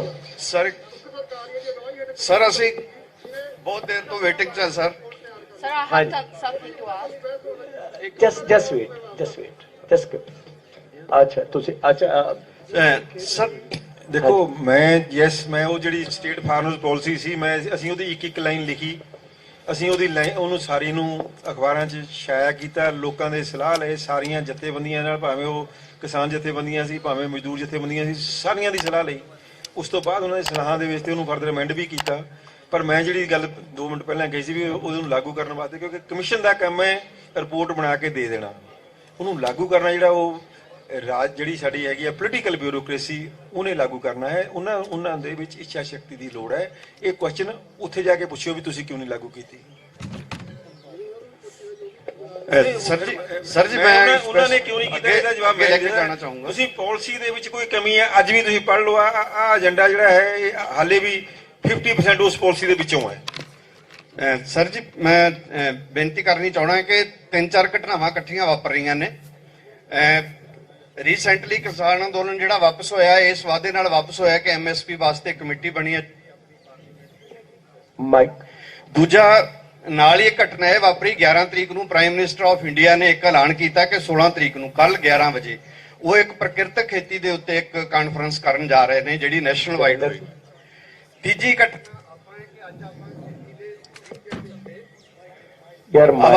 ਸੁਣ ਰਹੇ ਹਾਂਜੀ ਤਾਂ ਅੱਜ ਜੋ ਅਸੀਂ ਇਹ ਜਿਹੜਾ ਅੱਜ ਜੂਝਦਾ ਪੰਜਾਬ ਜਿਹੜੀ ਕਾਨਫਰੰਸ ਕਰ ਰਿਹਾ ਹੈ, ਮੋਦੀ ਜੀ ਦੇ ਕੱਲ ਵਾਲੇ ਉਦਘਾਟਨ ਤੋਂ ਇੱਕ ਦਿਨ ਪਹਿਲਾਂ ਅਸੀਂ ਗੱਲ ਕਰ ਰਹੇ ਹਾਂ। ਔਰ ਲਗਭਗ ਇਹ ਸੁਰ ਜਿਹੜੀ ਹੈ ਜੋ ਸੈਕਟਰੀ ਸਾਹਿਬ ਦੇ ਸਿੱਧੂ ਸਾਹਿਬ ਦੇ ਜਿਸ ਤਰ੍ਹਾਂ ਭਾਵਨਾ ਚੋਂ ਨਿਕਲ ਰਹੀ ਹੈ ਕਿ ਖੇਤੀ ਦੀ ਵਿਧੀ ਔਰ ਖੇਤੀ ਦਾ ਜਿਹੜਾ ਗ੍ਰੀਨ ਰੈਵੋਲੂਸ਼ਨ ਕੀ ਖੇਤੀ ਹੋਈ ਹੈ ਉਹਨੂੰ ਇੱਕ ਰਿਟਰਨ ਦੇਣ ਦੀ ਇੱਕ ਯਤਨ ਹੈ। ਇਹ ਲਗਭਗ ਮੋਦੀ ਸਾਹਿਬ ਦੀ ਗੱਲ ਤੋਂ ਵੀ ਸਮਝ ਆ ਰਹੀ ਹੈ ਤੇ ਸਿੱਧੂ ਸਾਹਿਬ ਦੇ ਬਿਆਨ ਤੋਂ ਵੀ ਸਮਝ ਆ ਰਹੀ ਹੈ। MSP ਪਿਛਲੇ 40 ਸਾਲਾਂ ਦੇ ਵਿੱਚ ਉਹ ਸਮਝਾਉਂਦੇ ਰਹੇ ਕਿ ਜਿੱਥੇ ਤਨਖਾਹਾਂ ਵਧੀਆਂ ਨੇ 40 ਸਾਲਾਂ ਦੇ ਵਿੱਚ MSP ਮਸਾ 10, 12 ਜਾਂ 15, 19 ਗੁਣਾ ਵੱਧ ਸਕੇ। ਇਸ ਨਾਜ਼ੁਕ ਪੜਾਅ ਦੇ ਉੱਤੇ ਖੜੇ ਆ। ਚਾਹੁੰਦਾ ਕਿ ਅਸੀਂ ਜਿਹੜੇ 5-6 ਫਾਰਮਰ ਹੈ यार माइक कोई सही वाला दियो, खां रिप्लेस कर दियो ना माइक। आ दे दी शरा, इधर आके दे दे, आ दे, ये भी नहीं चलता सर। ਅਸੀਂ ਸਾਰੇ 8-10 ਸਾਲ ਤੋਂ ਜਿਹੜੀ ਰਸਾਇਣਾ ਦੀ ਮਤਲਬ ਵਰਤੋਂ ਬੰਦ ਕਰਕੇ ਜਿਹੜੀ ਸਾਡੀ ਰਵਾਇਤੀ ਖੇਤੀ ਸੀ ਉਸ ਤਕਨੀਕ ਨਾਲ ਅਸੀਂ ਖੇਤੀ ਕਰ ਰਹੇ ਹਾਂ ਔਰ ਬੜੀ ਇਨੋਵੇਟਿਵ ਕੰਮ ਕੀਤਾ ਹੈ। ਹਾਰਟੀਕਲਚਰ ਦਾ ਕੰਮ ਕੀਤਾ, ਕਮਿਊਨਿਟੀ ਕਿਚਨ ਦਾ ਕੰਮ ਕੀਤਾ, ਚੰਡੀਗੜ੍ਹ ਝੀਲ ਦੀ ਮੰਡੀ ਲਾਈ ਹੈ। ਔਰ ਅਸੀਂ ਇਹ ਸਾਰੇ ਆਲੇ ਦੁਆਲੇ ਦੇ ਉਹ ਕਿਸਾਨ ਆ ਜਿਹੜੇ ਖੇਤੀ ਪੈਦਾਵਾਰ ਸਿਹਤ ਬੜੇ ਅਵੇਅਰ ਆ ਤੇ ਵਾਸਤਾ ਹੈ। 2 ਗੱਲਾਂ ਬੜੀ ਤੇਜ਼ੀ ਨਾਲ ਵਾਪਰੀਆਂ। ਇੱਕ ਤਾਂ ਸਿੰਘ ਸਾਹਿਬ ਜੀ ਹਾਜ਼ਰ ਨੇ ਕਿ ਜਦੋਂ ਅਸੀਂ ਮਾਇਆਵਾਦੀ ਖੇਤੀ ਨੂੰ ਅਪਣਾਇਆ, ਮੈਂ ਇੱਕ ਟਰਮ ਆਪਦੇ ਵੱਲੋਂ ਵਰਤਣੀ ਚਾਹੂੰਗਾ, ਤੇ ਅਸੀਂ ਉਹਦੇ ਵਿੱਚ ਪਾਣੀ ਪਿਤਾ ਨੂੰ ਪਿਤਾ ਨਹੀਂ ਸਮਝਿਆ, ਅਸੀਂ ਧਰਤੀ ਮਾਂ ਨੂੰ ਧਰਤੀ ਮਾਂ ਨਹੀਂ ਸਮਝਿਆ ਤੇ ਅਸੀਂ ਈਵਨ ਪਵਨ ਗੁਰੂ ਨੂੰ ਅਸੀਂ ਗੁਰੂ ਨਹੀਂ ਸਮਝਿਆ। ਅਸੀਂ ਉਹ ਸਾਰੇ ਬਰਬਾਦ ਕਰ ਲਏ ਇਸ ਭਾਰਤ ਦੀ ਭੁੱਖ ਦੂਰ ਕਰਨ ਵਾਸਤੇ। ਮਾੜਾ ਜਿਹਾ ਸਵਾਲ ਪਲੀਜ਼, ਛੋਟਾ ਸਵਾਲ ਰੱਖੋ ਸਰ। ਅੱਜ ਇਸ ਸਟੇਜ ਦੇ ਉੱਤੇ ਛੋਟਾ ਸਵਾਲ ਰੱਖੋ ਸਰ। ਪਲੀਜ਼। ਜਦੋਂ 2 ਘਟਨਾਵਾਂ ਇਕੱਠੀਆਂ ਵਾਪਰ ਰਹੀਆਂ ਕਿ ਕੱਲ ਨੂੰ prime minister of India Davinder ਜੀ ਦਾ ਜਵਾਬ ਦੇ ਦੇਣ ਭਾਜੀ। ਸਰ ਜ਼ੀਰੋ ਬਜਟ ਫਾਰਮਿੰਗ ਸਵਾਲ ਛੋਟਾ ਰੱਖੋ ਬੇਨਤੀ ਜੀ। ਮੇਰੀ ਬੇਨਤੀ ਇਹ ਆ ਕਿ ਇਹ ਪ੍ਰੈਸ ਕਾਨਫਰੰਸ ਆ, ਆਪਾਂ ਵਿਚਾਰਾਂ ਬਾਅਦ ਚੋਂ ਕਰ ਸਕਦੇ ਹਾਂ। ਇਹ ਸਵਾਲ ਅੱਜ ਸਵਾਲ ਪੁੱਛੋ ਨਾ, ਛੋਟਾ ਪਲੀਜ਼ ਦੱਸੋ ਨਾ। ਮੇਰੀ ਬੇਨਤੀ ਪਹਿਲਾਂ ਬੇਨਤੀ ਸੁਣ ਲਓ ਸਰ। ਤੁਸੀਂ ਇਸ ਪ੍ਰੈਸ ਕਾਨਫਰੰਸ ਤੋਂ ਬਾਅਦ ਇਸ ਕਮੇਟੀ ਨਾਲ ਬੈਠ ਕੇ ਆਪਣੀ ਵਿਚਾਰ ਕਰ ਲਿਓ। ਅੱਜ ਪੱਤਰਕਾਰਾਂ ਨੂੰ ਸਵਾਲ ਪੁੱਛ ਲੈਣ ਦਿਓ, ਆਪਾਂ ਆਰਾਮ ਨਾਲ ਮਿਲਾਂਗੇ, ਬਾਅਦ ਚੋਂ ਮਿਲਾਂਗੇ। ਸਰ ਮੇਰੇ ਲਾਸਟ ਇੱਕ ਬੇਨਤੀ ਦਾ ਮੰਨ ਸਵਾਲ ਪੁੱਛ ਲਓ, ਛੋਟਾ ਕਰਕੇ ਪੁੱਛ, ਸਵਾਲ ਪੁੱਛ ਲੈ ਕਿ ਕੀ ਅਸੀਂ ਜਿਹੜੀ ਜ਼ੀਰੋ ਬਜਟ ਫਾਰਮਿੰਗ ਦਾ ਸੈਕਟਰੀ ਤੋਮਰ ਜੀ ਨੇ ਕੱਲ ਇੱਕ ਲੈਟਰ ਕੱਢ ਦਿੱਤਾ, ਕੱਲ ਨੂੰ ਪ੍ਰਾਈਮ ਮਿਨਿਸਟਰ ਸੰਬੋਧਨ ਕਰ ਰਿਹਾ, ਅੱਜ ਜੂਝਦਾ ਪੰਜਾਬ ਕਾਨਫਰੰਸ ਕਰ ਰਿਹਾ, ਕੀ ਅਸੀਂ ਜ਼ੀਰੋ ਬਜਟ ਫਾਰਮਿੰਗ ਦੇ ਨਾਂ ਤੇ MSP ਨੂੰ ਡਿਲੂਟ ਕਰਨ ਦਾ ਕਿਧਰੇ ਨਾ ਕਿਧਰੇ ਅਣਜਾਣੇ ਚ ਸ਼ਿਕਾਰ ਤਾਂ ਨਹੀਂ ਹੋ ਜਾਣਗੇ? ਦਵਿੰਦਰ ਜੀ ਦੱਸੋ ਜੀ ਕੀ ਕਹਿੰਦੇ, ਥੋੜਾ ਛੋਟਾ ਰੱਖੋ ਜੀ ਦਵਿੰਦਰ ਜੀ। ਮੈਂ ਇਹਦੇ ਵਿੱਚ ਇੱਕ ਹੋਰ ਚੀਜ਼ ਐਡ ਕਰਨਾ ਚਾਹ ਰਿਹਾ, ਬਹੁਤ ਚੀਜ਼ਾਂ ਬਸ ਲੰਬਾ ਨਾ ਕਰਿਓ ਜੀ ਪਲੀਜ਼, ਕਿਉਂਕਿ ਸਾਰੇ ਬਾਕੀ ਹੈ ਨਾ ਜੀ। Short and crisp. 2010 ਔਰ 11 ਦੇ ਵਿੱਚ ਪੰਜਾਬ ਸਰਕਾਰ ਨੇ ਕੋਰਟ ਨੂੰ 1 ਲੱਖ ਰੁਪਇਆ ਜੁਰਮਾਨਾ ਦਿੱਤਾ ਸੀ ਗ੍ਰਾਮ ਨਿਆਲੇ ਐਕਟ ਨਾ ਲਾਗੂ ਕਰਨ ਤੇ। ਕੀ ਆਪਾਂ ਸ਼ਾਰਟ ਟਰਮ ਗੋਲ ਦੇ ਵਿੱਚ ਆ ਇਲੈਕਸ਼ਨਾਂ ਤੋਂ ਪਹਿਲਾਂ ਇਹ ਕੰਮ ਕਰਵਾ ਸਕਦੇ ਹਾਂ ਪੰਜਾਬ ਸਰਕਾਰ ਤੋਂ? ਥੈਂਕ ਯੂ ਦਵਿੰਦਰ ਜੀ। ਇਹ ਜਿਹੜੇ ਸਵਾਲ ਪੁੱਛੇ ਗਏ ਹੈਗੇ ਆ, ਪਹਿਲੇ ਆਪਣੇ ਭਾਈ ਸਾਹਿਬ ਨੇ ਪੁੱਛਿਆ ਸੀਗਾ ਪਾਲਿਸੀਜ਼ ਬਾਰੇ ਔਰ ਨੀਤੀ, ਪੰਜਾਬੀ ਮੈਨੂੰ ਥੋੜੀ ਘੱਟ ਆਉਂਦੀ ਹੈ, ਕੀ ਸੀਗਾ ਜੀ? ਨੀਤੀ ਗਾੜੇ। ਚਲੋ ਤਾਂ ਉਹ ਉਹਨਾਂ ਦੀ ਗੱਲ ਕੀਤੀ ਸੀ। ਮੇਰਾ ਇੱਕ ਸੋਚਣਾ ਹੈਗਾ ਕਿ ਵੀ ਨੀਤੀਆਂ ਜਿਹੜੀ ਬਣਦੀਆਂ ਹੈਗੀਆਂ ਜਾਂ ਤੁਸੀਂ ਪੋਲੀਟੀਕਲ ਡਿਸੀਜਨ ਦੀ ਗੱਲ ਕਰਦੇ ਹੋ, ਉਹਦੇ ਸਭ ਤੋਂ ਇੰਪੋਰਟੈਂਟ ਹੁੰਦਾ ਕਿ ਬਈ ਜਿਹੜਾ ਆਮ ਜਨਤਾ ਜਾਂ ਆਮ ਜਿਹੜੀ ਲੋਕਤੰਤਰ ਜਿਹੜਾ ਹੈਗਾ ਉਹ ਕਿਸ ਤਰ੍ਹਾਂ ਉਸ ਗੱਲ ਨੂੰ ਬਿਲਡ ਅਪ ਕਰਦਾ। ਮੈਂ ਤੁਹਾਨੂੰ 2 ਉਦਾਹਰਨ ਦੇਣਾ ਚਾਹੁੰਦਾ। ਕਿਸੇ ਨੇ ਹੁਣ ਗੱਲ ਕੀਤੀ ਸੀ ਜਾਂ ਆਪਣੇ ਸਿੱਧੂ ਸਾਹਿਬ ਨੇ ਗੱਲ ਕੀਤੀ ਸੀ ਕਿ PM ਕਿਸਾਨ ਨਿਧੀ ਤੇ 6000 ਰੁਪਏ ਮਿਲਦੇ ਆ। ਮੈਨੂੰ ਯਾਦ ਹੈ ਜਦ ਮੈਂ ਪਹਿਲੀ ਵਾਰੀ ਕਿਹਾ ਕਿ ਬਈ ਕਿਸਾਨਾਂ ਨੂੰ ਡਾਇਰੈਕਟ ਇਨਕਮ ਸਪੋਰਟ ਮਿਲਣੀ ਚਾਹੀਦੀ ਹੈ ਤੇ ਮੇਰੇ ਉੱਪਰ ਬੜਾ ਇੱਕ ਅਟੈਕ ਹੋਇਆ ਕਿ ਇਹ ਬੰਦਾ ਕੀ ਕਹਿ ਰਿਹਾ ਹੈਗਾ, ਕਿਉਂਕਿ ਅੱਜ ਕੱਲ ਦੇ ਇੱਕ ਮਾਰਕੀਟ ਰਿਫਾਰਮਸ ਵਿੱਚ ਕੋਈ ਕਹਿ ਰਿਹਾ ਹੈ ਕਿ ਵੀ ਸਰਕਾਰ ਤੋਂ ਪੈਸਾ ਜਾ ਕੇ ਕਿਸਾਨਾਂ ਕੋਲ ਜਾਏ, ਇਹ ਬਿਲਕੁਲ ਨਹੀਂ ਪੋਸੀਬਲ ਹੈਗਾ। ਕਈ ਕਾਨਫਰੰਸ ਵਿੱਚ ਮੈਨੂੰ ਇਹ ਸਾਫ਼ ਇਕਨੋਮਿਸਟ ਨੇ ਕਿਹਾ ਕਿ ਜੋ ਤੁਸੀਂ ਕਹਿ ਰਹੇ ਹੋ ਕਦੀ ਨਹੀਂ ਹੋ ਸਕਦਾ। ਪਰ ਮੈਂ ਲੱਗਾ ਰਿਹਾ ਬਿਲਡਅਪ ਹੁੰਦਾ ਰਿਹਾ ਔਰ ਮੈਂ ਦੇਖਿਆ ਯੂਨੀਅਨਸ ਵੀ ਆਏ, ਆਪਣੇ ਸਿਵਲ ਸੁਸਾਇਟੀ ਗਰੁੱਪਸ ਵੀ ਆਏ। ਅਲਟੀਮੇਟਲੀ ਸਰਕਾਰ ਨੇ 2018 ਵਿੱਚ ਉਸ ਚੀਜ਼ ਨੂੰ ਕਬੂਲ ਕੀਤਾ, PM ਕਿਸਾਨ ਨਿਧੀ शुरू हुई। मैं उस टाइम भी किया कि it's a tectonic shift from price policy we are moving to income policy. चाहे 6000 रुपया हैगा, 500 रुपए मिलते हैं आज किसान नो पर मंथ, किसी दिन 5000 भी हो जाएगा। जब मैनू सरकार ने पूछा सीगा बुला के कि भी की होना चाहिए तो मैं उस टाइम 5000 रुपया ऑफर किया सीगा, सजेस्ट किया कि 5000 रुपया पर मंथ होना चाहिए हैगा। उन्होंने 500 रुपए दिता। पर तुसी कहने का मतलब है कि तुसी अगर ठीक अपनी गल्लां रखोगे, लोग तुहाडे नाल जुड़नगे, एक माहौल बनेगा, एक बिल्डअप होएगा, पब्लिक ओपीनियन बनता हैगा, सरकारां भी उन्होंने एडमिट ਕਰਦੀਆਂ ਹੈਗੀਆਂ। ਹੁਣ ਜਦ ਇਹ ਅੰਦੋਲਨ ਹੋ ਰਿਹਾ ਸੀਗਾ ਤਾਂ ਤੁਹਾਨੂੰ ਅਗਰ ਯਾਦ ਹੋਏਗਾ ਪਹਿਲੀ ਡਿਮਾਂਡ ਹੁੰਦੀ ਸੀ ਉਹਨਾਂ ਦੀ ਕਿ ਇੱਕੋ ਡਿਮਾਂਡ ਹੁੰਦੀ ਸੀਗੀ 3 ਕਾਨੂੰਨ ਵਾਪਸੀ ਤੇ ਘਰ ਵਾਪਸੀ ਗੱਲ ਹੁੰਦੀ ਸੀਗੀ।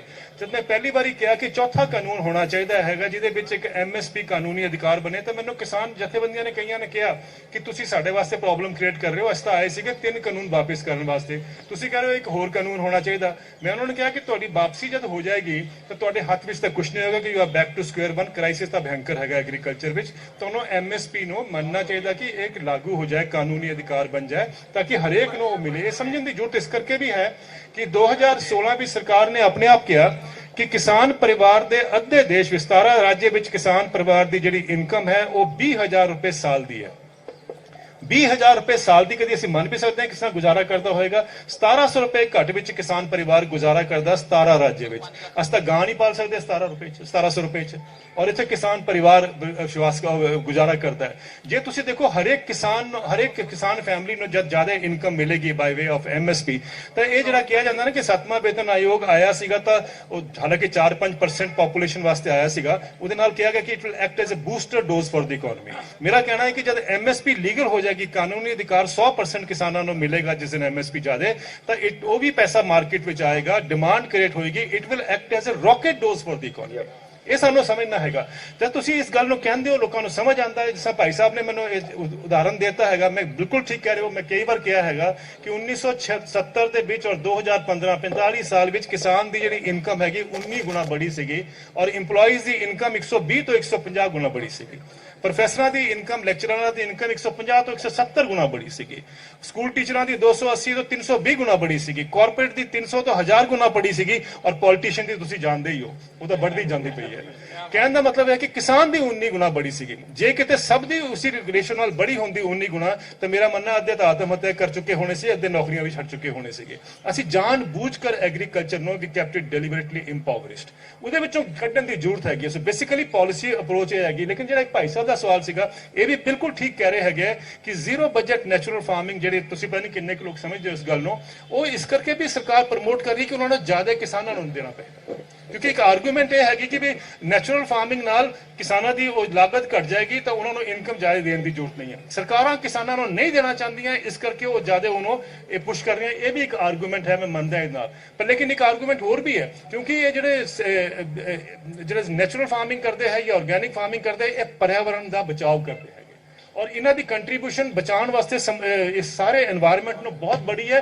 ਮੇਰਾ ਮੰਨਣਾ ਹੈ ਕਿ ਇਹਨਾਂ ਨੂੰ ਜ਼ਿਆਦਾ ਇਨਕਮ ਮਿਲਣੀ ਚਾਹੀਦੀ ਹੈ ਪਰ ਕੁਇੰਟਲ ਬਨਿਸਬਤ ਕੇ ਦੂਜੇ ਕਿਸਾਨਾਂ ਦੇ। So we need to come back with ecosystem services ਜਿਹਦੇ ਵਿੱਚ ਅਸੀਂ ਇਹ ਜੋੜ ਸਕੀਏ ਔਰ ਇਸ ਗੱਲ ਤੇ ਵੀ ਚਰਚਾ ਹੋਣੀ ਚਾਹੀਦੀ ਹੈ ਕਿਉਂਕਿ ਪੰਜਾਬ ਵਿੱਚ ਇਸ਼ੂ ਬੜਾ ਇੰਪੋਰਟੈਂਟ ਹੋਏਗਾ ਕਿ ਜਦ ਆਪਾਂ ਝੋਨੇ ਪੰਜਾਬ ਨੂੰ ਸਭ ਝੋਨੇ ਔਰ ਕਣਕ ਨੂੰ ਦਿੰਦੇ ਰਹਾਂਗੇ ਤਾਂ ਆਰਗੈਨਿਕ ਫਾਰਮਿੰਗ ਦਾ ਪਨਪਨ ਦਾ ਕੋਈ ਰਸਤਾ ਨਹੀਂ ਹੋਏਗਾ। ਉਹਨੂੰ ਇੱਕ ਇਕਨੋਮਿਕ ਜਿਹੜਾ ਐਡਵਾਂਟੇਜ ਆ ਉਹ ਤੁਹਾਨੂੰ ਦੇਣਾ ਪਏਗਾ। ਸੋ ਆਈ ਥਿੰਕ ਇਹ ਦੋ ਚੀਜ਼ਾਂ ਅਗਰ ਹੋ ਜਾਂਦੀਆਂ I think we can see ਕਿ ਅੱਗੇ ਕਿੱਥੇ ਪੰਜਾਬ ਨੂੰ ਲੈ ਕੇ ਜਾਣਾ ਹੈ। ਅੱਛਾ, ਇੱਕ ਜੱਸਾ ਆਪਦੇ ਵੱਲੋਂ ਸਪੋਰਟਸ ਬਾਰੇ ਕੀ ਸੋਚ ਰਿਹਾ ਹੋ ਤੇ ਤੁਸੀਂ ਇੱਕ ਲਾਸਟ ਕੁਐਸਚਨ ਆਪਾਂ ਤੋਂ ਇਸ ਤੋਂ ਬਾਅਦ ਲੈਣੇ ਜੱਸਾ ਜੀ ਦੇ ਬੋਲਣ ਤੋਂ ਬਾਅਦ ਤੁਸੀਂ ਇੱਕ ਲਾਸਟ ਕੁਐਸਚਨ ਲੈ ਲਓ। ਇੱਕ ਜਸਟ ਤੂੰ ਪੁੱਛ ਪਹਿਲਾਂ ਬੋਲ ਦੱਸ ਦੇ ਸਪੋਰਟਸ ਬਾਰੇ ਆਪਦੇ ਵੱਲੋਂ। ਸਰ ਮੈਂ ਪੁੱਛਣਾ ਜਸਟ ਸੈਕਿੰਡ ਇੱਕ ਵਾਰੀ ਇਸ ਤੋਂ ਬਾਅਦ ਤੁਸੀਂ ਇਹਨਾਂ ਤੋਂ ਬਾਅਦ ਤੁਸੀਂ ਤੁਹਾਡਾ ਕੁਐਸਚਨ ਲਾਸਟ ਹੈ। ਮੈਂ ਥੋੜਾ ਬਰੀਫ ਹੀ ਰੱਖੂੰਗਾ, ਠੀਕ ਹੈ, ਕਿਉਂਕਿ ਆ ਵੀ ਸੋਚਣਾ ਚਾਹੀਦਾ ਸਾਨੂੰ ਕਿ ਜਿਹਦੇ ਨਾਲ ਸਾਡਾ ਪੰਜਾਬ ਅਸਲ ਬਦਲਣਾ ਹੈ। ਪਿੰਡਾਂ 'ਚ ਖੇਡਾਂ ਖੇਡਦੇ ਸੀ ਤਾਂ ਫੇਰ ਅਸੀਂ ਨਸ਼ੇ ਵੀ ਛੱਡ ਦਿਆਂਗੇ, ਸਾਡਾ ਦਿਮਾਗ ਵੀ ਜ਼ਿਆਦਾ ਬੈਟਰ ਵੇ ਨਾਲ ਅੱਛੀਆਂ ਗੱਲਾਂ ਸੋਚ ਪਾਊਗਾ, ਇਹਨਾਂ ਵਾਲਾ ਰਾਸਤਾ ਅਪਣਾਈਏ।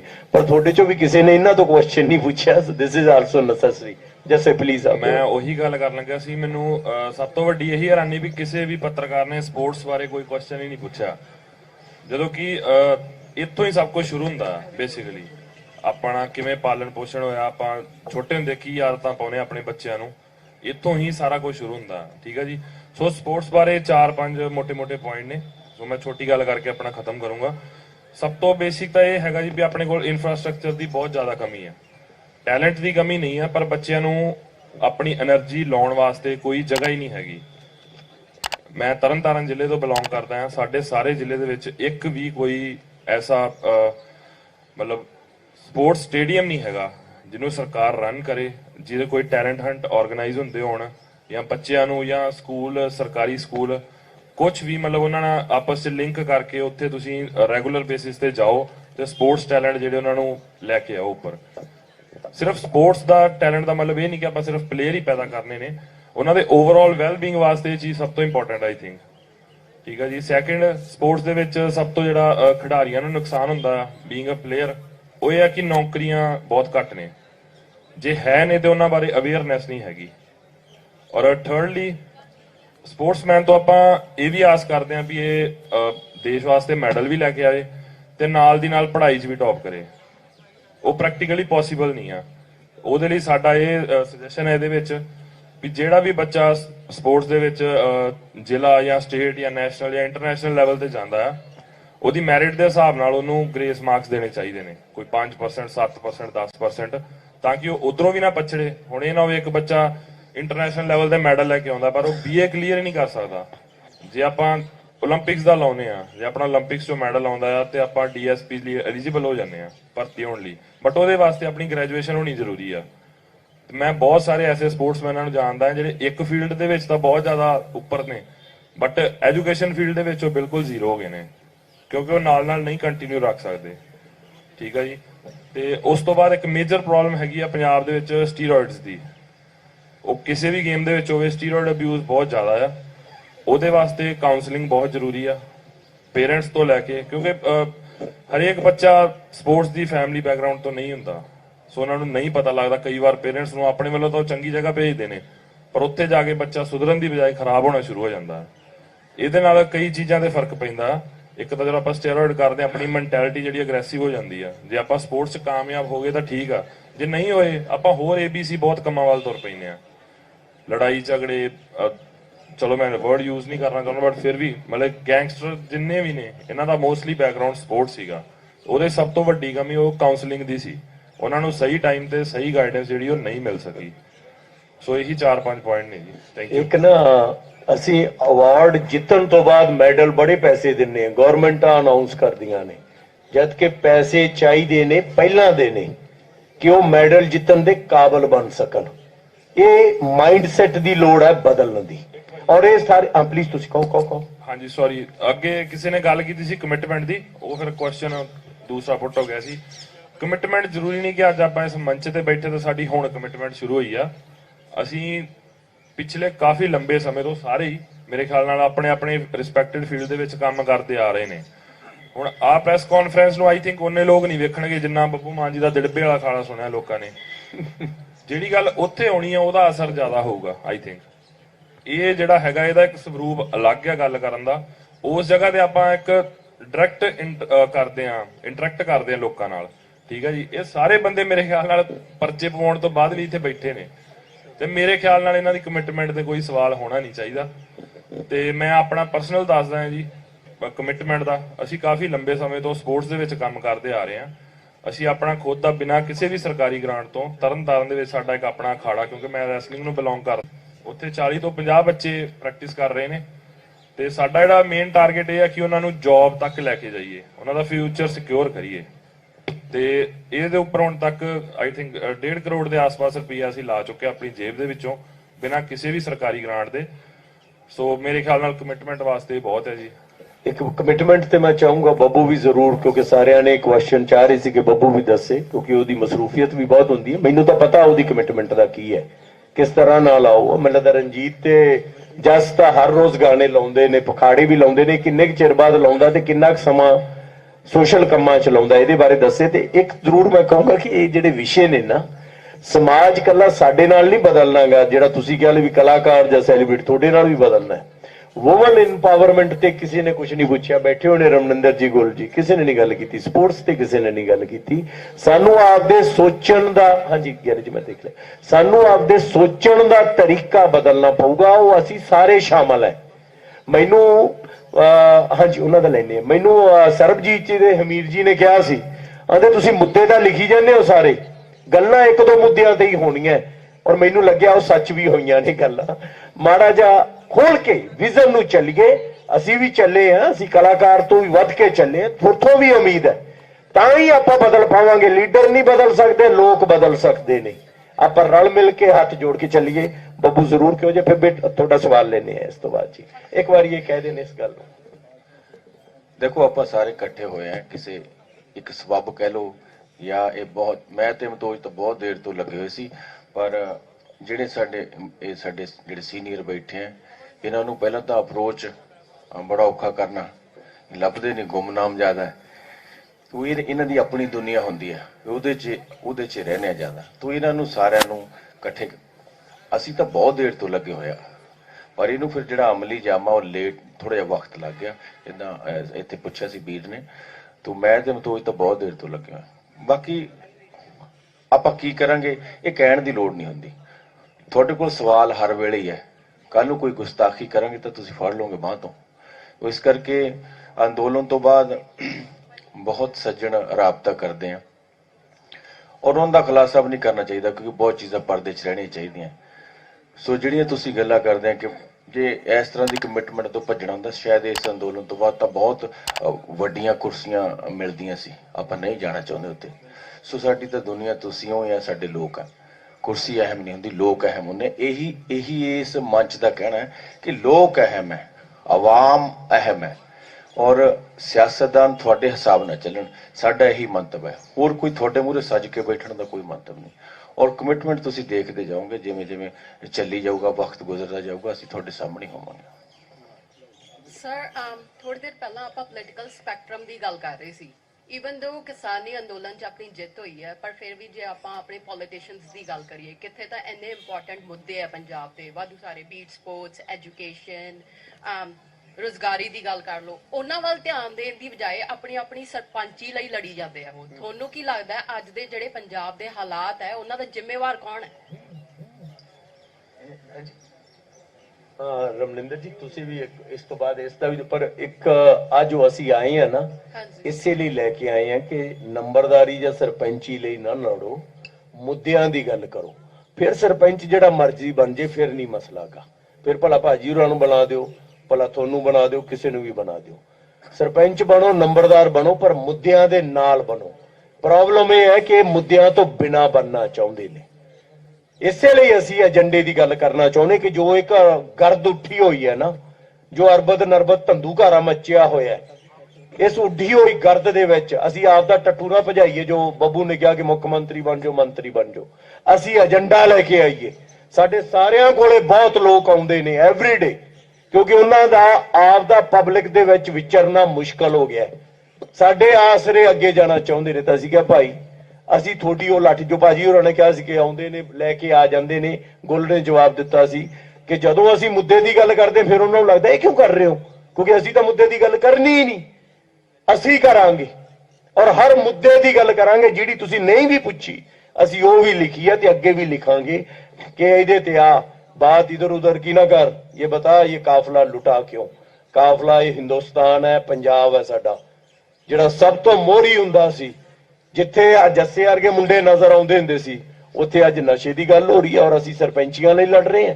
ਕਿਹੋ ਜਿਹੀਆਂ ਪਾਰਟੀਆਂ ਜਿਹੜੀਆਂ ਕਹਿ ਰਹੀਆਂ ਨੇ ਕਿ ਤੁਹਾਨੂੰ ਬਾਹਰ ਜਾਣ ਦੇ ਲਈ ਲੋਨ ਦੇਵਾਂਗੇ, ਤੁਹਾਨੂੰ ਬਾਹਰ ਜਾਣ ਲਈ ਆਈਲੈਟ ਕੋਰਸ ਕਰਾਵਾਂਗੇ, ਮੈਂ ਤੁਸੀਂ ਪੰਜਾਬ ਚੋਂ ਪਲਾਨ ਕਰਾਉਣਾ ਚਾਹੁੰਦੇ ਹੋ ਮੁੰਡਿਆਂ ਦਾ। ਜਦੋਂ ਉਹਨਾਂ ਨੇ ਪੇਬੈਕ ਕਰਨਾ ਹੁੰਦਾ ਬਾਹਰ ਚਲੇ ਜਾਣ।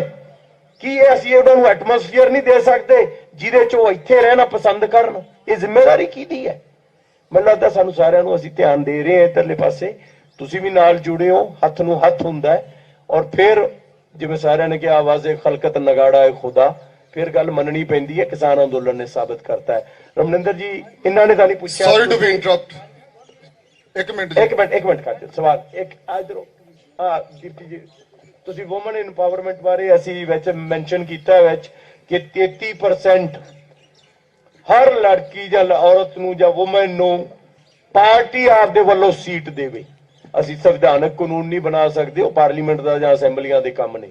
ਕਮ ਸੇ ਕਮ ਪਾਰਟੀਆਂ ਨੂੰ ਤਾਂ ਮਜਬੂਰ ਕਰ ਸਕਦੇ ਹਾਂ ਕਿ 33% ਤਾਂ ਭਾਈ ਇਹਨਾਂ ਨੂੰ ਦਿਓ ਸੀਟਾਂ, ਔਰ ਹੋਰ ਜੀਆਂ ਸੀਟਾਂ ਨਾ ਦਿਓ ਜਿਵੇਂ ਪਿੰਡਾਂ 'ਚ ਹੁੰਦਾ ਹੈ, ਸਰਪੰਚ ਨਹੀਂ ਵਿਚਾਰੀ ਲੇਡੀ ਬਣਾਤੀ ਤੇ ਬੰਦੇ ਦਾ ਨਾਂ ਹੀ ਚੱਲਦਾ। ਇਹਨਾਂ ਚੀਜ਼ਾਂ ਤੇ ਸਾਨੂੰ ਗੌਰ ਕਰਨਾ ਚਾਹੀਦਾ। ਪਲੀਜ਼ ਰਮਨਿੰਦਰ, ਉਸ ਤੋਂ ਬਾਅਦ ਸ਼ਰਮਾ ਜੀ ਤੁਸੀਂ ਵੇਖ ਲਓ ਜੇ ਕਿਸੇ ਨੇ ਪੁੱਛਣਾ ਵਿੱਚ। ਦੀਪਤੀ ਜੀ ਇੱਕ ਸੈਕਿੰਡ, ਉਹਨਾਂ ਨੂੰ ਰਮਨਿੰਦਰ ਜੀ। I have mic and I have next question. Thank you. I have the next question. Can you just after this? After her, I'm the next. Okay. Thank you. Thank you. Mic ਯਾਰ ਇੱਧਰ ਲਾ।